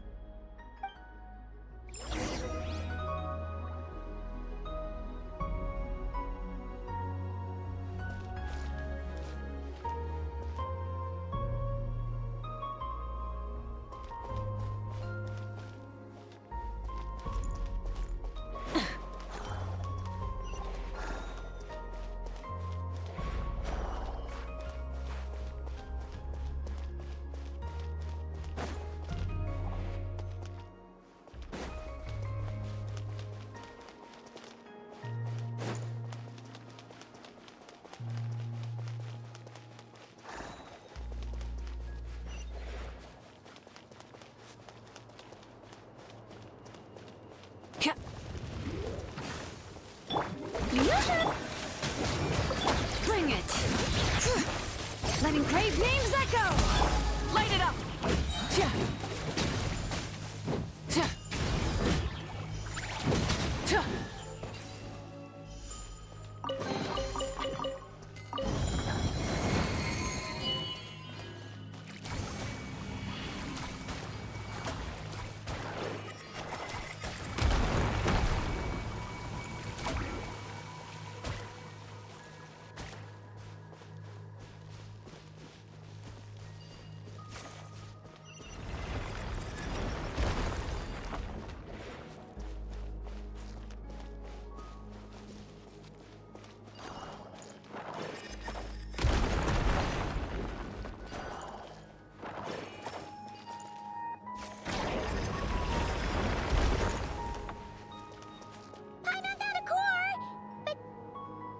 Get across!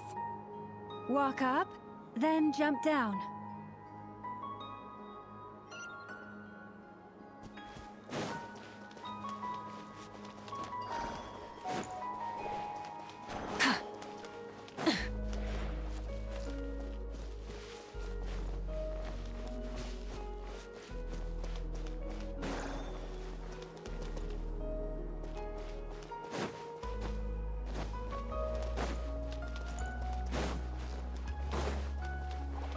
Try and stop me!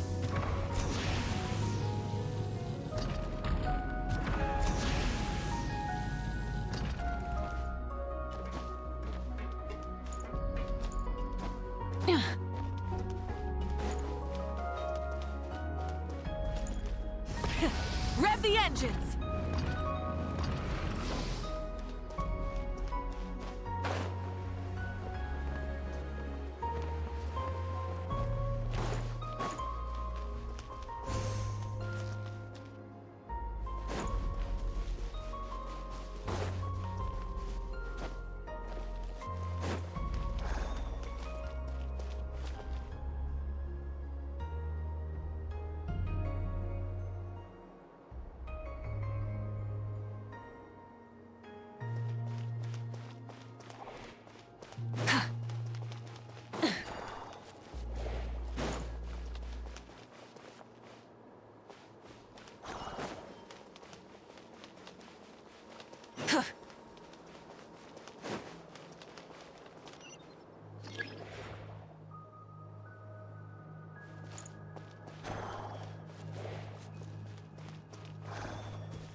The device is up and running.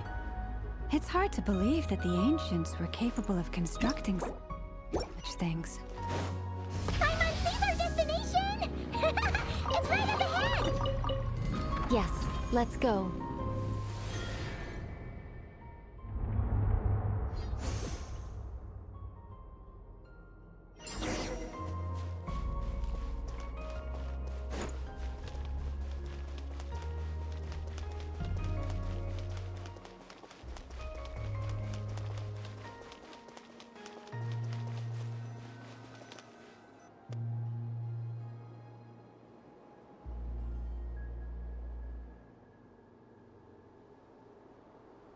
This is where the people of Hyperborea communicated with the moons.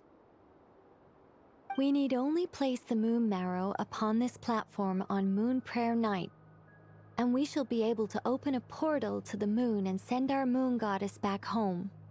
The assumption being, of course, that we can find her first.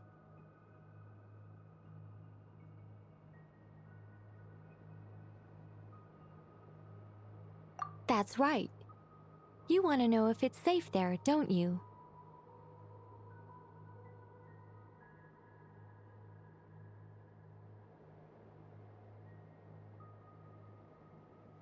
And yet, she has no choice but to return. You know this. Oh, that's not the only issue here. This is the end of the line, right? We've explored everything we can. And despite looking at historical artwork and talking to people from Hyperborean times, we're still no closer to learning Columbina's name. If it's not too much trouble, could you tell me exactly what Alice said to you about finding her name? Oh, sure. What she said was... Then your first job is to find it. As a moon goddess, I'm sure she must have a name she identifies with. Neither Columbina nor Kutar is her true name, and she's never really accepted either of them. Is it not also possible that she has never had a true name? Not at any point in history? That would be a hard pill to swallow. But at this point, we may have to accept that that is the truth. No one knows how she came into being, and she certainly doesn't have parents in any sense that we're aware of. Perhaps she was never granted a name at all. But does that mean there's no way to get Columbina back? She's just gonna disappear and there's nothing we can do about it? Huh? Wait, why all this pessimism? Was it the way I phrased this question? You all seem to be taking this, well, just because she's never had a real name in the past, doesn't mean she can't have one now. What? Think about what Alice said again. She never once said that you'd have to find a new name, did she? Are you saying what I think you're saying? Yes. Names are anchors that connect us to the world. If she doesn't have one already, then all we have to do is create one, no? It's like... yes. Traveler, when you first arrived in Teyvat, do you think you would have turned around if someone behind you shouted, "Hey, Hermione"?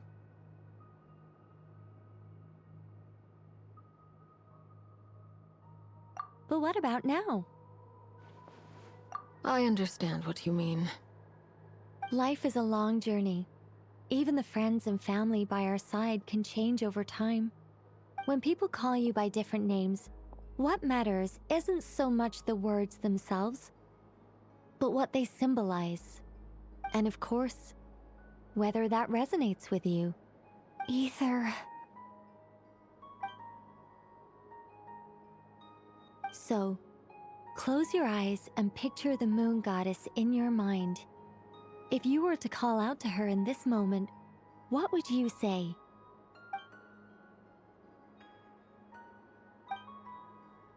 Columbina. Columbina. Paimon would call her Columbina too. She has long forsaken everything that Kutar represents. I think from now on I should call her Columbina too. Well, it sounds to me like you found your answer. Are you sure? Is it really that simple? We haven't found her this whole time, and not for lack of trying. For a journey like this, the process is every bit as important as the outcome. Had you not searched far and wide, rejecting every other answer you were offered, how could you have come to an answer you felt was finally correct? Oh, it all makes sense now. This has Alice's fingerprints all over it. Are you suggesting that Mage knew from the start that Columbina never had a real name to begin with? I can't say for sure, but I can definitely imagine her chuckling in satisfaction somewhere right now, saying, "Ah, what fun." Llama! Your antlers! You should hurry. The festive moon has begun to rise. Do not worry, for when you called the name Columbina just now, I could sense that the power within was enough to summon back the moon goddess. The power within what? The name? Yes. So, the thing is... What's wrong now? This is so annoying. I really want to explain how that whole thing works. Starting from the founding principles of Tevat and... Oh, I could talk about this for hours. But... Deep breaths, Nicole. Deep breaths. You're an angel. A sober, sensible, solemn angel who has her priorities straight. Okay then. Sorry for asking. Clearly a bad call on Paimon's part. Anyway, you all need to hurry. Last thing, remember how it felt when you called out that name. Then it is agreed. By the name Columbina, we shall find her. Then we'll throw her the best Moon Prayer Night party ever! And at last, we will send her home.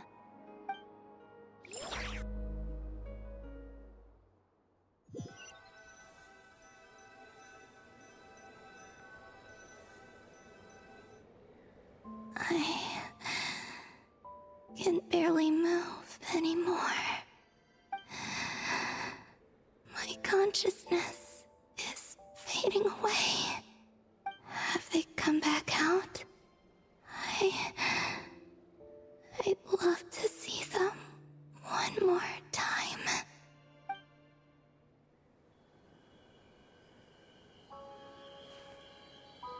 They didn't make it.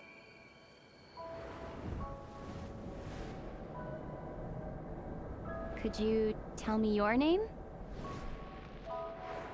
My name is... Columbina!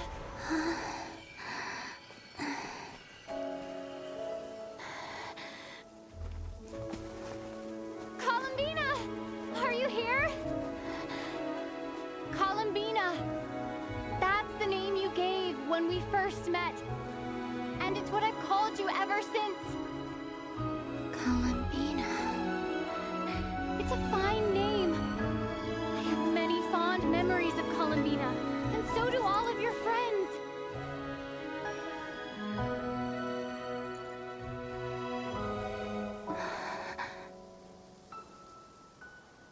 If you like this name,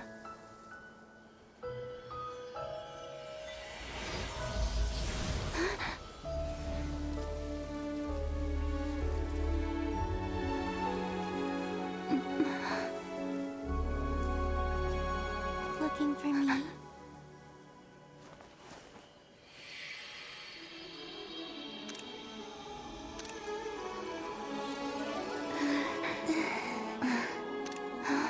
I like it.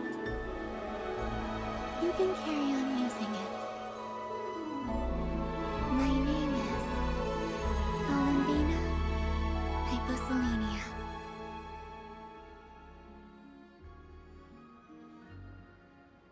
Columbina hyposelenia. That's a wonderful name.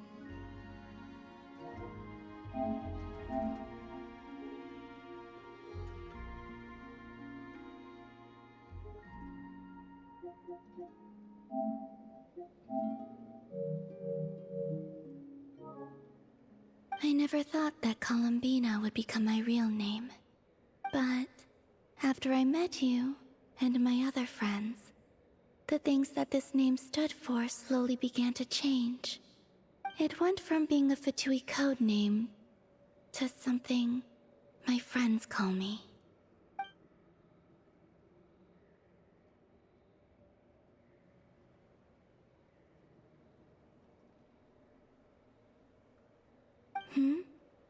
What is it?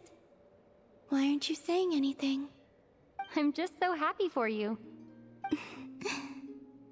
Thank you. So, where's everyone else? We can go and meet them very soon. Everyone went to different places to try calling your name. Great. I'd like to thank them as well. Everyone's done so much for me. Searching for my name, entering those ancient ruins. Huh? Wait, so you were... Yes, I was there.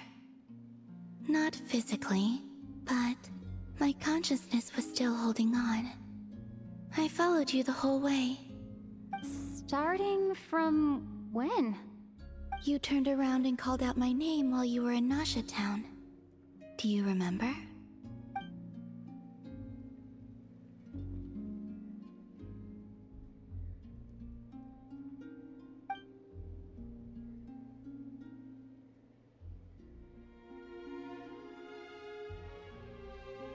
Let's go. We don't want to keep them waiting. Sure. In that case, come with me. But... Hmm? Before that, could you call my name one more time? Sure. Come with me, Columbina hyposelenia.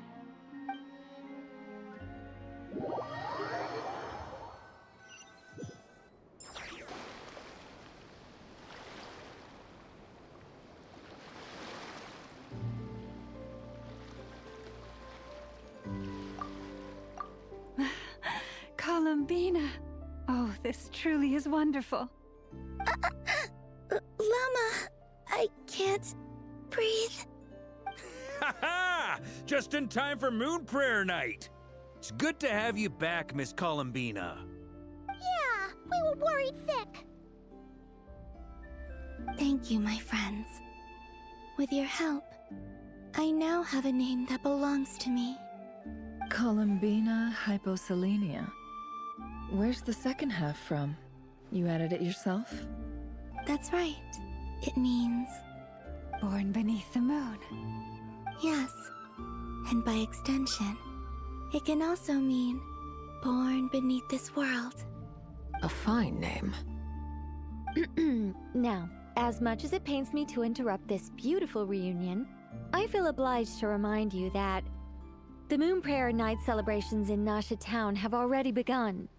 Don't you want to enjoy the festivities? There's so much to see and do. And some of the ambient lighting and entertainments were sponsored by the kind souls in the Hexen Circle. Nicole? Why have you turned into Dodoko? So you're Miss Nicole. Thank you for helping us, and for helping me find my name. It's nice to finally hear your voice. You're quite welcome. Guiding lost people to hidden treasure is what we Seelie do.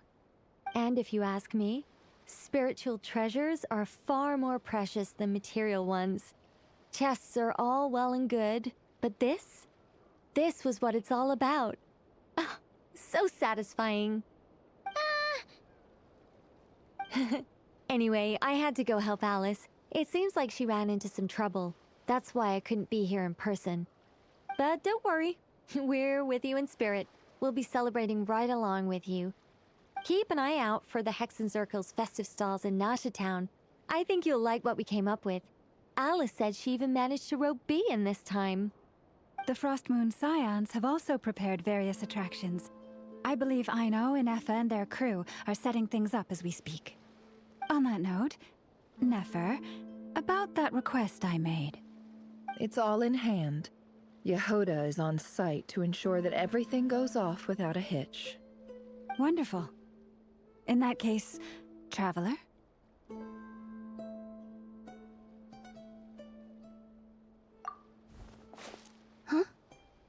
Come on, Columbina. It's time to celebrate the best moon prayer night ever.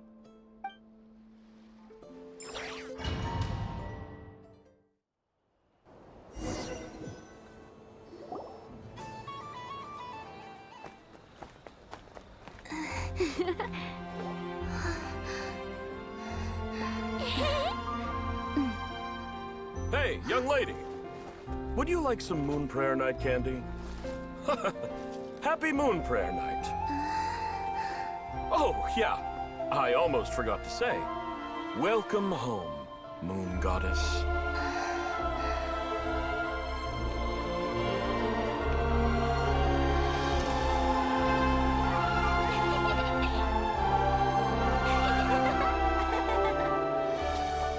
Welcome home, Moon Goddess.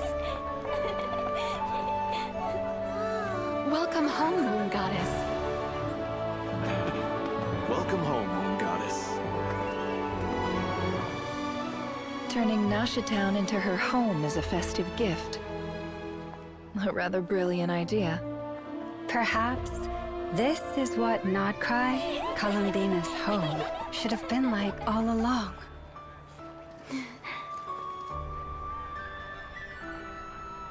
Thank you for the gift. I like it a lot.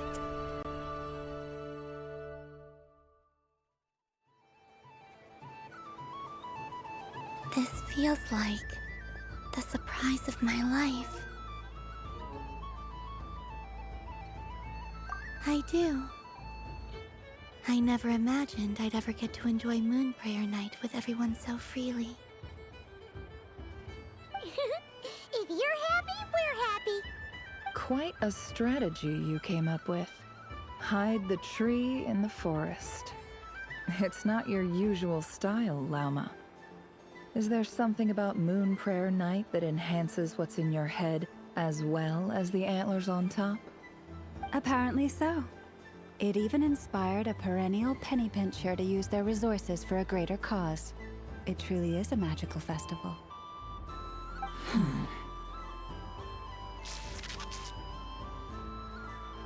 I see it now. This bickering is actually a sign of a strong relationship. Huh? What's everyone doing here? Oh, Miss Columbina, you're back. Yes, I'm fine now. Thanks for your concern. How's your progress with Alice's assignment? Very well indeed. I've never heard her sound so excited. Not like this. This time, her excitement seems more serious. Seems like she's had a major breakthrough. She said she'll contact us once she knows more. In the meantime, we're free to relax and have some fun. Enjoy the time off while it lasts. I have a feeling that our next task won't be so simple.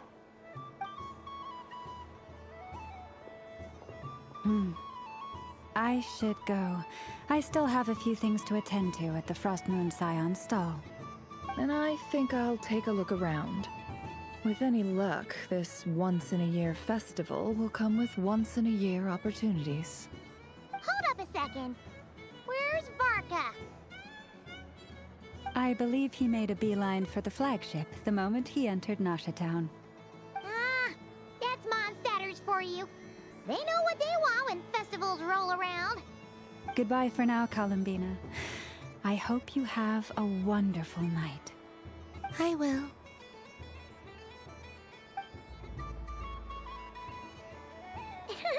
Well, in that case, don't just stand there.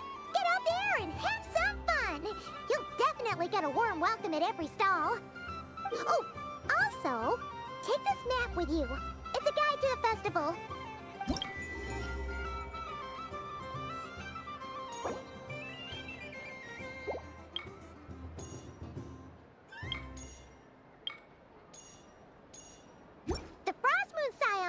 is over here.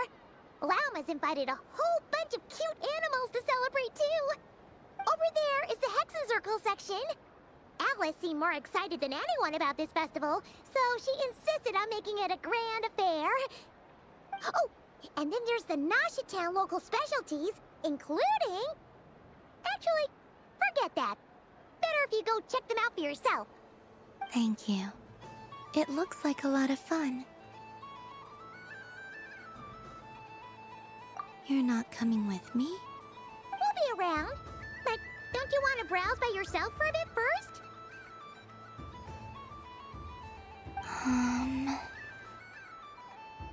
Yep. If you find something you like and want to try it out together, just give us a shout. We'll be right with you. Otherwise, just relax and enjoy yourself. There's so much on offer, so try to experience as much as you can. And don't forget to stuff yourself with all the delicious festival food.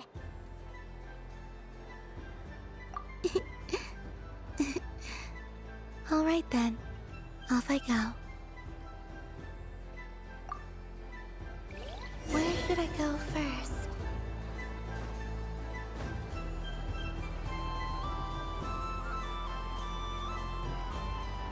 This must be the mage's stall. It feels like I've entered a fairy tale.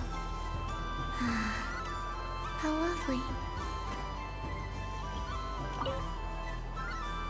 A soft and furry creature that bounces and jumps. Welcome home, Moon Goddess. This one talks too. Allow me to introduce myself. I am a Dodoko from a distant archipelago, the most mischievous of all my Dodo brothers and Dodo sisters. When the going got tough, I powered through, and when I met obstacles, I boomed them away. That sounds like a lot of fun. Doesn't it just? Oh, but then the trouble started. Recently, I found a lovely beach, the same beautiful jelly color as my hometown, and so I dove in to have a look. Only to find it overgrown with seagrass and nasty little spiky fish everywhere, looking to turn me into a Dodoko kebab. I made it back to shore by the skin of my teeth, but my tail was sorely hurt. Couldn't you just boom them away? Oh, I wanted to, believe me. But I've heard that you, Moon Goddess, can understand animal speech. The last thing I wanted was to cause a gigantic fuss and get taken to court by a school of spiky fish. I'd be driven out of these waters for good, and my winter holiday would be ruined. And so, dear Moon Goddess, I was wondering if you might lend me your allegiance. Are you roping me into a crime? Oh, let's call it a once-in-a-lifetime carefree adventure. Does that sound better? All the festival goers tonight are dressed up as the Moon Goddess, but there's nothing to say that the Moon Goddess can't disguise herself as a Dodoko, is there? Besides, this is your home. You should be free to be whoever you wish. I'm afraid I'm not well acquainted with Dodokos, Madam Mage. Oh, that's quite all right. We Dodokos are innocent, happy creatures with a free-spirited nature. Many, like myself, are mischievous troublemakers. Others are lazy souls who like nothing better than to lie down on a nice rock and take a nap. In our eyes, every creature who yearns for happiness and freedom is a Dodoko. But perhaps in yours, we Dodoko are a fluffier and more mischievous breed of Kuhenki. Yes, that is a much easier image to follow. Oh, wonderful! Then let's play! Grab onto my tail and follow me into the sea! Time to settle some scores with the bad guys!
Ooh, a remarkable talent! So, what do you make of it? The use of Jumpy Dumpties doesn't come as naturally to me as Kuvaki, but their unpredictability makes it fun.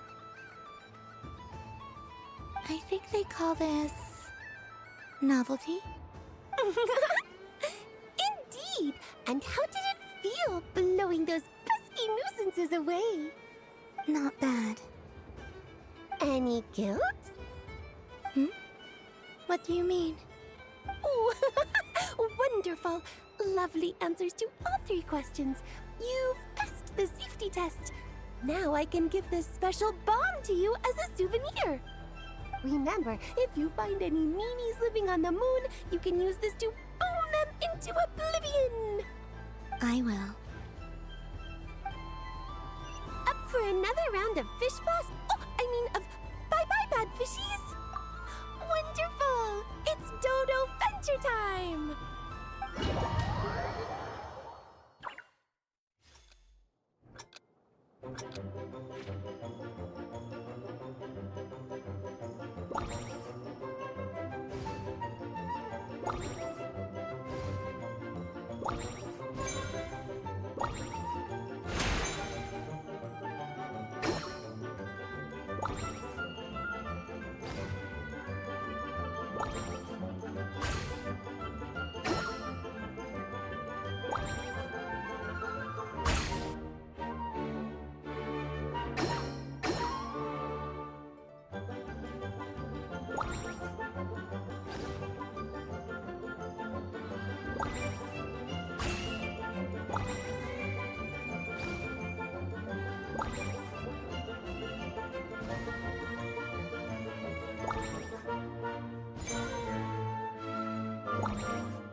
wouldn't say it's unfair, exactly.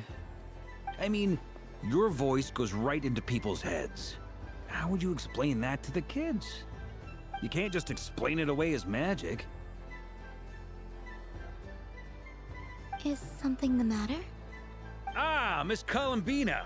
No, nothing you need to worry yourself about. Ah, impeccable timing. Stick around for a second, Miss Columbina. I need your input on something. This self-proclaimed Knight of Justice has yet to give me a satisfactory answer. I, for one, would like to hear your verdict on the matter. Hey, now, I left the flagship just to help you out, Miss Nicole. What's going on? So Alice and I are both using long-range remote control spells that work on similar principles, allowing us to attend this festive fair in Dodeco form. Sorry, let me backtrack a little. While similar, there are some key differences.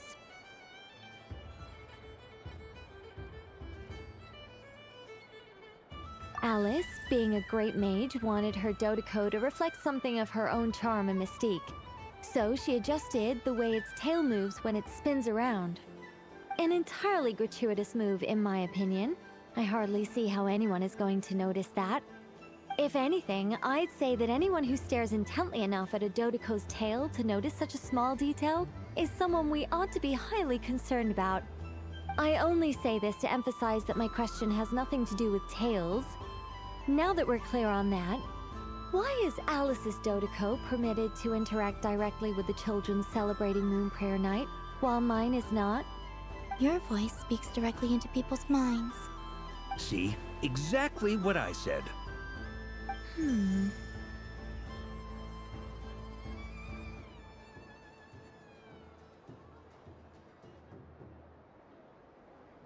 Miss Nicole? Ugh, I can't stand it. I know that probably makes me sound like a whiny child acting out in front of their parents. And it's a little embarrassing now that I think about it. But hey, I said it now, I can't take it back. That would be even more embarrassing.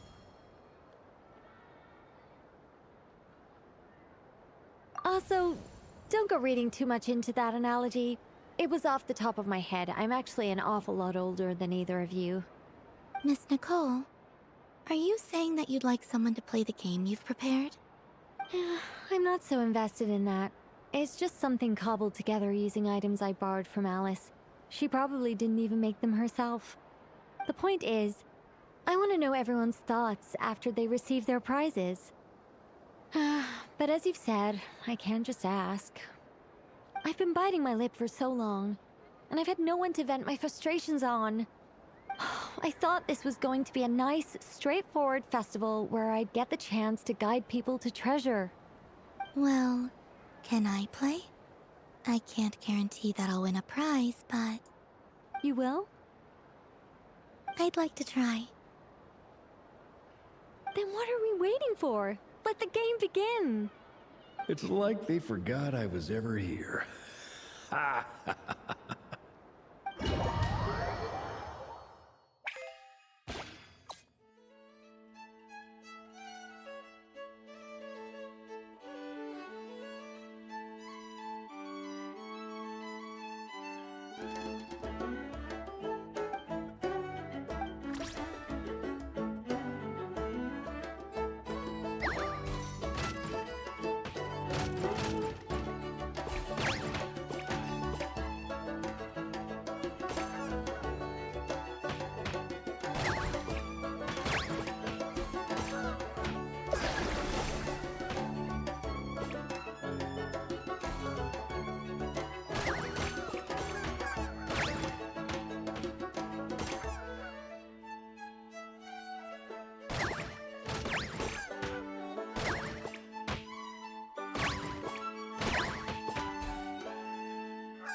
Congratulations, Miss Columbina!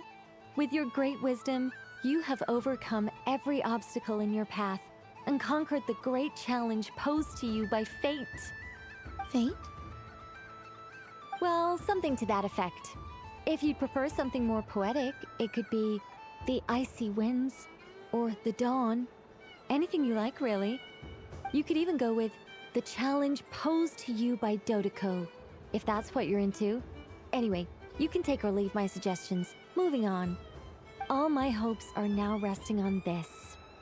Can I open it now? Stop teasing me. Please, I'm begging you. No more talk. Just open it. Wow. What a lovely sculpture. Classic and cute at the same time. Thank you, Miss Nicole. I'll always treasure it. Ah, there we go. Music to my ears. You have my sincerest gratitude, Miss Columbina. Thank you for sharing your precious time with me and fulfilling my wish. Don't mention it. You've all done much to help me. And still, I'm the one receiving all these gifts. I don't suppose you'd like to play again, by any chance? Don't get me wrong, once is plenty. You're under no obligation to indulge me any further. And besides, I don't have any other prizes for you. Great!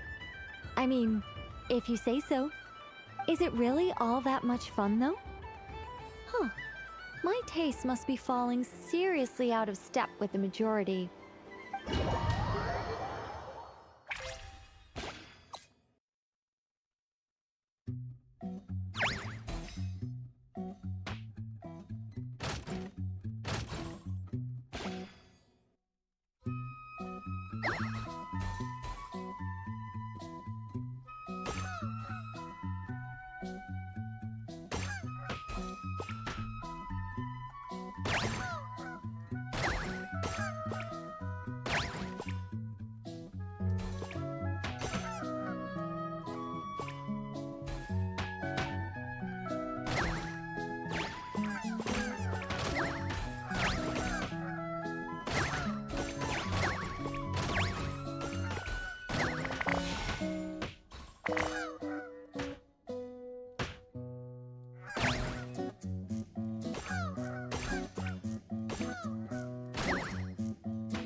Welcome home, Moon Goddess.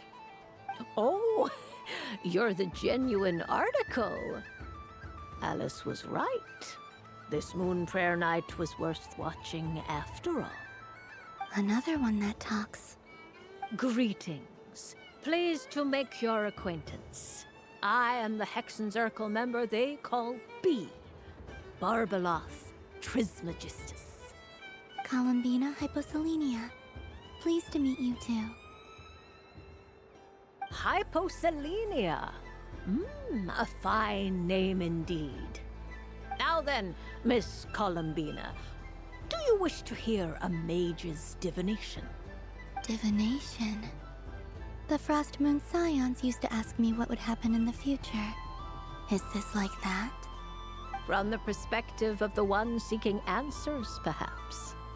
As you look to your journey ahead, if you seek to understand the unknown, resolve your doubts, and soothe the confusion in your heart, divination could be for you. The unknowns on my journey. Of course, if one wishes to peer into fate, then hydromancy is the more precise option. But that is a complex affair, and to relegate that majestic art to the status of a festive amusement would seem somewhat uncouth. Besides, it is sometimes better to not know fate with great certainty. Hence, I shall use the suitably festive Luna Arcana to tell your fortune instead. It is more popular with the youth in any case. Lunar Arcana. Indeed. Unlike hydromancy, this will only display possibilities and trends. People like to think of themselves as creatures of agency and free will. Peering too far and too clearly into the future is detrimental to both body and soul. I'd like to give it a try. Of course you may. Come then, take a seat, Miss Columbina. Before we begin, are there any specific questions you would like to ask? Let's stick to general possibilities and trends, like you suggested. Ah, very well. Then I shall use the basic Lunar Arcana deck. Now, try to relax. Cast your mind upon the things you have experienced and the things you are soon to experience. I will shuffle the deck. Would you like to cut the cards yourself? You do it. No problem. Now then, to make things easier for the Seeker, that is to say, you, I shall decipher the cards from your perspective.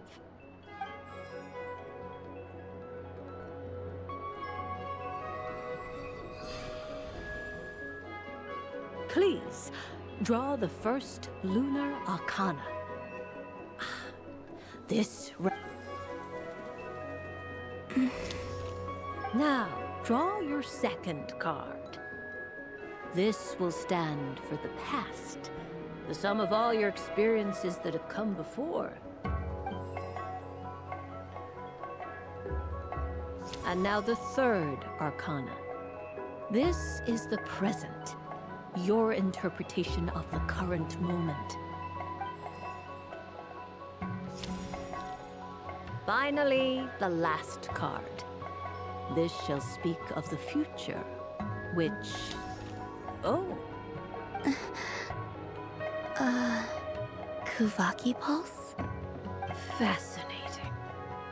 I've never encountered this before in my role as a diviner. Something has exerted an influence upon this card, causing it to leave its designated position. What do you make of this, Miss Columbina? Perhaps this is the guiding hand of fate in action. Of course, if you wish, you can choose to deny the validity of this card and draw the future for yourself. No, it's fine. Let's go with this one. A bold decision. I must say I'm looking forward to the results. Well then, let us flip the Lunar Arcana in sequence and see what emerges. Sure.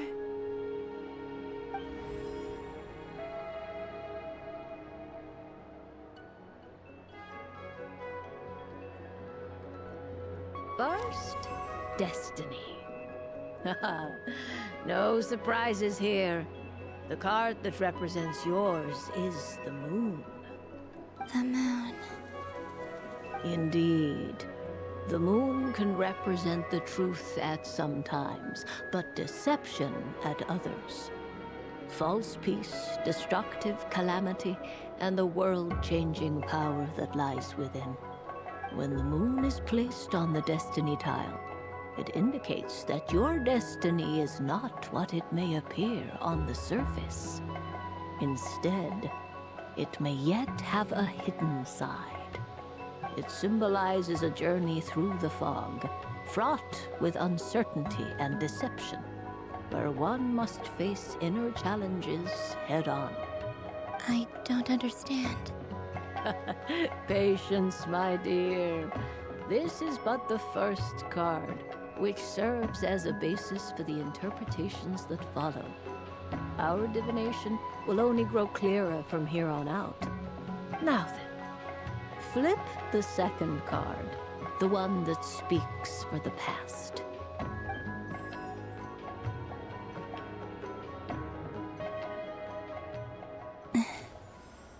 Ah, the Hermit, but inverted. Inverted? Yes. The Hermit symbolizes solitude, introspection, and the pursuit of truth. When inverted, it represents isolation, truth out of reach, and a path that leads one astray.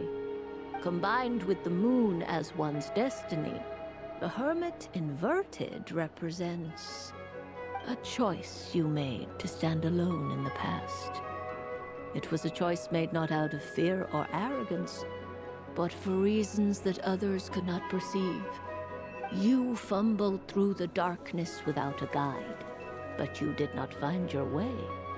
Rather, you went astray. More than once, it would seem. Is this about how I became Kutar despite not wishing to become a god? And how I joined the Fatui because I yearned for a place to belong? I suspect only you know the answer to this question. All is not lost. The past is in the past, and so it shall remain. Shall we look into the present now?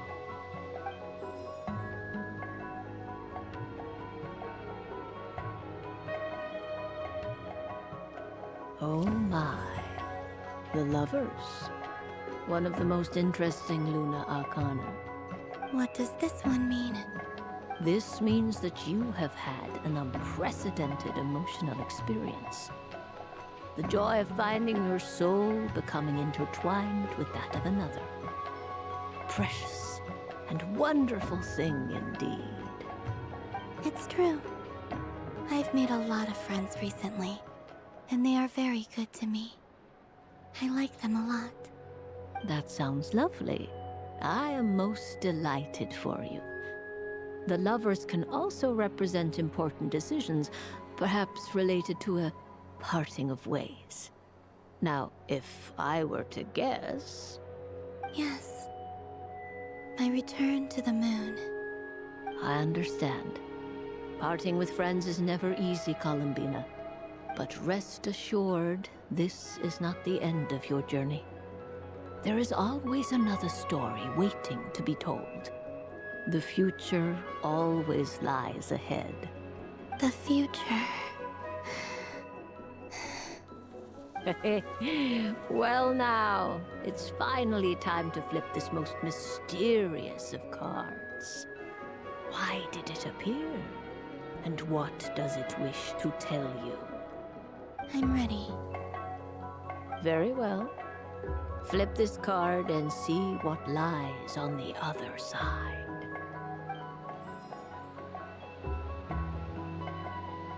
Oh. Miss Barbeloth? What is it?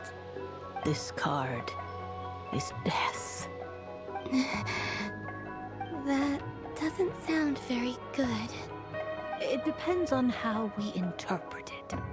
It is true that it can represent an agonizing death, a complete and utter end, but at the same time, it can also represent rebirth. Do not forget that your destiny card is the moon. That lends your future many different potential meanings. If death spells the end, is it unavoidable? As I have said, divination can only display general trends. It is a rough guide, but it does not show predetermined outcomes. Allow me to summarize it for you. In the past, you may have lost your way, but now you have gained new connections and new strength. You now face an important decision, one that may bring about a great change in what is yet to be. This change might, in turn, be the end of all things, or their beginning. But remember, everything is subject to change because of the moon present in your destiny. You must see the truth clearly and face your innermost thoughts. The truth. My innermost thoughts. Thank you, Miss Barbeloth. Don't mention it. Some people dislike divinations, the fear of glimpsing an ending to their story that they wish was not so. But I can see that you're different. The result of this divination will not sway your decision. This is a rare quality, and one that diviners always hope to see in the seeker. We are here merely to guide, not to exert undue influence. I understand. Go then and illuminate your future, Miss Columbina. The moonlight that shines from you now is most captivating.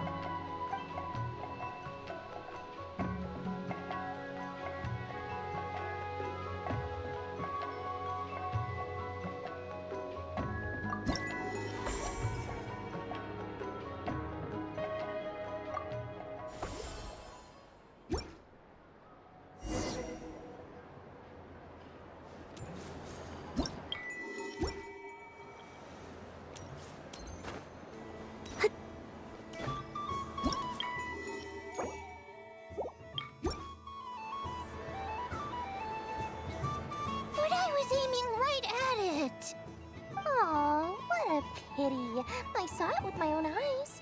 You were so close. So very close. That's not true. It dodged out of the way right as I was about to snag it.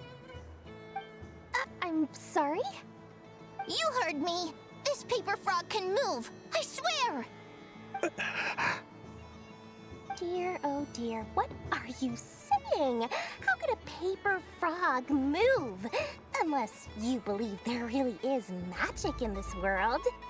Even if I, the mere humble merchant that I am, knew such magic, surely I would not use it on a paper frog. I'd sooner give Mora legs, so I could walk right into my purse. My dear, dear customer, why not have one more try? This time I'll give you 12% off. A very generous discount for one of my most regular customers. Just think about how much experience you have under your belt now. You're sure to win the next one. Darn. I used up all my coins. I'll be right back. Just gonna fetch some more from my house. Take your time, but don't take too long. This event is Moon Prayer Night only. Miss it, and you'll have to wait a whole year before I'm back. Next customer, please. Welcome.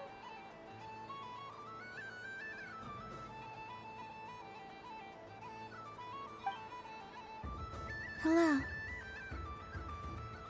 Whoa! What's this big one doing over here? How do I tell my employees not to go running around this time? Dory? Why, hello there, Miss Columbina. Would you like to play my ring toss game? The rules are very simple, and it's easy to get the hang of. How much for a round? Oh, first time's free. Not a single mora. After that, well, we can cross that bridge if and when we come to it. But with your sharp sharp skills, I'm sure you'll win all the prizes in one fell swoop. That was an obvious enough hint for them, right? Right?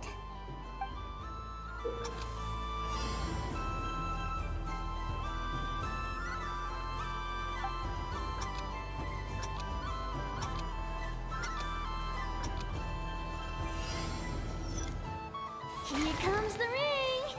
Oh, peanuts.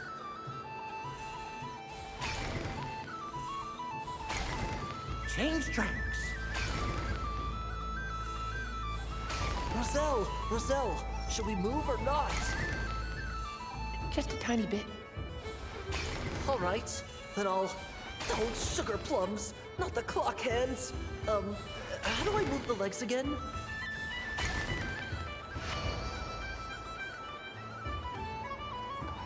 see now. Let's see. Wow, very good. That's the highest score we've had all night. And here's your prize. Now, how about another round? As for the cost... Happy Moon Prayer Night, Miss Columbina. Happy Moon Prayer Night, Durin and Hat Guy. Are you here to play the game? Yes.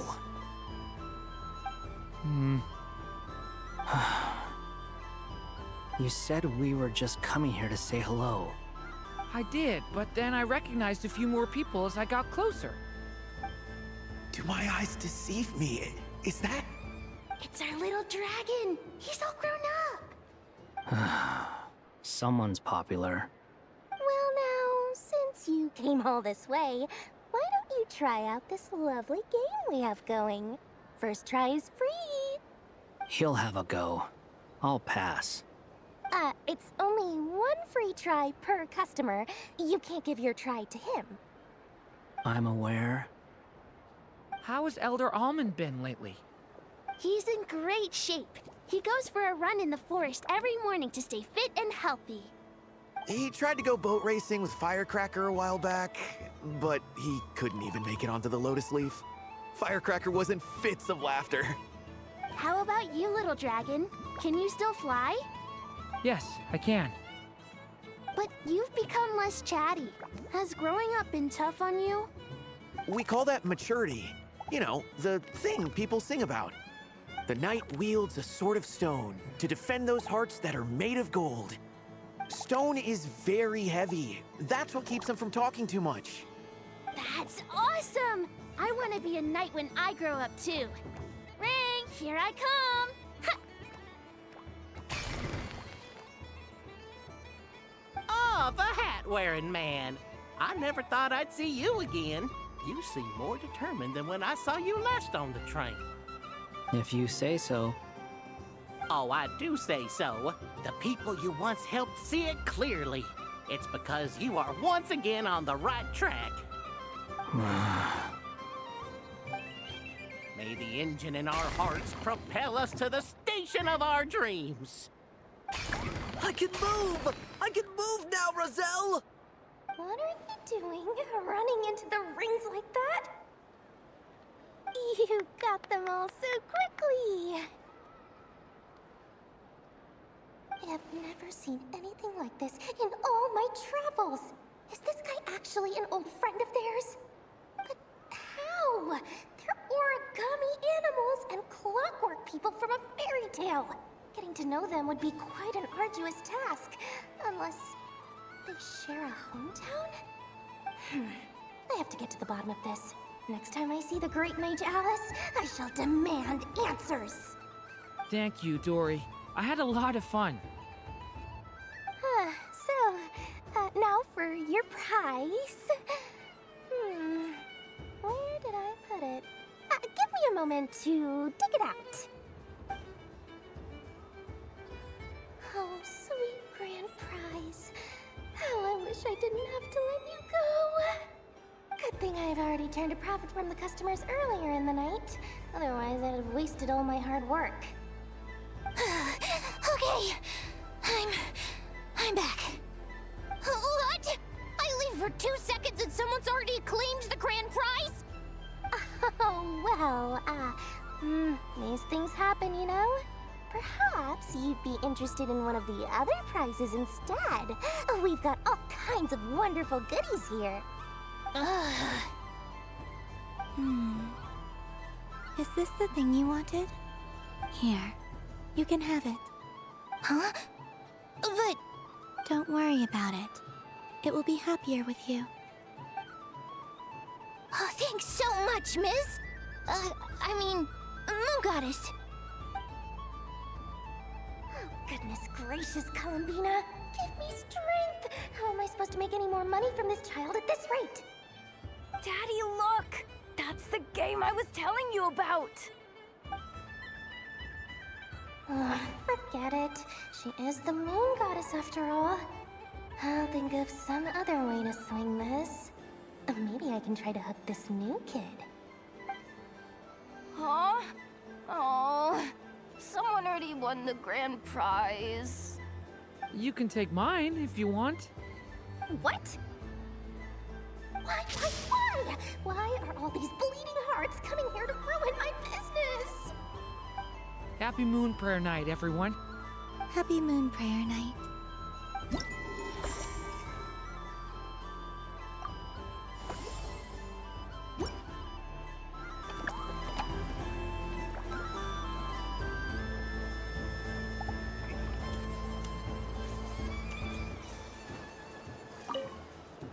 Done being a do-gooder yet? Thanks for coming here with me, Hat Guy. Are there any games you'd like to play? It's your turn to pick. I'll come with you. Why does that hamster think you've grown up? You haven't changed at all. I know you don't mean that. You're just taking the opportunity to make fun of me, aren't you? Even if you won't admit that taking some time to compose yourself is important, I can see that you're doing it in practice. Otherwise, you'd have taken off your hat and flown away by now. Looks like Albedo's socialization program has been far more useful to you than all those Vahumana textbooks.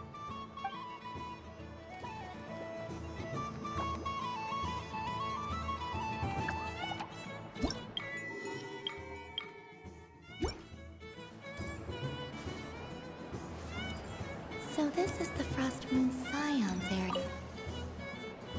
If this were any other day, I'm sure it would make for a great photo opportunity. But Moon Prayer Night has rendered my antlers uncomfortably large. Doesn't it look like this rhyme-horned deer has 2 sets of antlers?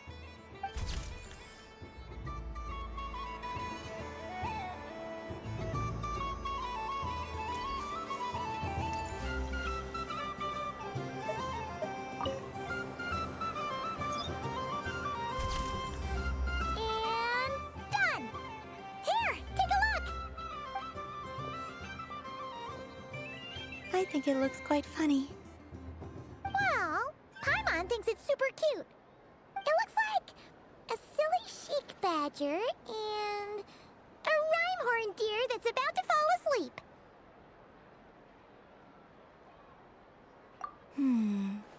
Maybe I'll stand on the Sheik Badger's side instead.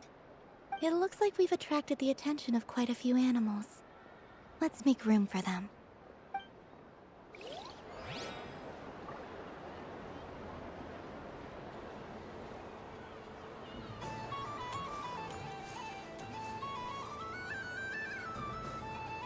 Wow, the Frost Moon Scion's stall looks kinda plain, but it's pretty cool once you get into it. I don't go to Hisi Island much, but it's got that, like, all-the-world cultural feel. And if culture means we get more festivals, I'm all for it! Hello, Yahoda. Columbine... hello, Moon Goddess? That was too close. I almost gave the game away in front of the staff. Oh, wait. What's the deal with her shoes? They don't make a sound when she walks. I could do with a pair of those. Do you like balloons too? Balloons? Oh, you mean those? What's so fun about balloons? I'm not a kid anymore. They're probably more up Aino's alley. Yes. The animals seem very curious about these strange flying objects. I was drawn here by their voices. I recently learned a fun new game you can play with balloons, so I decided to come and give it a try. A new game?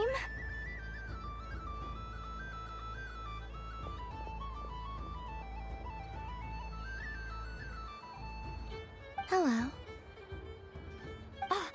Welcome home, Moon Goddess. Here to buy some balloons? Yes. Could you give me a few that haven't been inflated yet? Are you sure? I guess it's not a problem, but... Yes, please. Thank you. Uninflated balloons? But those are just little rubber pouches. What does she want with those? Would you like to play the balloon game, Yahoda? Huh? Sure. I guess. How do you play it? Wait here a moment.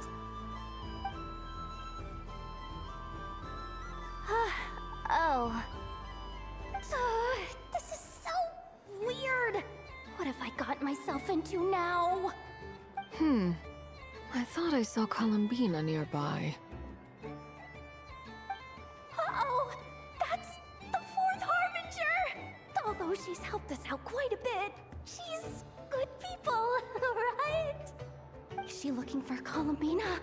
Oh, guess that's my ticket out of here. I'm not sure my heart can take being sandwiched between two Harbingers.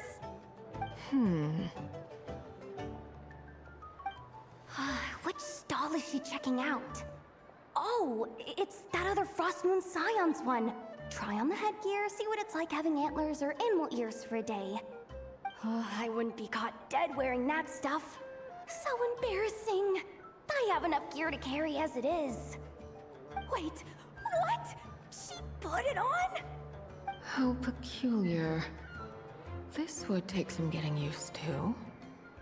I wonder if this is what it's like for Lynette. It really suits you, ma'am. What is this? She was so intimidating a moment ago, but now, dang, she's really rocking those ears. How does she make them look so cool? I suppose I may as well keep them on for now. All part of the festive experience. She's coming this way. How do you do, Miss Yehoda? Oh, jeez. Don't talk to me while wearing that thing. Where am I supposed to look? Oh, hey there. I'm looking for Columbina. Have you seen her? She just... Huh?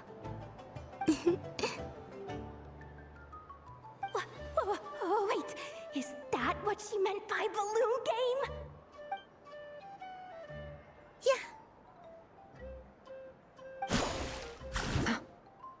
Huh? No fair! How come I get caught in the crossfire? An ambush from the rear? Is this a declaration of war, Columbina? Would you like to play too, Arlecchino? Seriously? Are they gonna start some beef right here, right now? Gladly. That said, I believe there is another who would like to join. Boss Nev! Thank goodness! You've gotta get me out of here! Things are kicking off big time! Hello there. I'd like 10... no, make that 20 balloons, please. Uninflated. What? Miss Moon Goddess, I hope you're prepared to pay the price for assaulting my employee. Welcome to the game, Nefer.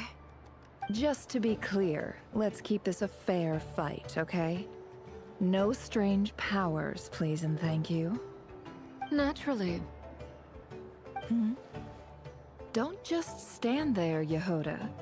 Aren't you going to team up with me? Huh? Do I have to? Of course. Don't forget, the Curatorium has a reputation to uphold. I knew something like this was gonna happen.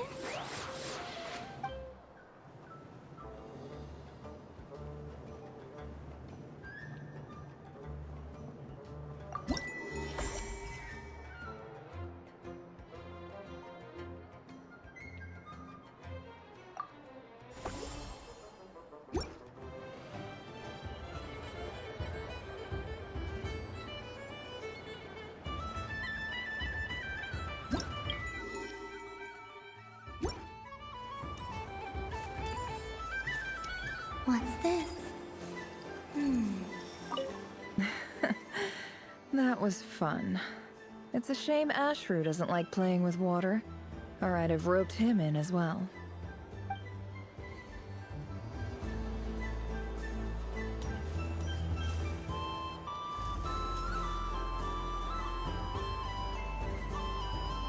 I will wish for a never-ending supply of laka berries. What a humble wish. Probably written by a child.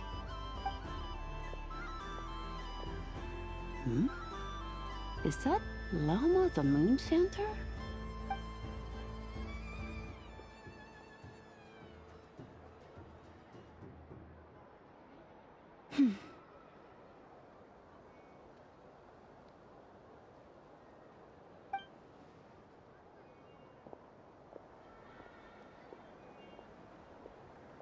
I wish that the long plume ibises would stop biting me. Oh dear, poor Lauma. All right, I'll write that one down for you. I got it. While everyone else is celebrating Moon Prayer Night, you're as busy as ever. I don't mind. It's rewarding work. A good kind of busy.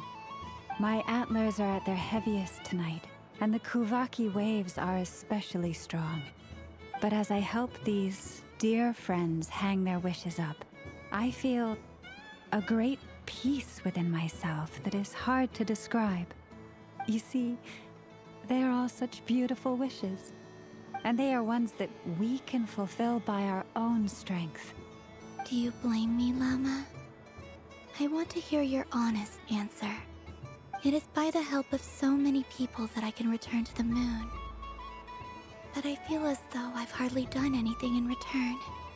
You've done plenty, Columbina.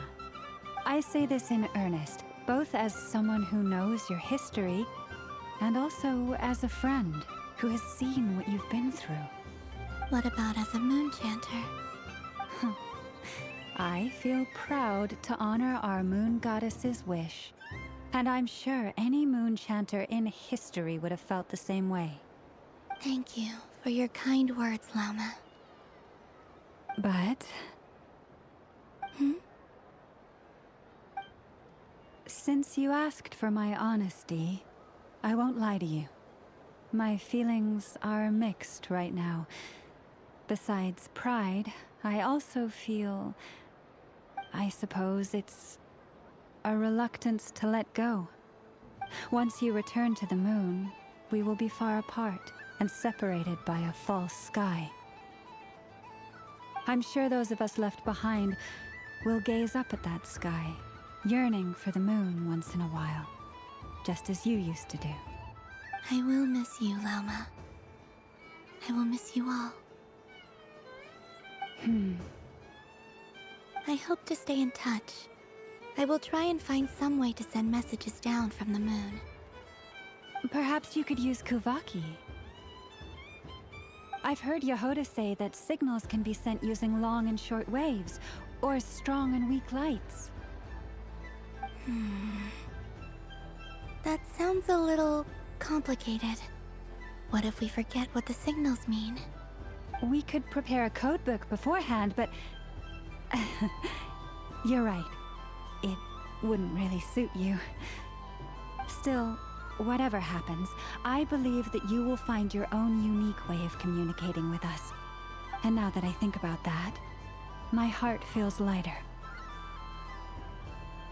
Because you trust in me? Yes. I have faith in you, and in the power of truth.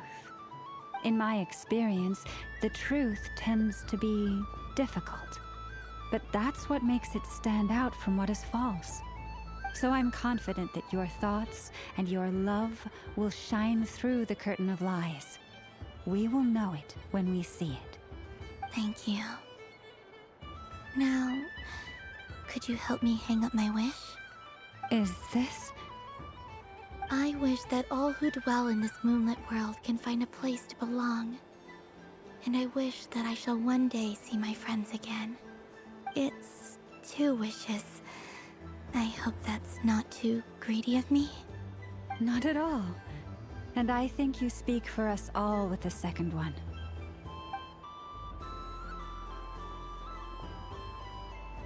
I shall continue to pray until the day that all of these wishes come true.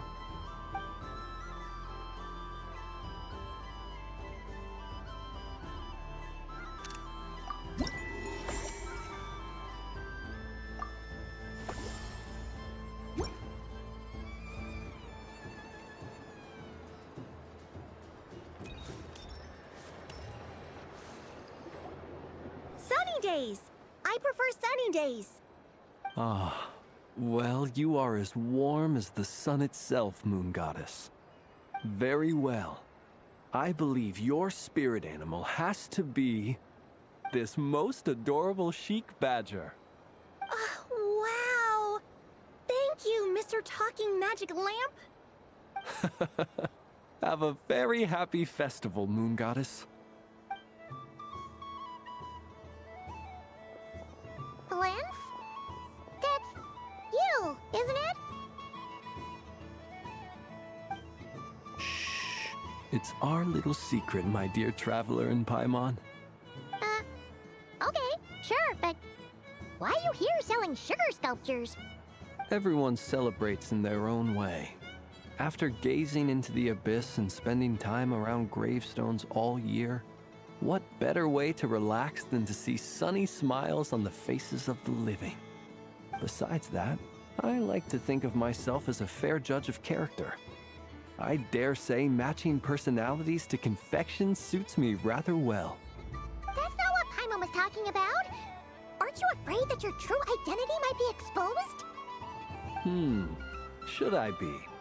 There is all manner of magic in the air this moon prayer night, thanks to the work of the great mages. I see Miss Columbina is hiding in plain sight. Why should I not do the same?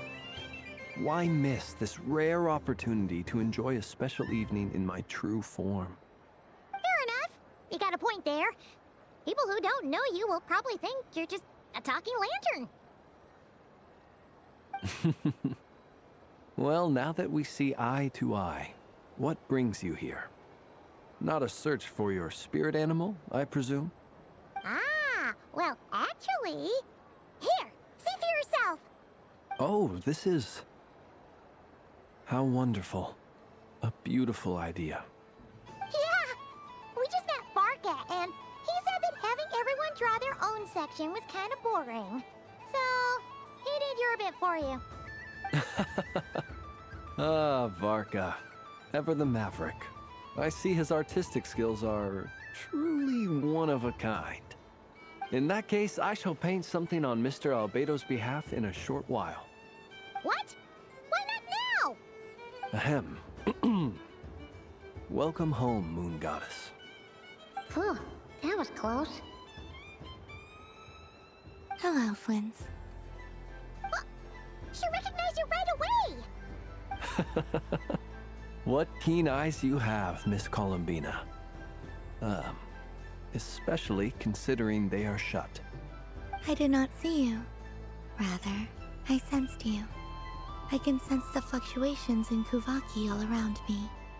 One would expect no less of the Moon Goddess. Might I interest you in some candy? Yes, please. Excellent. I shall make some for you right away. Something the matter, Miss Columbina? What about my spirit animal? All the other children carrying sugar sculptures are talking about it. Wait, is she taking the test seriously? Ah, my apologies. How could I neglect that? You are quite right, Miss Columbina. Every one of us has a magical creature living in their heart. Would you permit me to help you find yours? Yes, please. Do you prefer the day or the night? Night. Which of the 4 seasons is your favorite? Winter. Think of a perfect day. What is the weather like? Sunny, rainy, or perhaps cloudy? Rainy in the morning, sunny at night. What kind of answer is that? Forests, lakes, and open seas. Which do you prefer of these? I like them all. Imagine you opened your very own shop. What would you sell there? Moonlight, I think. Wow! Paimon would totally shop there.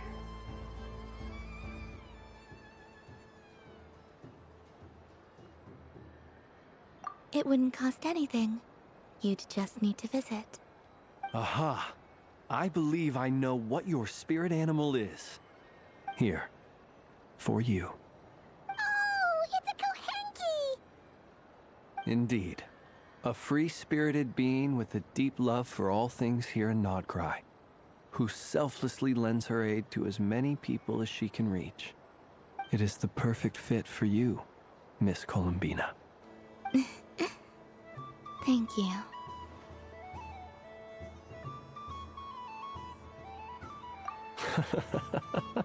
It would be my honor. But you shall have to forgive me. We have known each other for quite some time. I doubt there is any answer I could give that would come as a surprise to you. So instead, would you accept this sugar sculpture as a token of our friendship? It's a lantern. Hey, why don't you two go enjoy your candy over there? Paimon wants to try out this spirit animal thing too. Right, Blintz? Come on, play ball. I got this drawing done. But I want to hear Paimon's answers. Ah, but it'll probably take ages. Paimon's a complex soul. And we don't want your candy to melt while you wait, huh? Oh. Okay then.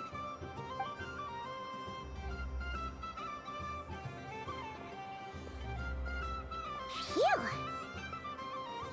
Nice excuse, Lady Paimon. That was some quick thinking. Yeah, no thanks to you. A little help next time?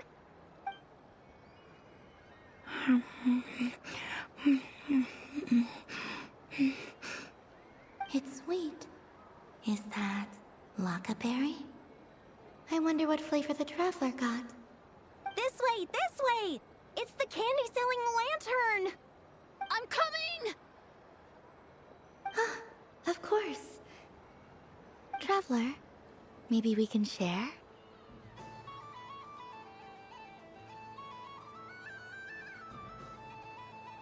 Yes. I found out recently that people share their food sometimes, so I'd like to try it. Or... is that a no?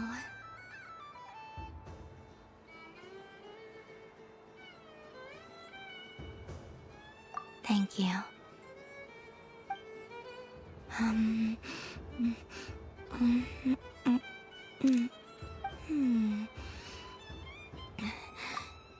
Are you sure? Amazing.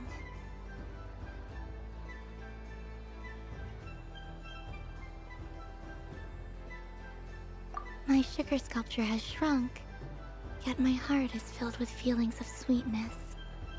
I will remember this feeling. Sure.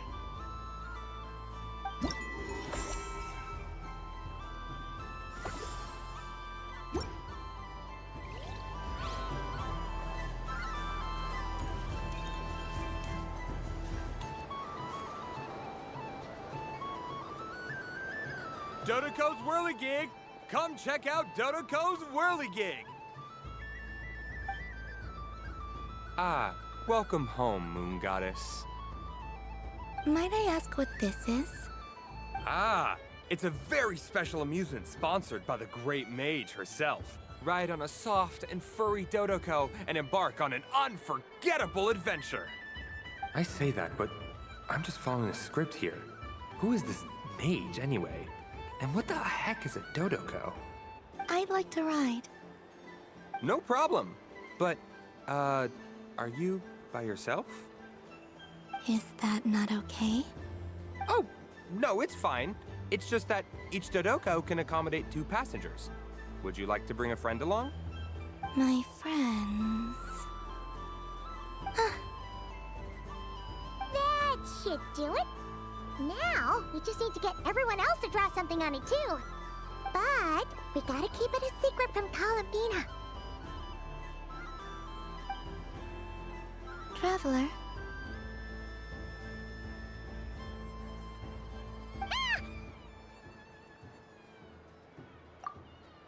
I want to go on that ride. Will you join me? Let's go then. Don't worry. Paimon will do the rounds. You go have fun.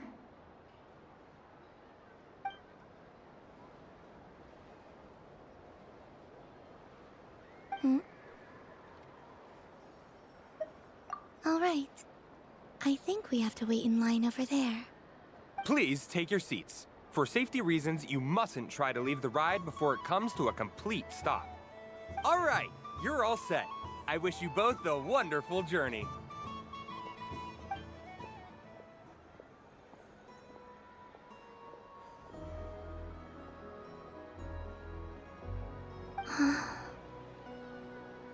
Not bad. It reminds me of riding a moon lane. Sometimes, the Kuhenki circle around, yeah. I'm going to miss them.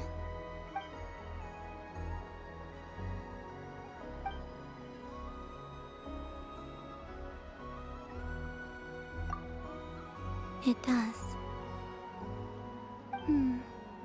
I've felt scared in the past, too. But this is a little different. You know something? I got to see a lot of fascinating things during my disappearance. I saw how the Frost Moon Scions act around their families. So different than how they used to act in my presence. And I also saw how they interact with their friends. It made me curious at first. Why do people act so sincere when they're worshipping gods, but save their truest, warmest feelings for each other? Slowly, I came to realize that it's because they trust one another. They know, deep down, that they'll be accepted for who they are. All of it. The good and the bad. I know.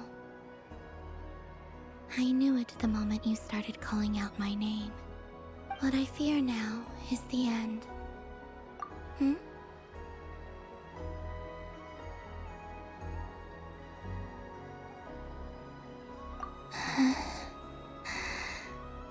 Thank you for this conversation. Thank you for listening to me. Don't worry.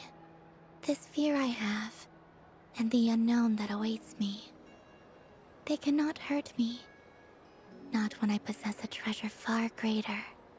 I just want you to remember this version of me. The real me. On this final night together. Dear passengers, Dodoko's awesome adventure has come to a close. Please leave in an orderly fashion, and we look forward to seeing you again in the future. Don't want the journey to end, huh? Don't worry, you two. There's always another adventure waiting just around the corner.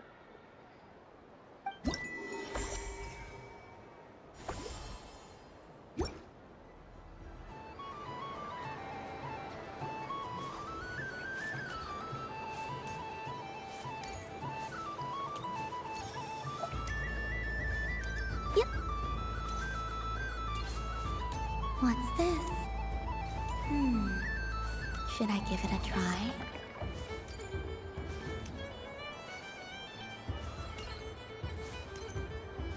There are so many attractions here.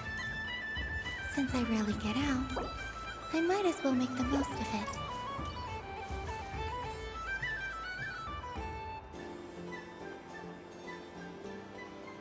Well, well, look who it is. I heard someone went and disappeared on us the moment we let her out of our sight. They looked all over for you.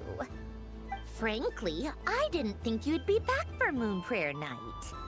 Were you worried about me, Sandrone? You would like that, wouldn't you? Do you even hear what you're saying? It seems to me like you disguised yourself with festive headgear, just so that you could come see me on Moon Prayer Night and make sure I'm okay. You didn't even bring Polonia with you. You? I thought you couldn't see! I cannot. But I sense the confusion of those around us rippling through the Kuvaki currents. Based on what I know about you, let me guess what you're wearing. Is it cat ears? Shut up! I'm only here to protect the Fatui's interest in this territory. Running into you was pure bad luck. Really? But you were the one who asked Arlecchino to help everyone find my name. Columbina! Ugh! Just one more word, and I'll unscrew your vocal cords. It's Columbina hyposelenia now. Tell someone who cares. I've missed you, Sandrone. The whole time I was gone, I was thinking. I hope I get a chance to say some ugly words to you. Is that supposed to be a joke? Anyway, let's go play that game. What? You mean that frostfin whale? Yes. It's some kind of game where you get bitten if you step on the wrong tooth. Seems like fun. Who in their right mind would wanna... Because you're not a scaredy cat. Fine! You wanna play? Let's play. Don't complain when I kick your sorry butt. Lovely. You old geezer! I'm gonna beat the pants off you! Just you watch! I almost forgot. Sandrone? What is it now? You'd better not lose, or I'm going to beat your head in. What? Allow me to demonstrate since I'm feeling so nice. You just step on the teeth, like this.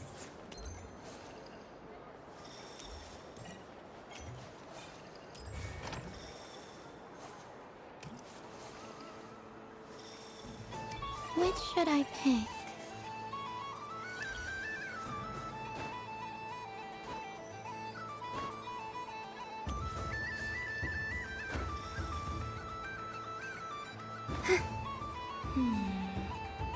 I'm getting a bad feeling from this one.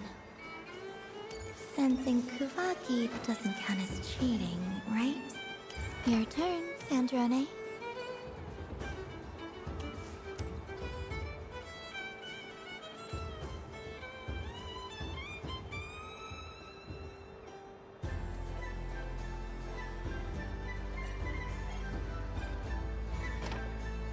Don't come crying to me if you get bitten.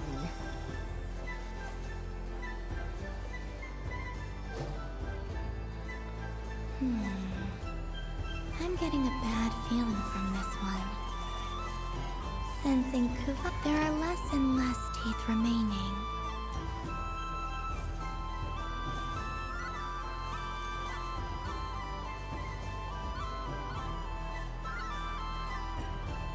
Huh? What's that noise?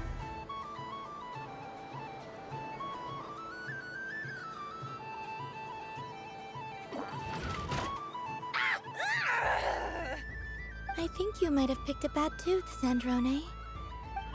Shut it! Do you need any help?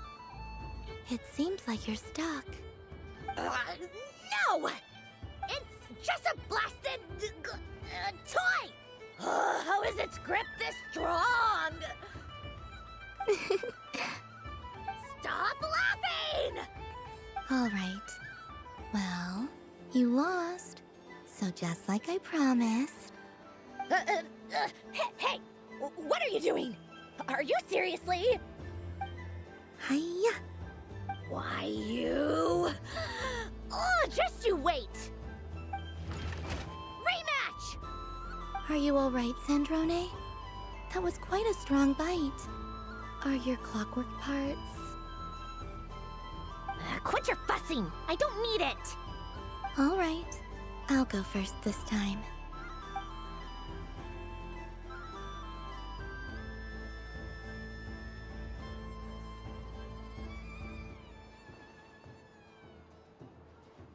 I see it now. She can sense which teeth are rigged. So I just need to avoid the same ones that she does.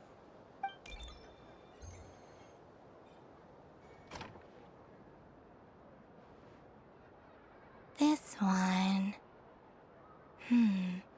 Seems fine. She avoided that one then? Now I've got you. All right, my turn.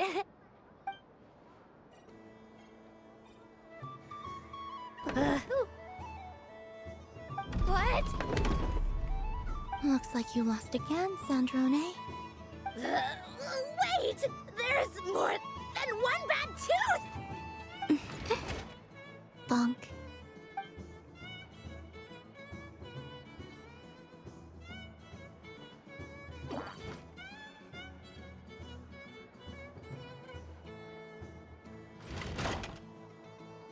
Stupid game! What idiot came up with this? Are you alright, Sandrone? You said some nasty things just now. Oh, I'm peachy. Should I let you bonk me on the head as well? Ah, forget it! Come on, bonk away. It can be your consolation prize for losing so badly. I told you, forget it! Gah, you've always been so annoying. Singing right outside my door, inviting yourself to my tea parties, going AWOL. And now you're off to the moon or something. Of all my days with the Fatui, the times I spent with you, Arlecchino, and Rosaline, they were my favorite. I will not forget them. Just as I shall not forget this moment. We'll always be friends, no matter where we are, right? Who would want to be your...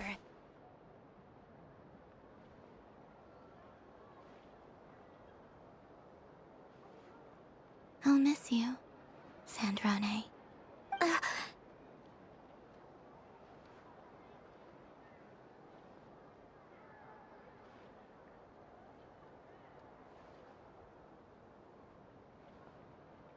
Goodbye, Sandrone.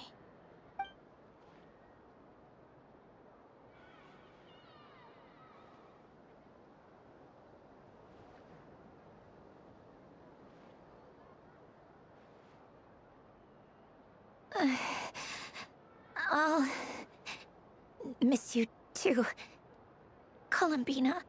Sorry, what was that? Ah! Ah! Yeesh! No need to freak out. What's wrong? We've been looking everywhere for you.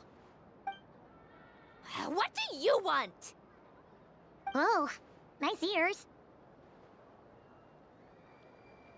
What do you want? This. Huh? It's your turn to draw something. You're one of her friends too, aren't you?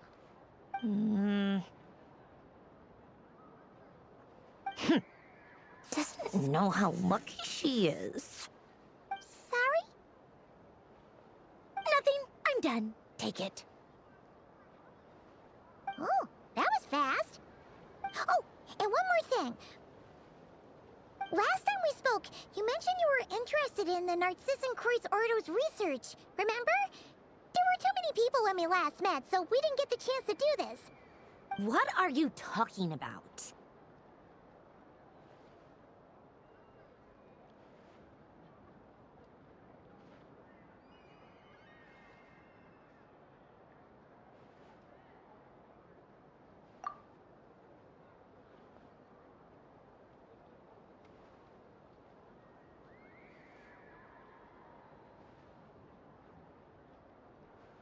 This is...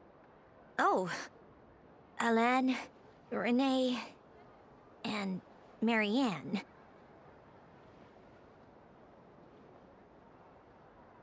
Huh. The Holy Blade. A savior's plaything. It's not about whether I approve or not. These people, they would sacrifice themselves for the sake of the world. Especially Alain Guillotin and Renee. That is something I would never choose to do. Still, I didn't know they had any pictures left from that time.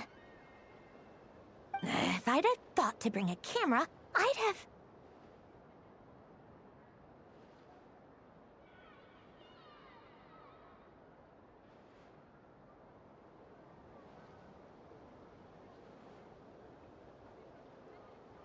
What? Yeah, of you being bitten by the frostfin whale and Columbina bonking you on the head. Tear it up! Now!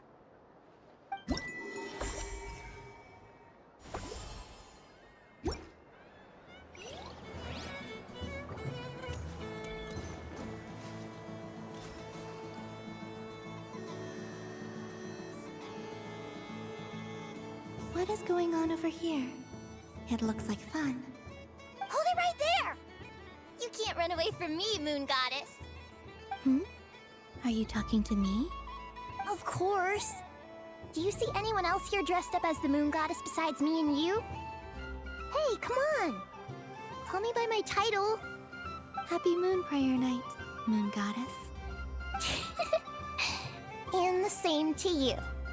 Anyway, there's no time to waste. Get ready for the duel of a lifetime. Duel? Meet my partner, Stacko. Come on out, Stacko! Well, don't just stand there. Let's see your partner.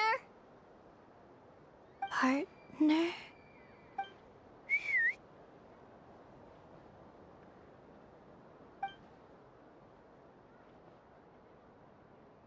Hmm? So I need to select a partner and command them in battle. Partner. I need a partner.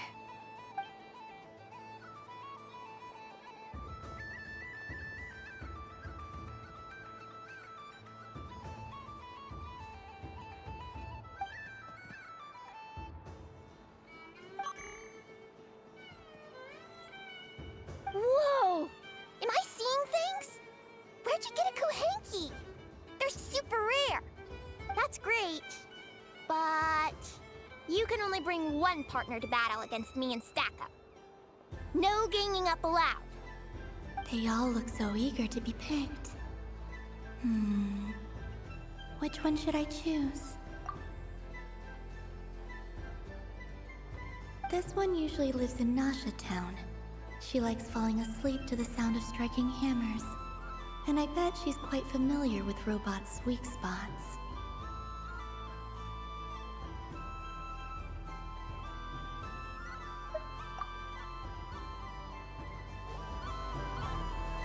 Testing! Testing! Oh, this is an emergency broadcast! An exciting battle is about to take place right here at the Nasha Town Special Arena!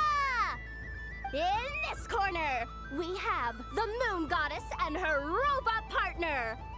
And in the other, we have the Moon Goddess and her Kuhenki partner.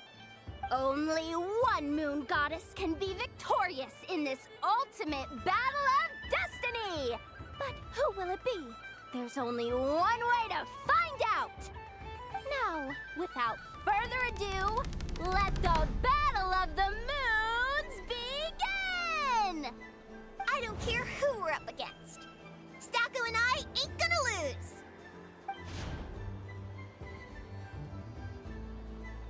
Let's strike first. Stacko, formation shift. Ho ho ho! The robot has kicked things off with a change of formation. But how will this affect the battle? Nobody knows! Cautious play from the opposing team! This Moon Goddess has come prepared! Where will it go from here? Okay then. Stacko, maintain formation and enter your empowered state. Empowered state! There we go! Now we're talking! Absorbing the immense Kuvaki present on Moon Prayer Night, this lean, mean machine has greatly good choice! Buffs count for nothing if you beat them before they can use it!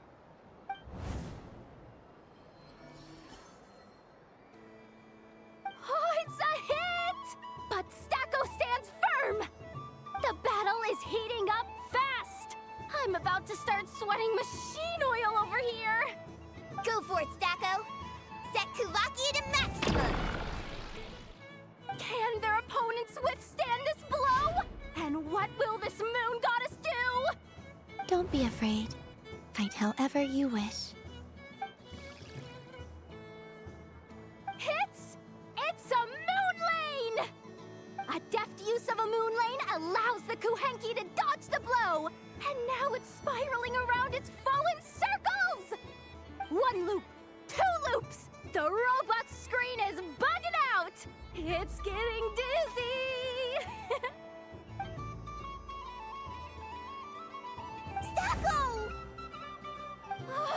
Stacko is down for the count! Our winner is the Moon Goddess! The slightly taller one, I mean. You did your best, Stacko. I'll take you to Ainos for a checkup right away, don't you worry.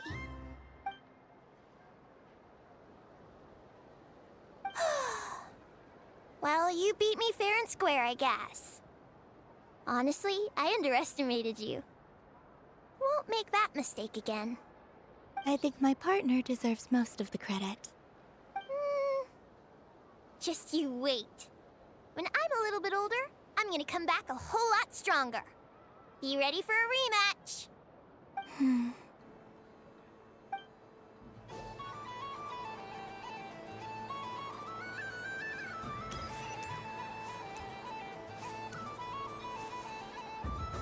Moon Prayer Candy! Beautiful, tasty Moon Prayer Candy! Buy a whole box, share it with your friends and family! Candy? To share? I wonder what flavors everyone would like. Welcome home, Moon Goddess. Fancy a box of Moon Prayer Candy? Sure. I knew you would. Now, what flavor would you like?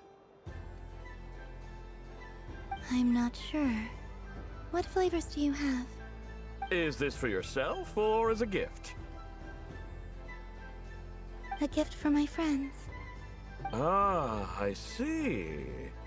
In that case, I'd recommend apple, lockaberry, or midsummerberry. Those are the most popular. Do you have nocturnal blossom flavor? Huh. I've seen couples give those as gifts before, but I did not know they were edible. No? Okay then. Moonfall silver? You did say this was for friends, right?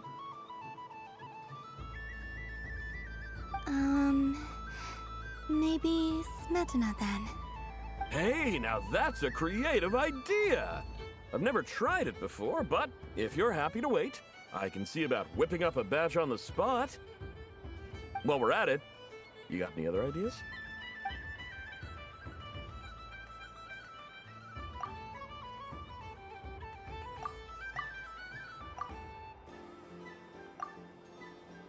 Here you go. Every flavor you asked for is in there.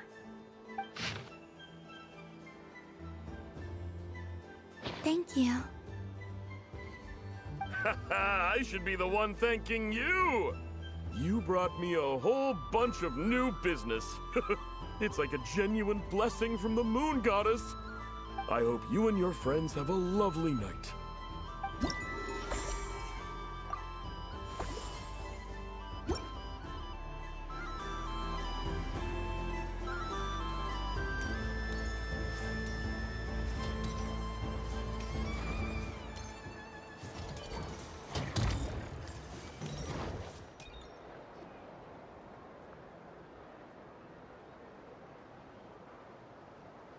This doesn't make any sense! How am I losing every single time? Wait, Inefa, you're cheating, aren't you? Yeah, that must be it. I am not cheating, Aino. Uh-oh, sounds like Inefa's turning into a big baloney bot. I think it's time for some serious maintenance. Moon Goddess, help me. Miss Columbina, Aino is attempting to cheat. What the? I'm not the cheater! You're the cheater! How dare you throw it back at me?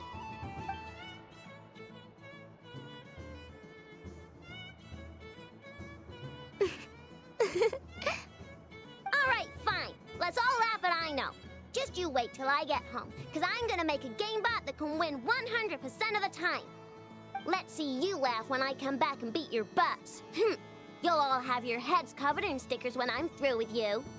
We came to check everything was okay after all that yelling, but,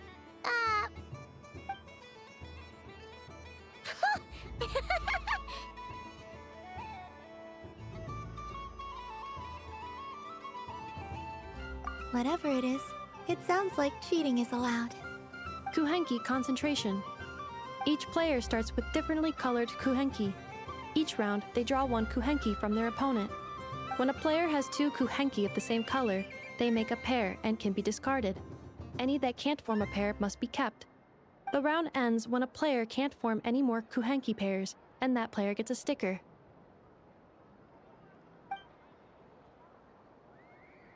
Ooh! Can 4 people play as well? That is fine, so long as the turn order is fixed beforehand. Alrighty then! In that case, the 2 of us will join as one team. Okay, but if you lose, you're both getting stickered. I don't want to hear any excuses. Sure. And if we win?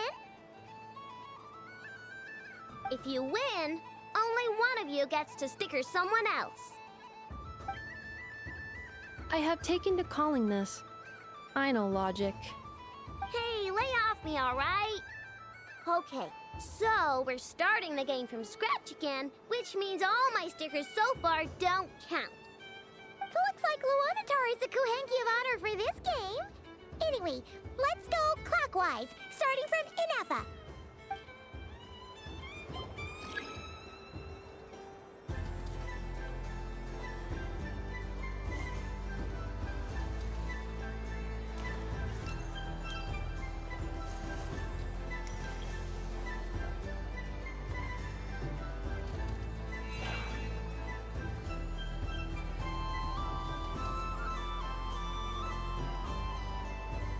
Nice! That's a pair!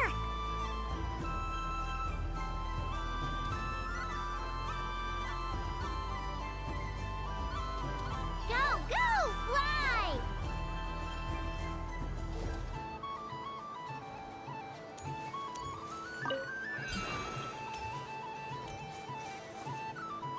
Go on.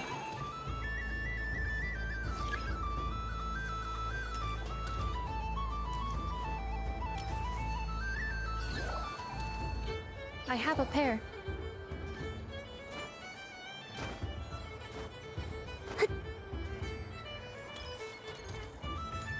Uh-oh! We gotta pick up the pace!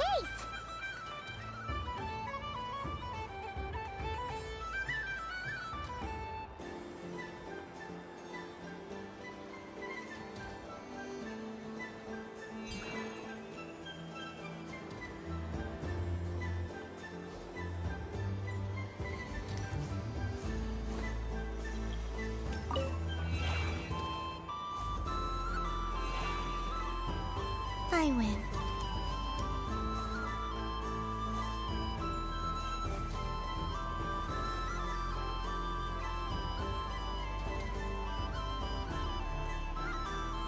Phew, that was too close. I thought I was gonna lose. Good luck, everyone. Aw, we're out!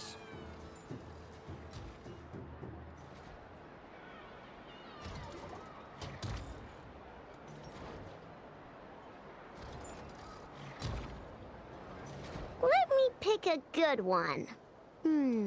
What's it gonna be? You're looking very pleased with yourself there. What happened to being a huge Grumposaurus? I won. Duh.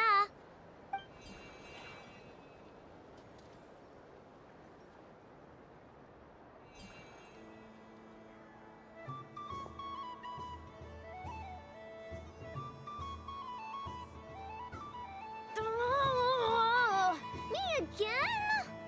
Don't fidget too much, Aino, or the sticker's going to fall off. I don't care. If it falls off, it falls off. If a pair of Kuhenki get discarded, why not a pair of stickers? Huh? Huh?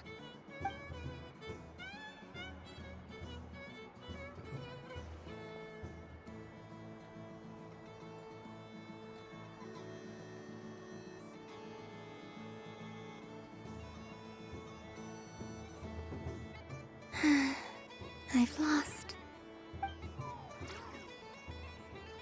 Sticker, sticker, sticker!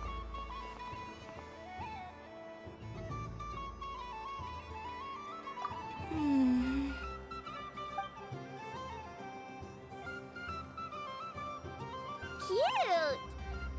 You think so? Shame. I can't see it for myself.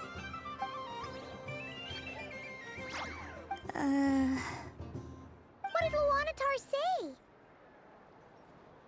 She said it looks so cute that she wants me to lose a few more rounds.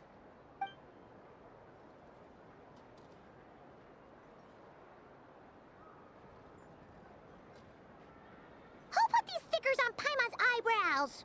Ugh, she can barely see! Alright, now, I think we got enough evidence to prove that there's a serious problem here.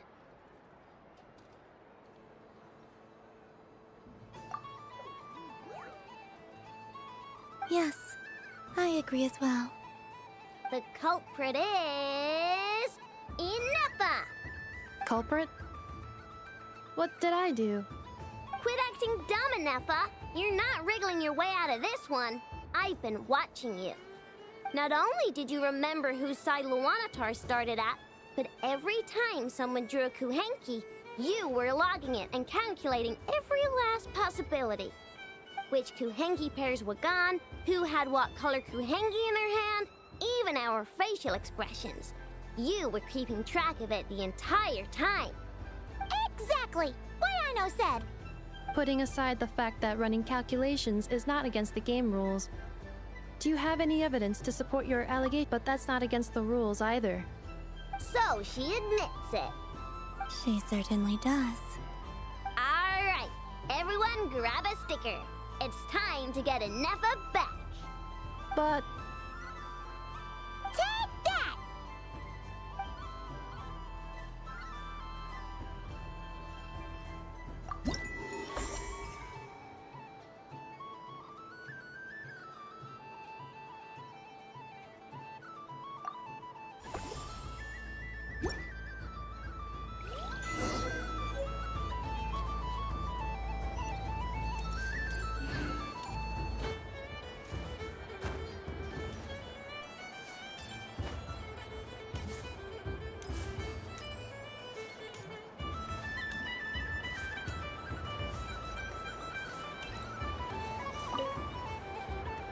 Traveler. Hey there, Kalamina! Are you done checking out the festive amusements already? Are you sure you don't want to look around some more? You might not get another opportunity like this for a while. Right now, what I'd like to do is... You're right. I'm not ready for this night to end just yet. Yeah, that's the spirit! Take your time, Kalamina. The most important thing is to have no regrets. I'll be right here if you need us. Okay. Thank you.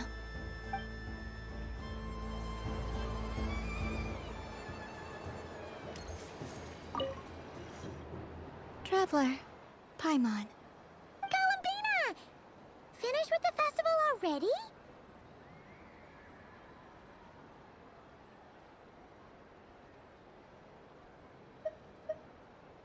Okay.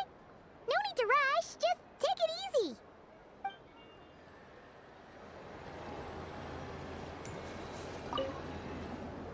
Traveler.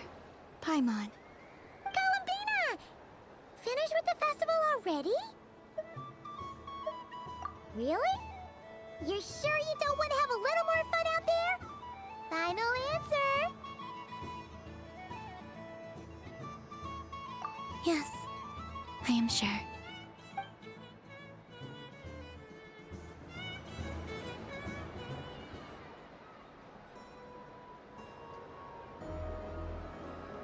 This was the most fun I've ever had on a moon prayer night. Everywhere I went, people were saying, "Welcome home," and there were friends at every turn. I only wish it could last longer than one night. Oh.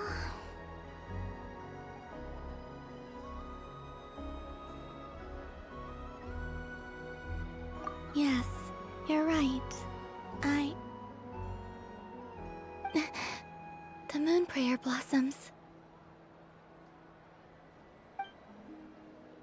Ooh, look! Look!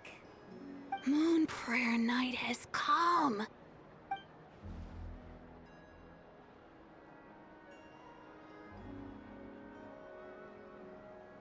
The moon. It's so beautiful. Happy Moon Prayer Night, dear.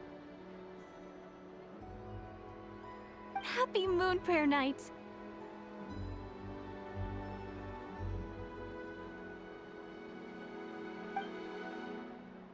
Happy Moon Prayer Night.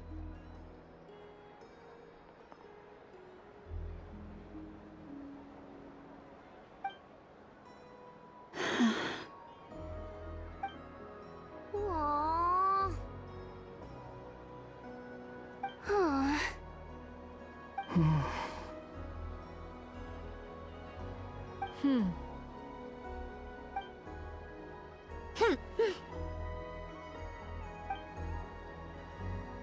Time flies when you're having fun.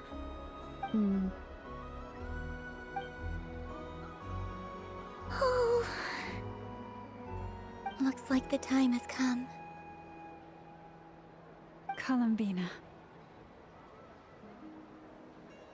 You're heading off, then? Yes, to the ruins you mentioned. And from there, back home to the moon. Wait! I know? At least... Take one of our craft shop's crumb cookies up to the moon with you. You know, for a snack. Sure. Why not? The Curatorium of Secrets believes in proper farewells. No story should be left without a satisfactory endnote. Never. Farewells are an important affair for the Ratniki, too. We never know when we might meet again. Haha! And here I thought grand farewells wouldn't suit tonight's mood. But I suppose friendly passion is not to be stopped, eh?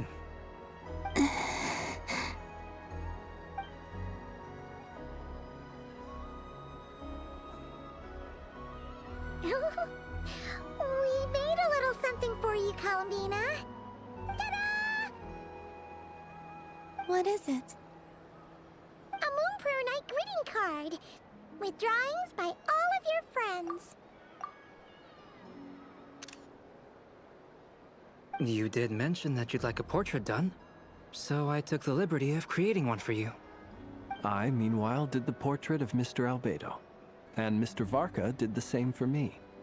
I mean, I think my work was pretty true to life, don't you think? The picture of Ashru was my doing. The two of you seem to get along rather well. Wait, was I the only one who did a full-body picture? That's so embarrassing. I did pictures of me and Anefa. I did my own portrait and one for Hat Guy. Plus, there's the two mages, Arlecchino and Sindrune.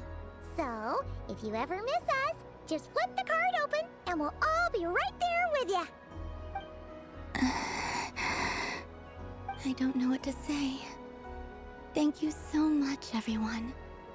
This whole Moon Prayer Night was more than I could have ever asked for. It is the greatest gift I have ever received. Llama, I figured it out. Figured what out? Remember how the Frost Moon Scions used to use milk as invisible ink to write hidden messages? That was a very long time ago. Oh, are you saying? Yes. When I miss you all, I shall use moonlight in the same way, to write words that only you can see upon the moon itself. Wow, that sounds lovely. Quite. But how will we see them? Simply open your windows on nights when the moon shines bright, and the moonlight will naturally flow towards the words I have written. That sounds most fitting indeed. Very true to form. I'll try to write them in places that won't disturb your sleep.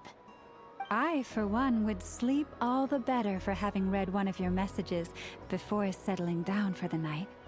Exactly. So don't worry about disturbing anyone's sleep. Just promise you'll write to let us know you're okay, all right? All right. I promise.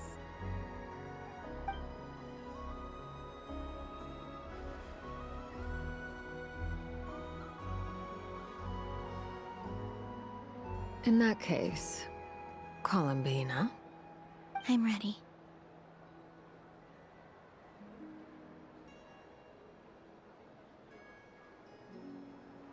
Very well.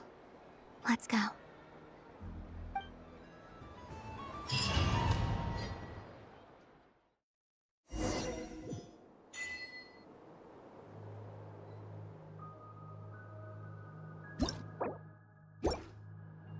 In just a few moments, I will be gone.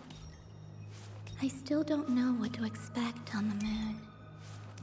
Will I really be able to send messages to my friends?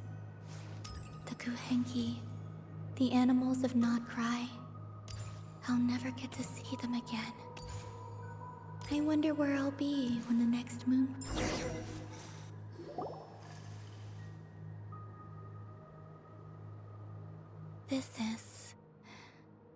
This is where the people of Hyperborea used to communicate with the moons.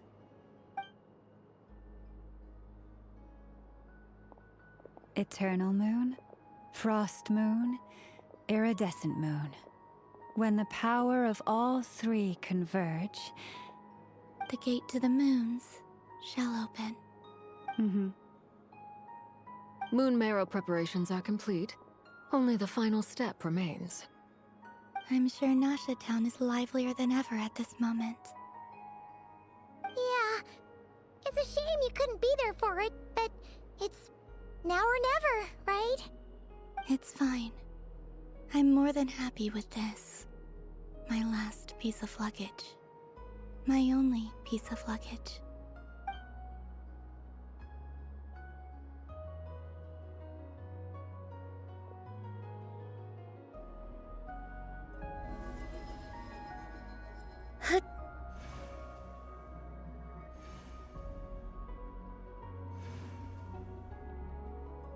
I can already feel the moon calling to me.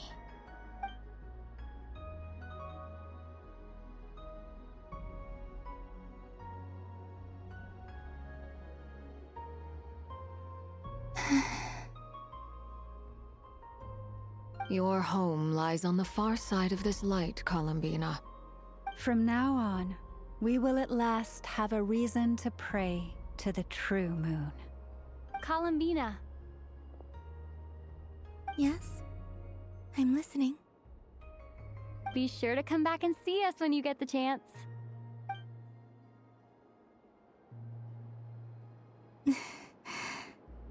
Of course. But if that chance doesn't come, then remember that you have friends on this planet. People who will miss Columbina. Yes, I will. Thank you for everything you've done for me. And remember, come night or day, the moonlight shall always connect us. Well then, farewell, my friends.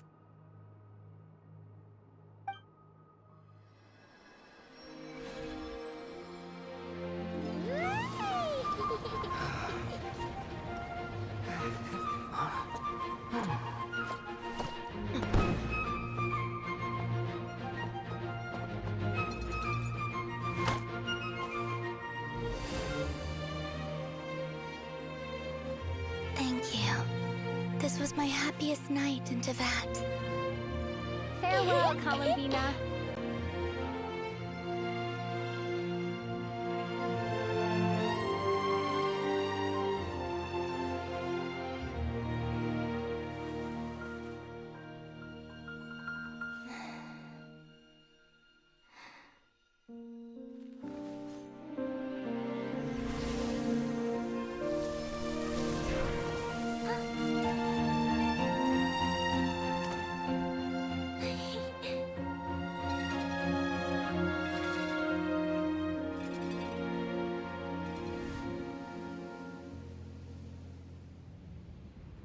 The moon really is closer than ever tonight.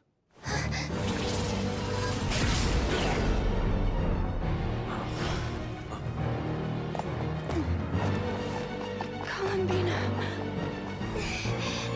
All three moons in one place. Time for one final experiment. Reason, life, death, time and space. They all believed I would fail.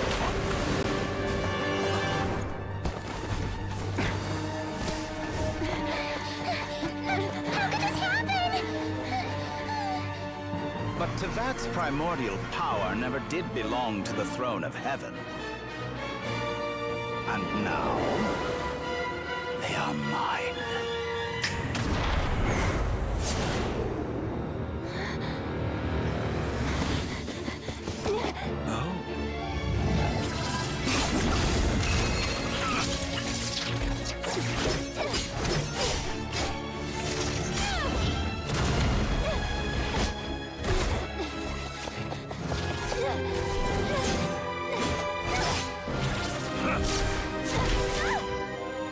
No, as long as I'm here.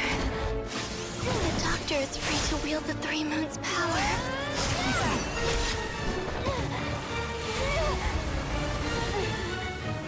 It's the only way.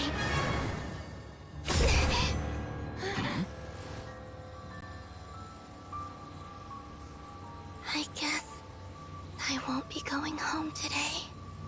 Columbina! No!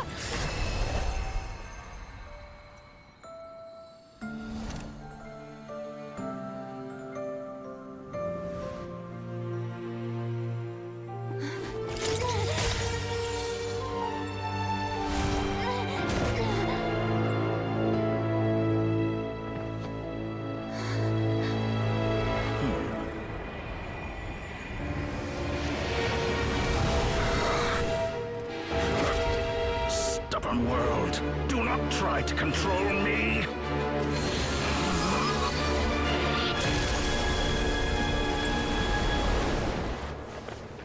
Columbina.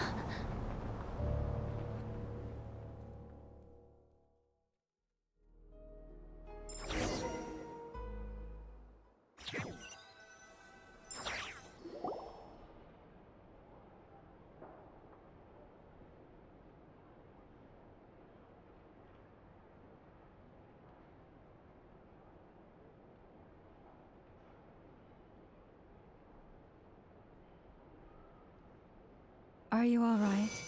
Do your wounds still hurt? I had someone prepare a little medicine that could prove effective. Take it if you need to. In that case, let me relate the contents of the call we made to Alice after the incident occurred. That Dottore is a crafty one. He distracted the Hexenzirkel by creating a huge fuss at Tevat's borders.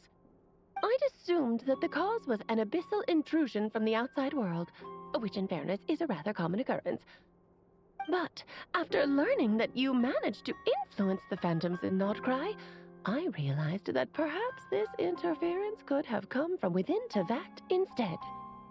But we weren't able to change their fates.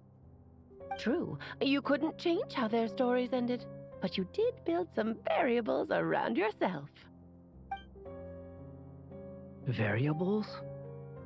Yes, things you heard that you could not otherwise have learned, ideas that would otherwise have never crossed your mind. All these things are variables. Of course, most variables usually pale into insignificance with the myriad of possibilities floating around. But the moment you start treating them as building blocks and intentionally stacking them, that changes things. That's what Dottore did, and it's how he created the necessary conditions so that when you activated the portal tonight, it played right into his plan. However, we have no way of knowing exactly what he did. Yeah, we also need to ascertain Columbina's status. And that about sums it up. As I suspected, Dottore has disappeared completely. If it's any consolation, he wasn't able to control Columbina as he might have wished to.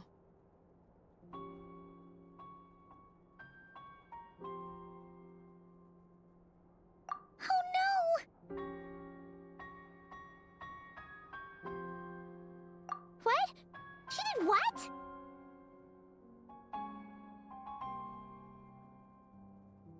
All we saw was, Dottore appeared and used some kind of power.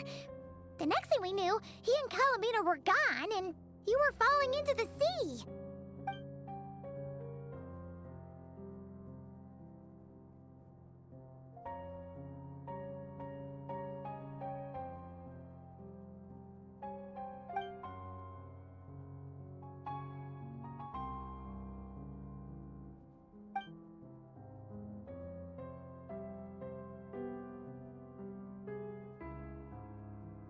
So, Columbina intentionally opened the Moon Gate and escaped into the same mysterious world as Rarier and Thalindus. Sounds like bad news.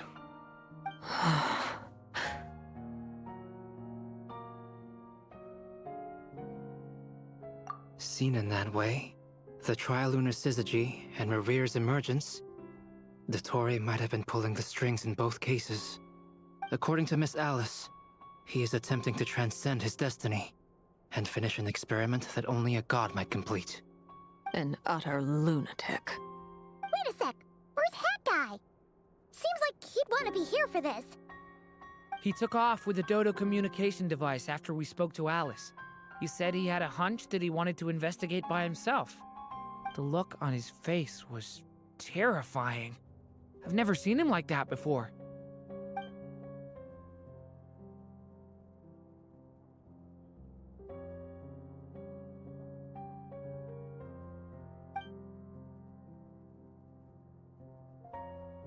I'm back.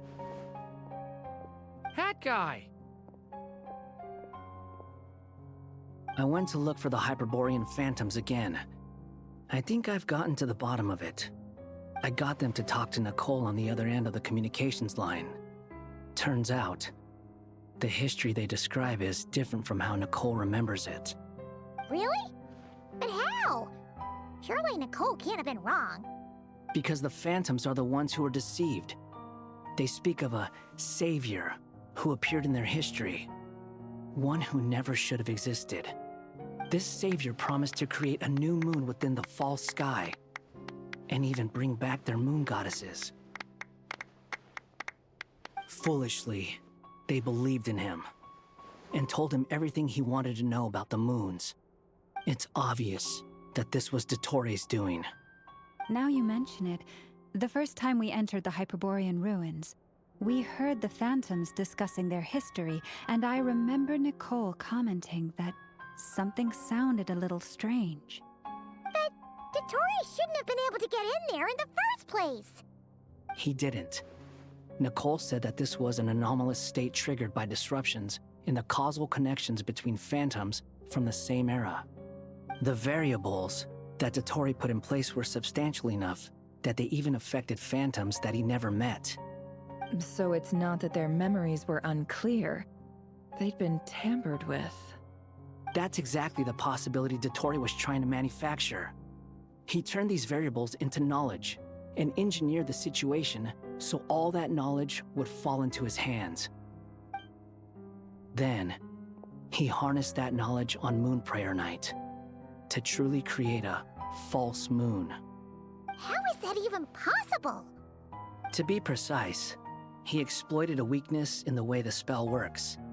The spell senses Kuvaki to detect the moon's location. So, as long as the false moon more strongly resembled a moon than the frost moon beyond the skies, the gate would teleport Columbina to the false moon's location. In other words, to Dottore's side. Once he had her under control, the teleportation spell remained active, and he manipulated her power to seize both moon marrows. At that moment, the moon marrows disappeared right before our eyes. It was already too late, even as we were leaving the ruins. By then, Dottore had already amassed the power of all 3 moons. So, where does that leave us? What do we do now? I'd certainly like to know what Her Majesty thinks, now that the concerns I expressed to her have come to pass. But we cannot simply sit and wait for her to decide the matter. And in any case, it is not the Fatui Harbinger Damselette who sees us as her friends, but rather Columbina Hyposelenia. If Even in such extreme circumstances, Her Majesty will not lift the prohibition on harbingers drawing steel against one another. Then I will do as my heart demands. I will fight as Peruware instead. Oh, Arlecchino! Time is short, so I'll make the first move.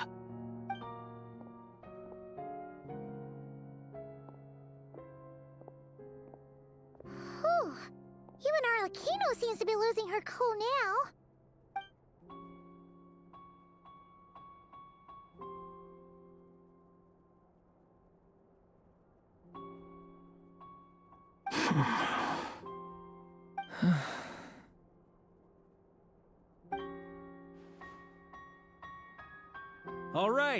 All right. Lose those dejected looks for a moment and let me get a word in. It looks bad, I won't lie. Very bad, in fact. So Dotori's pulled some real dirty tricks to gain the upper hand. For now. And yeah, it's to the point where even the mages say that his variables have affected destiny. I'm not so sure, though. Many have told me that Tevat's destiny is fixed, and that does appear to be the case. Well, what makes Dotori so sure he'll be the exception? And since he was able to stack these variables up, who's to say we can't do the same? You of all people should not be discouraged, traveler from afar. This isn't over yet.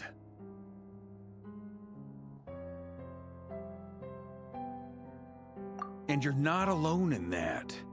Everyone here does, whether they've spoken thus far or not. But none of us are the type to sit back and wait for the sun to shine again. That's exactly how a knight should roll. If they knock you down, you get back up and get back in it. Don't forget, Honorary Knight, you're a legitimate member of Mondstadt too. Mark is right. This is far from over. Dotori's already way overdue a butt-kicking given his past shenanigans. And after this, he's earned himself a double dose. That's what I'm talking about. How's everyone else feeling? I'll use Kuvaki to investigate Columbina's whereabouts.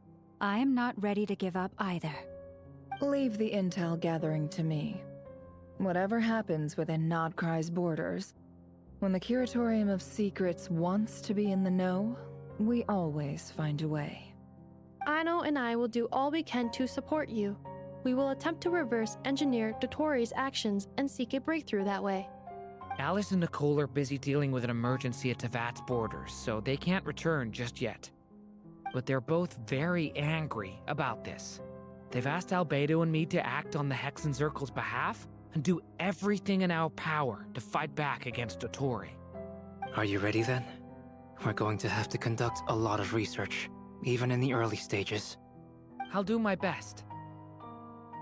As for me, I'm pretty familiar with Dotori's way of doing things, so I can try to predict his next move.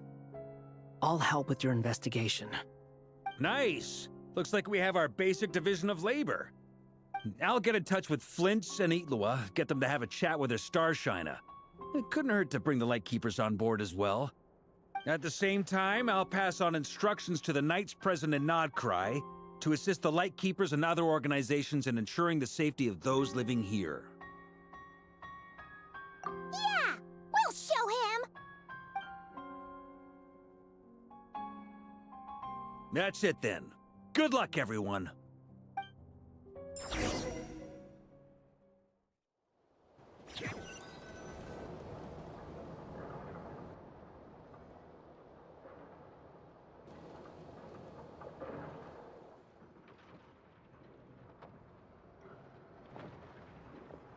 I never thought that Columbina would become my real name. It went from being a Fatui code name to something my friends call me. And remember, come night or day, the moonlight shall always connect us.